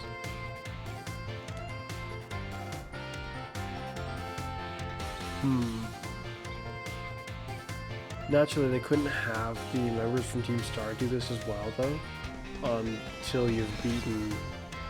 That would have been interesting if it was a randomizing factor, and then once you've done that, yeah, they could just show up. Well, incidentally, there is a person in Cascarifa who can give your Pokemon a best friend ribbon. Marks, on the other hand, are mostly found on wild Pokemon when you meet them for the first time. They can symbolize the characteristic of a Pokemon, such as with a rowdy mark or a vigor mark, or the vigor mark. It's completely up to luck whether you run into a Pokemon. Up to chance? Yeah. With these marks. So if you're able to catch a Pokemon with a mark, rejoice at your outstanding fortune. Does anyone know what special thing you can do with the Pokemon who have a ribbon or a mark? You can exchange ribbons if you didn't know. You can show them off. You can change their title, which is theoretically showing them off in a sense, but you can change their title. Wonderful, Fuzz. Your knowledge is impressive. The correct answer is that Pokemon with ribbons or marks can be given titles.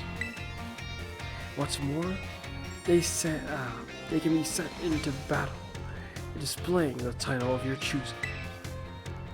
For example, you could set a Gibble with the best friend ribbon by declaring, "Go, Gibble, the best friend, the greatest friend, or great friend."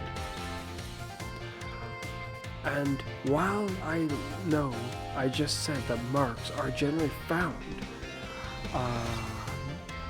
already on Pokemon when you meet them for the first time, it seems that more recently, Pokemon can be awarded certain marks based on their efforts. These marks are called Gourmand marks. The item finder mark, the partner mark, and so on. Perhaps it might be fun to try to work out how to get each mark, using its name as a clue.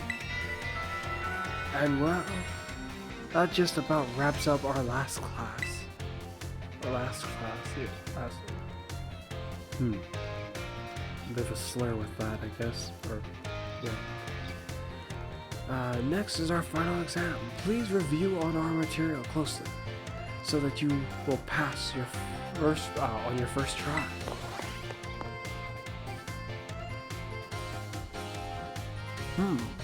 I get to run around afterwards to see them, but perhaps I should leave that for next time, so I can start on something rather interesting.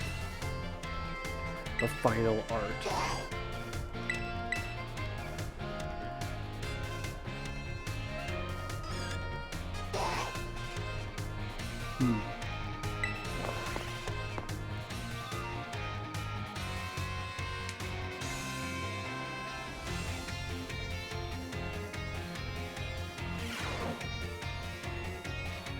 I do hope you're all ready, because it's time for your final exam.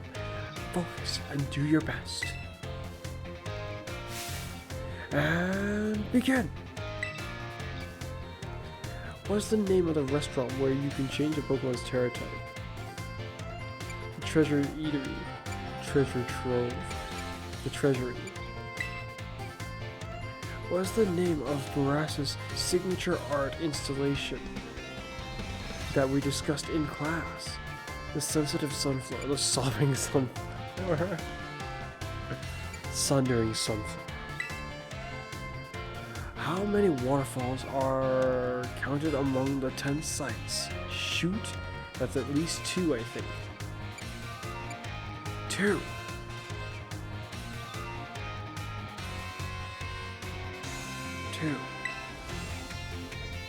Where can you find the million-volt skyline? Levencia.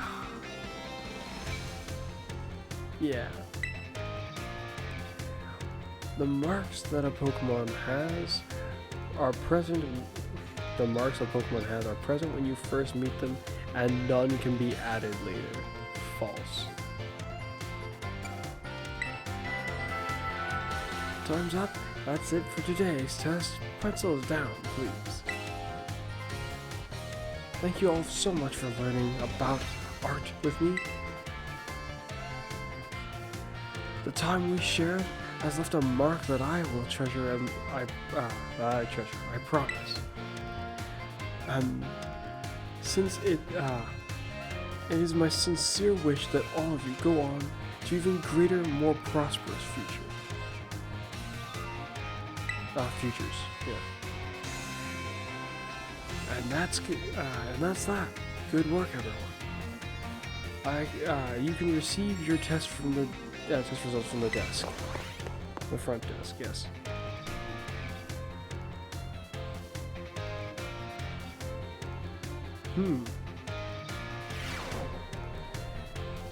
Okay.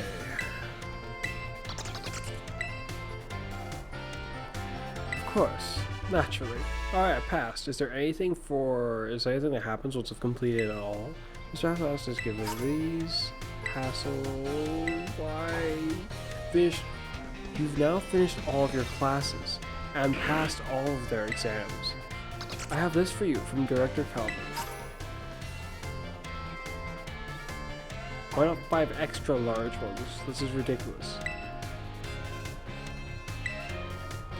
Now you can focus all your efforts on this year's treasure. Be careful out there. Says the lady standing right next to a Gengar. Is that a threat? Oh, you can speak to these people. Steel moves. Steel moves are super effective against fairy type Pokemon. Did I get that right? Yeah. This is so exciting. I wonder what's so exciting about this. Oh, more like what is this to? Oh, I'm not gonna go handle him. I'm just gonna see. Where is it? He's apparently here. You were there, and she's been made out to seem not quite all that friendly. She might even be the one who told off the director after battling me.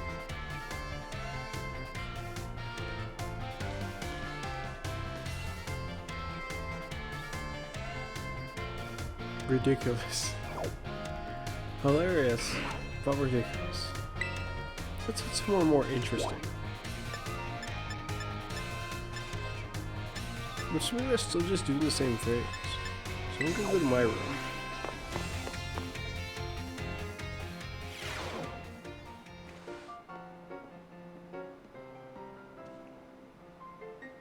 It's just occurred to me that there are things that can happen.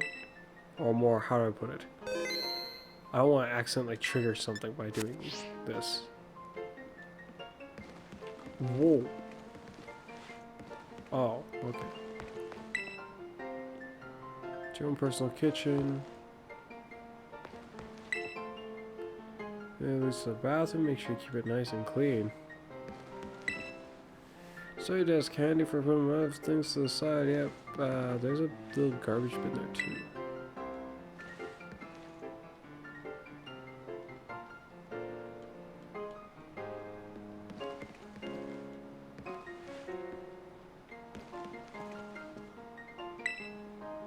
Lay down and rest? Yes. Well then. I will likely call it here. Kinda like I expected nothing to happen. I did theorize that it was possible that something could happen though. Yeah.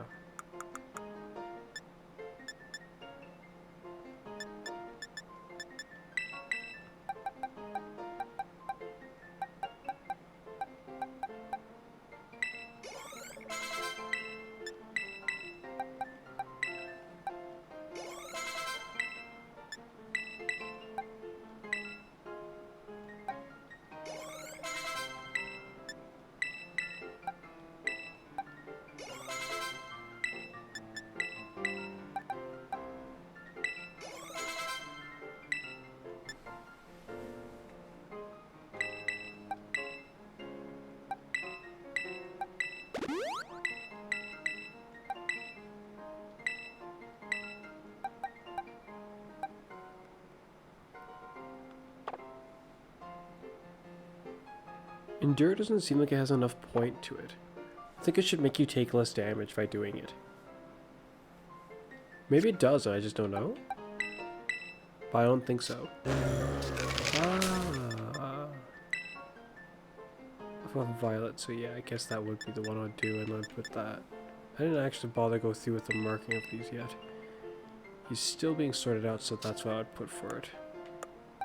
Did I sort that out for the rest of you? You are almost actually complete, but I'm still working on you, so. I mean, I might as well. You're not even level 100 yet, so you wouldn't even get the red yet. You are almost complete, you just need EV training, I think. And your Terra type change, potentially. I'm not even sure what to name you yet.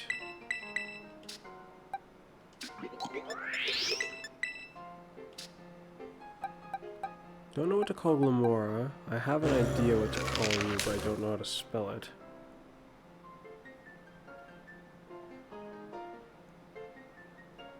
Oh well, I'll figure it out sooner or later.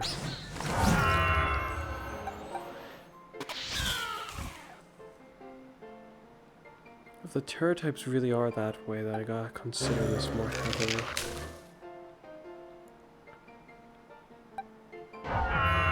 Terra Blast, huh? I think what's troubling me about this Terra Blast is I'm trying to figure out what I should, how I should work it to be.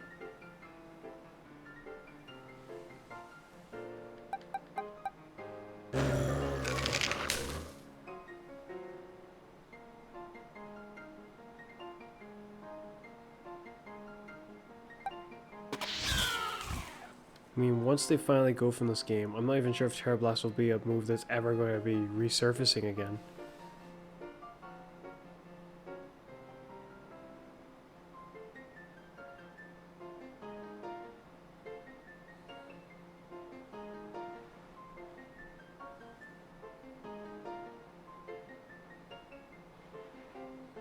So I don't want to make their... I don't really want to make their strategies too heavily focused on their Terra type. But then if I want to work out their Terra type so it's the best it can be, still I need to make it so it has some value still.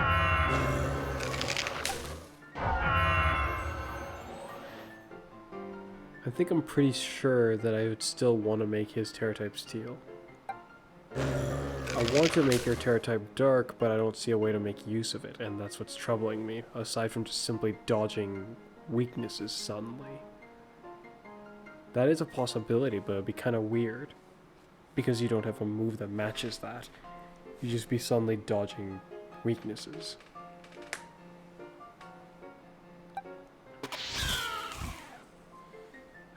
I kind of want to make you a dark Terra type as well, so you can benefit more with foul play, which I have my concerns about, seeing how I've given you it.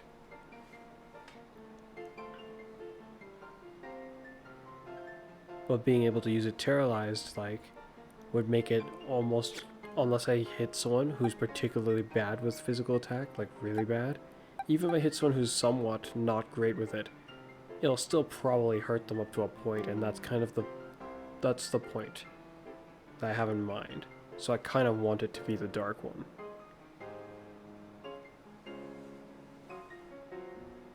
The grass one's pretty good though. Especially given what its move is. But otherwise its foul play is kind of undermined.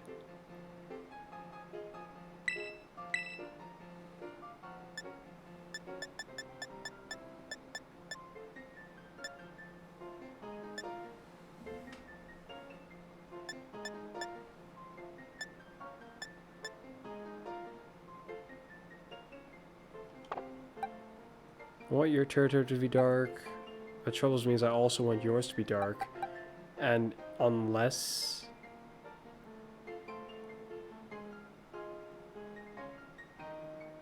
If my understanding is correct, either I've misunderstood, and if I gave you a dark Terra type and used foul play, it would be just like a dark type used foul play, that's it. it would just get normal stab, that's all.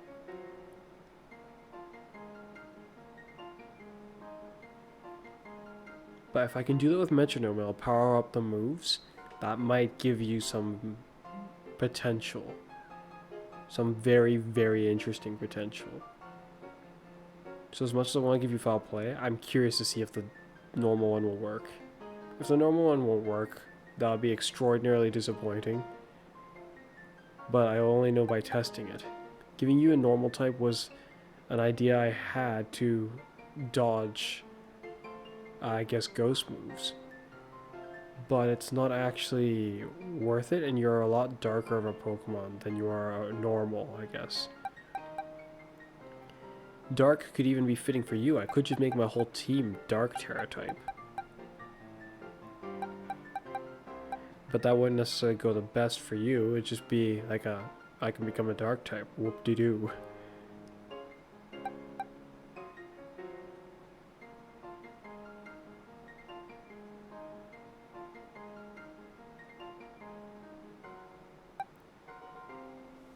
For you, it's definitely Dark or Normal. You, I want to make it Steel.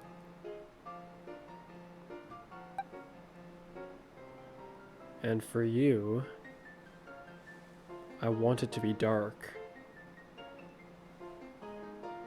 I don't really have anything major in mind for you, I guess. Rock is almost not that bad, because at least you can make your Ancient Power do more. But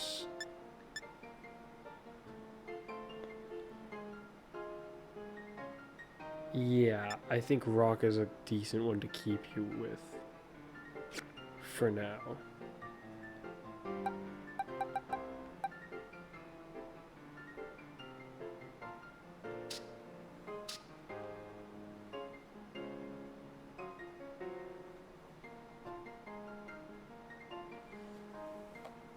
He can have a lot of health. Then again, his EVs are pushing it quite a bit.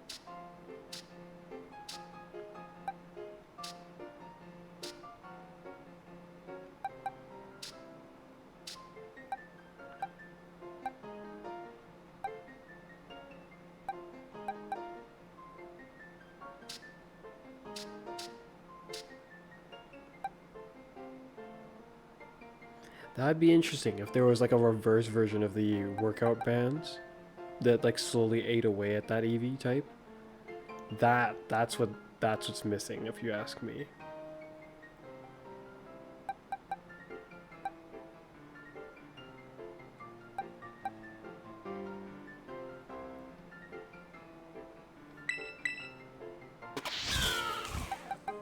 Fairy move seems to be fine for Zuff. U-turn is too useful, even with this ability. Or well, partly because of this ability, actually. Having a bug type move is nice, so I can kill off other things that are of the same type that Zuff would have been normally. It's good for if I want to suddenly resist fighting, I guess, but same with Fairy. That's also good if I want to resist that. It won't do me any favors for resisting flying, unfortunately. And same with fire. It leaves me with two of the same weaknesses. Don't know if bug is resistant to poison. It might just be normal on bugs. And ice is normal against bug.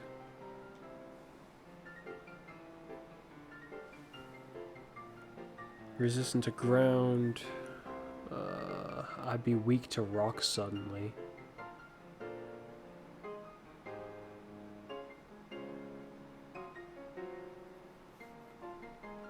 Whereas a grass type, I'm not sure if they're resistant to rock, but it might just be normal against them.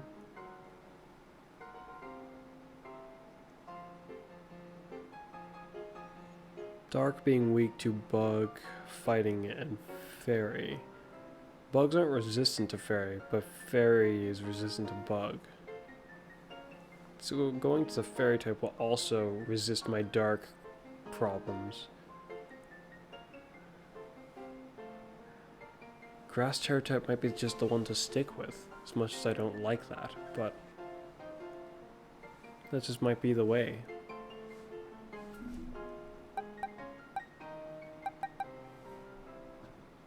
I do want to give it a dark terror type, though.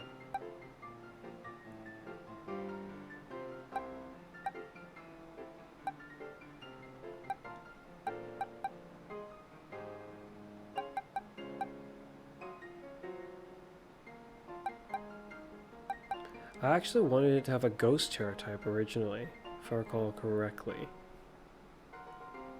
But now with this new added knowledge, and because it doesn't have Terra Blast, no room for Terra Blast either. It complicates the matter.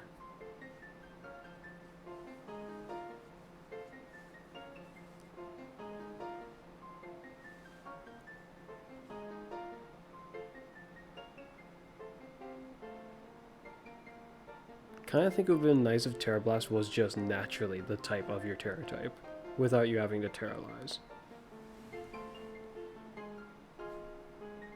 But that might be a little too convenient, yeah.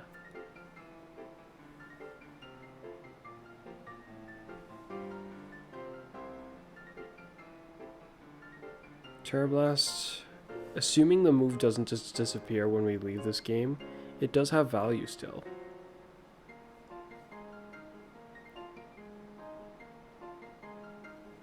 But not so much for Zoff, not while he has this ability.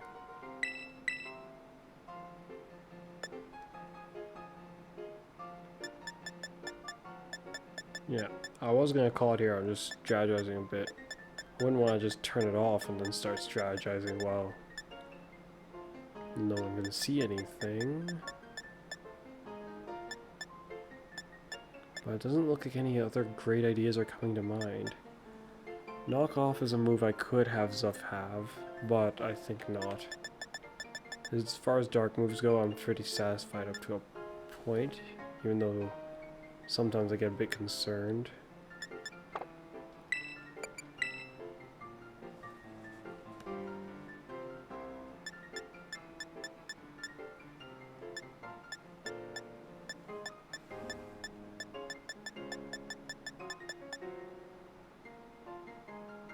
Yeah, no, for now, this just seems like a good way to go about it.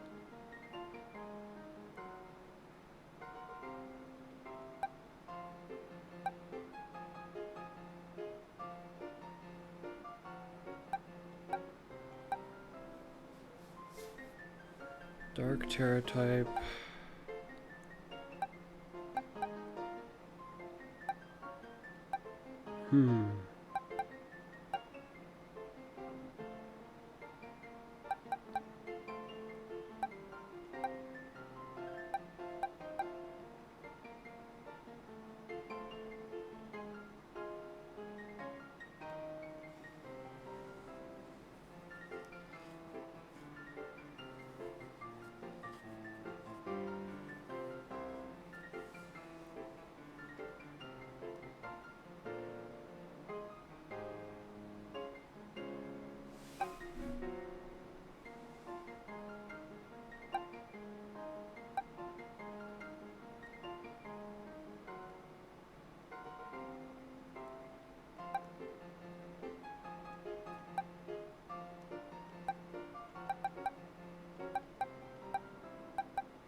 Let's see, you are weak to... I don't want you to terrorize to... If I made you terrorize to that type, you'd be weak to fairy anyways, still.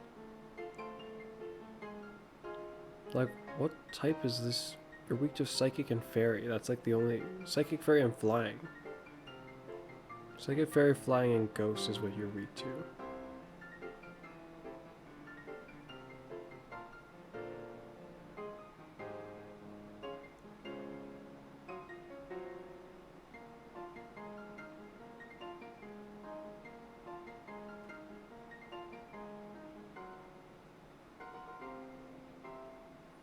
If you could terrorize to a dark type...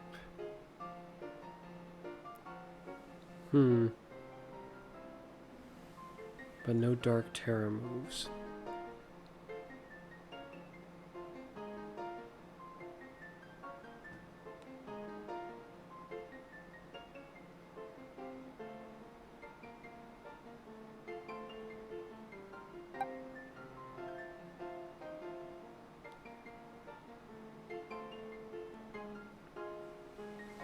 Going from that typing to a steel type.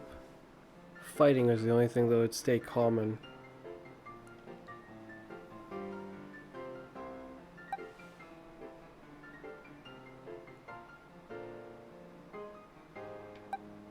Fighting would stay common, fairy would stay common.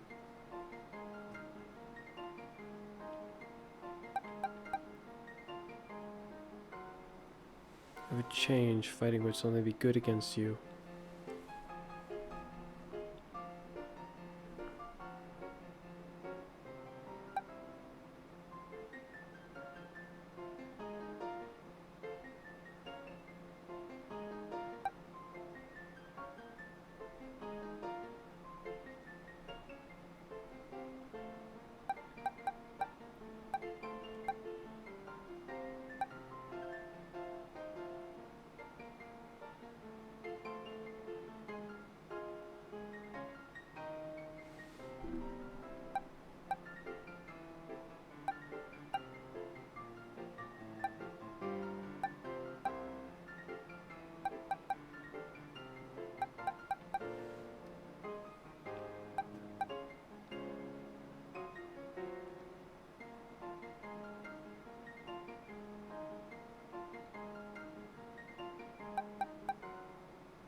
Yeah, I think I'm just gonna call it here. Just sitting around thinking. Well, yeah, as usual, it's been me, Fuzz. You'll see me next time. Yeah, sorry if you waited around this whole time. And if you did, well, congratulations. You got to sit around with me a bit. No. Just amounted to me, essentially. Listening to me. This, yes, maybe. But yeah. Hopefully you'll see me next time. Bye for now.